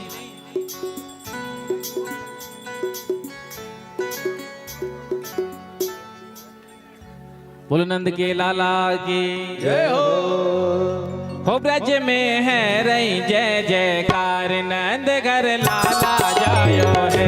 हो ब्रज में है रही जय जयकार, नंद घर लाला जायो है। हो ब्रज में है रही जय जयकार, नंद घर लाला जायो है। हो ब्रज में है रही जय जयकार, नंद घर लाला जायो है। लाला जायो है, यशोदा ने लाला जायो है। हो लाला जायो है, यशोदा ने लाला जायो है। हो लाला जायो है, यशोदा ने लाला जायो है। हो लाला जायो है, यशोदा ने लाला जायो है। ओ ब्रज में, ब्रज में, ब्रज में है रही जय जयकार, नंद घर लाला जायो है। हो ब्रज में है रही जय जयकार, नंद घर लाला जायो है।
युद्ध के योद्ध नंद घर आवे, युद्ध के योद्ध नंद घर आवे। ग्वाल बाल सब हिल मिल गावे। बाल बाल सब हिल मिल गावे। ब्रह्मानंद समान आज सुख सबने पायो है। हो ब्रह्मानंद समान साज सब तुमने पायो है। ओ ब्रज में, ब्रज में, ब्रज में है रही जय जयकार, लाला जायो है। हो ब्रज में है रही जय जयकार, नंद घर लाला जायो दोनों हाथ है। तक झुके हुए।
चौरासी कोस में भैया, गज 84 कोस में भैया, गज 84 कोस में भैया, गज 84 कोस में भैया।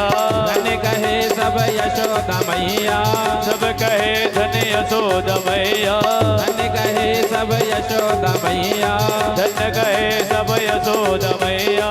80 साल के आयु में सुत ऐसो जायो है हो, 80 साल की आयु में सुत ऐसो जायो है। हो गज में है रही जय जयकार, लाला जायो है। गज में है रही जय जयकार, नंदगढ़ लाला आयो है।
राधे राधे रटे चलो आए हैं बिहारी, राधे राधे रट्टो चले आए हैं बिहारी, राधे रटे चलो आए हैं बिहारी, राधे राधे रट्टो चले आए हैं बिहारी, आए हैं बिहारी चले आए हैं बिहारी, आए हैं बिहारी चले आए हैं बिहारी, आए हैं बिहारी चले आए हैं बिहारी, आए हैं बिहारी चले आए हैं बिहारी। राधे राधे। ऐसे नहीं 2 फीट ऊंचा कूदना पड़ेगा, प्रेम से कहो श्री राधे। जो सबसे ज्यादा ऊपर तक जाएगा उसको एक डब्बा टॉफी मिलेगा। हाँ, संजू भैया देखेंगे कौन सबसे ज्यादा ऊपर कूदा है। हाँ ठीक है, वसुदेव जी पकड़े रहेंगे, जिसकी ज्यादा ऊंची छलांग उसको मिलेगा। राधे राधे रटे चलो आए हैं बिहारी, राधे राधे रटो चले आए हैं बिहारी, राधे राधे रटे चलो आए हैं बिहारी, राधे राधे रट्टो चले आए हैं बिहारी, आए हैं बिहारी चले आए हैं बिहारी, आए हैं बिहारी चले आए हैं बिहारी, आए हैं बिहारी चले आए हैं बिहारी, आए हैं बिहारी चले आए हैं बिहारी। राधे राधे राधे राधे राधे राधे रटे चलो आए हैं बिहारी, राधे राधे रट्टो चले आए हैं बिहारी, राधे राधे जपे चलो आए हैं बिहारी, राधे राधे रट्टो चले आए हैं बिहारी।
राधा रानी गंगा तो धार है बिहारी, राधा रानी गंगा तो धार है बिहारी, राधा रानी गंगा तो धार है बिहारी, राधा रानी गंगा तो धार है बिहारी, राधा रानी गंगा तो धार है बिहारी, राधा रानी गंगा तो धार है बिहारी, राधा रानी गंगा तो धार है बिहारी, राधा रानी गंगा तो धार है बिहारी। राधे राधे राधे राधे राधे राधे रटे चलो राधे राधे राधे रट्टो चले आएंगे बिहारी।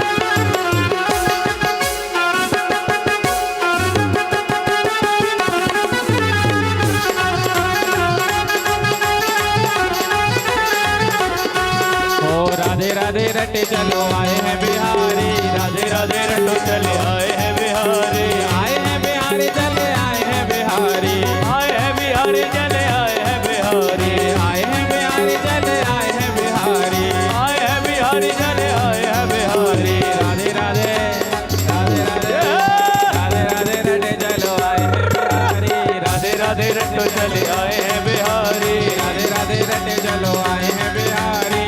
राधे रट्टो चले आए हैं बिहारी। अंत में दोनों हाथों का झूमते हुए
बोलो नंद के लाला की अच्छा बधाई लुटते लुटते ध्यान रखना कहीं खुद न लुट जाओ, क्योंकि कन्हैया के सखा भी हो ना हो आपके मध्य हो सकते हैं। तो बधाई लूटते समय चैन, मोबाइल, पर्स, गहनों का ध्यान रखते हुए बधाई लूटना। प्रेम से कहो श्री राधे। श्री राधे। बच्चों को थोड़ा साइड कर दीजिए, बच्चों को दे दीजिए जो चाहिए उनको उठा करके, बच्चों को साइड कर दीजिए, थोड़ा सा उधर दे दीजिए उनको जो चाहिए।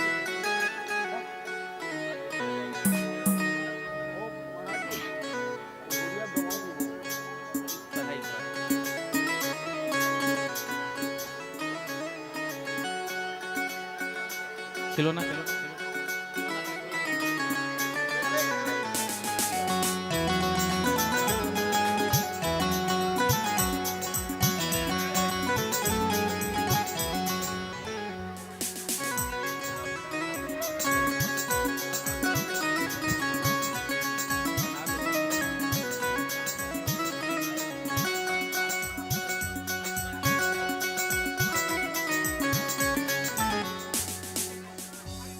बोलो नंद के लाला की जय हो। बोल वृंदावन बिहारी लाल की जय हो। थोड़ा साइड कर दीजिए। हाँ हाँ हेलो बच्चे हैं ना।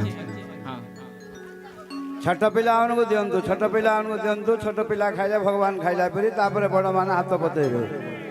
ଅତି ଆନନ୍ଦର ଉତ୍ସବ ଆଜି।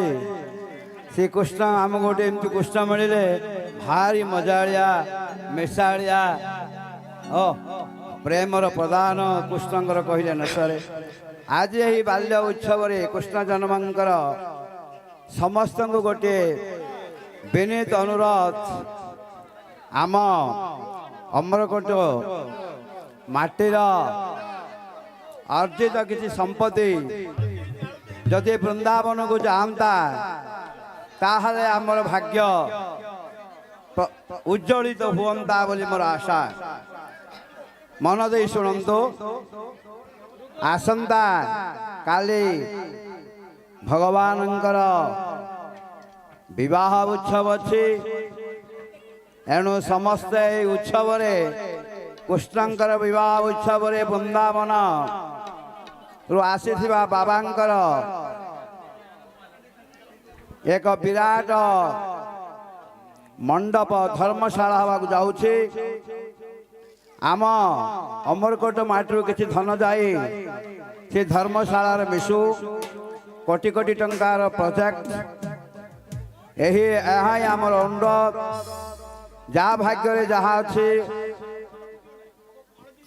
कौन कहे से पेपर भितर कवर करी निजर ना लिखिक दे पारिबे बा रसीद नहीं पारिबे चाह गोटे 5 कोटी टंकार आयोजन से करा जाउछि। आउ जे माने चाहिए 5 लाख टंकार निज नारे से गोटे घर करें से घर आपड़ जिते जाए रही पारे से घर टी आपणकर हवा एवं अन्य समय यात्री विश्राम घर हम यह गोटे सूचना। समस्त माँ भौणी को मोर अनुरोध बापा भाई को अनुरोध यही अमरकोट माटी किसी संपत्ति जाए वृंदावन माटी माने प्रस्फुटित हो आमे मला परे जेते वैष्णव धर्म अच्छा मरलार 14 दिन वृंदावन माटी समाधि नियम अच्छी जतक वैष्णव मत अच्छे वृंदावन माटी 14 दिन सेमानंकर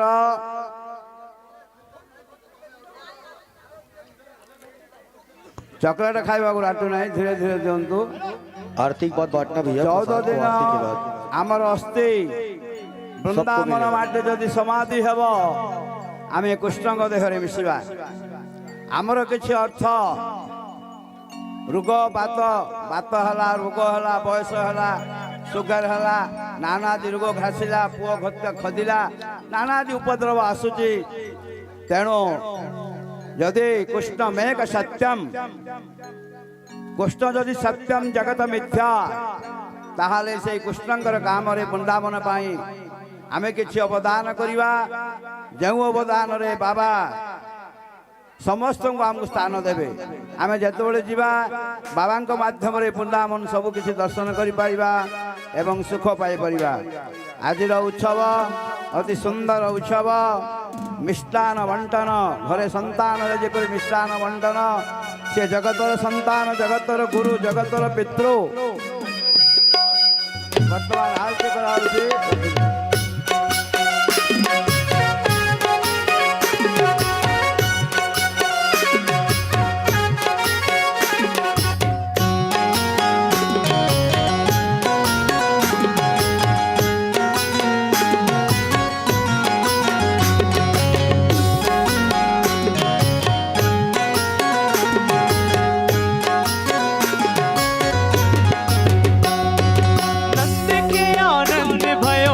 कन्हैया लाल की नंद के आनंद भयो जय कन्हैया लाल की नंद के आनंद भयो जय कन्हैया लाल की नंद के आनंद भयो जय कन्हैया लाल ब्रज में आनंद भयो जय कन्हैया लाल की ब्रज में आनंद भयो जय कन्हैया लाल की ब्रज में आनंद भयो जय कन्हैया लाल की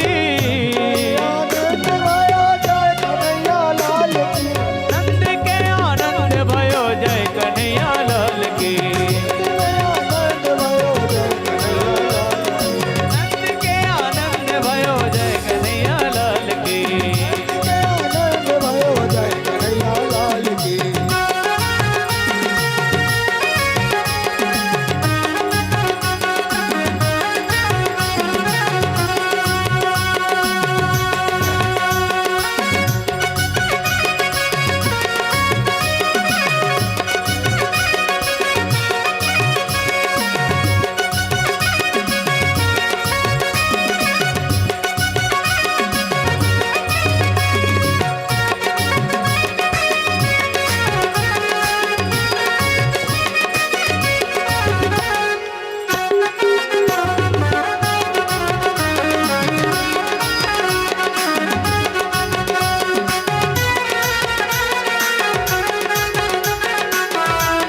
नंद के आनंद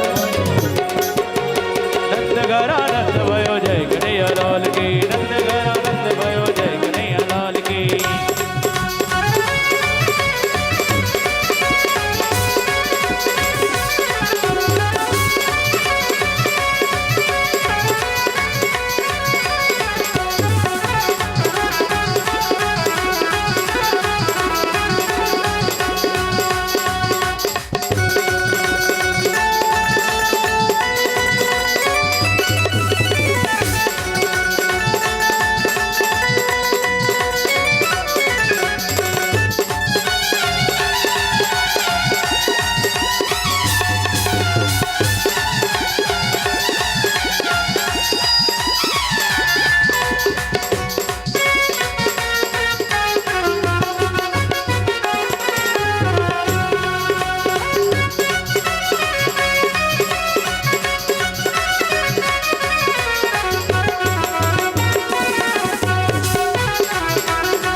चलिए आरती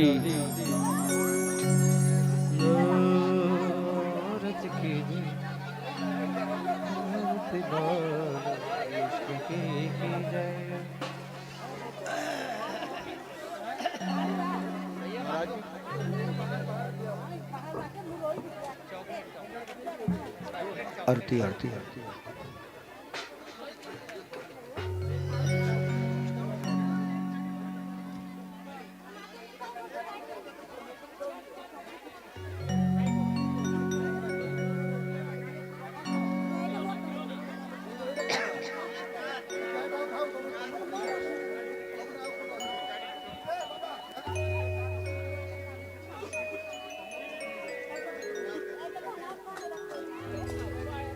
चलो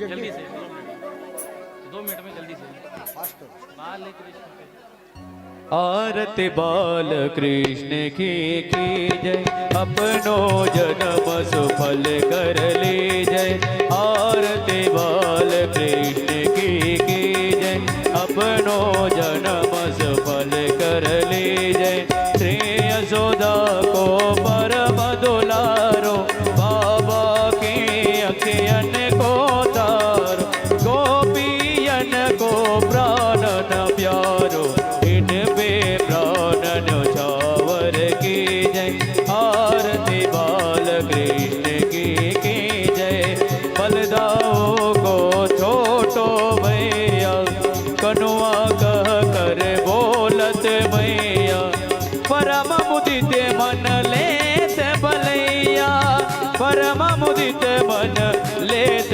बलैया यह छवि नयन में भर ली जय आरती बाल कृष्ण की जय तोतरे बोलने मधुर सुहावे सखन संग खेलत सुख पावे सोई सुकृति जो इनको ध्यावे सोई सुकृति जो इनको ध्यावे अब इनको अपनो कर ली जय आरती बाल कृष्ण की जय श्री राघवर सुघर कन्हैया ब्रज जन को नवनीत खवैया देखत ही मन लेत चुरैया देखत ही मन लेत चुरैया अपनो सर्वस इनको दे जय आरती बाल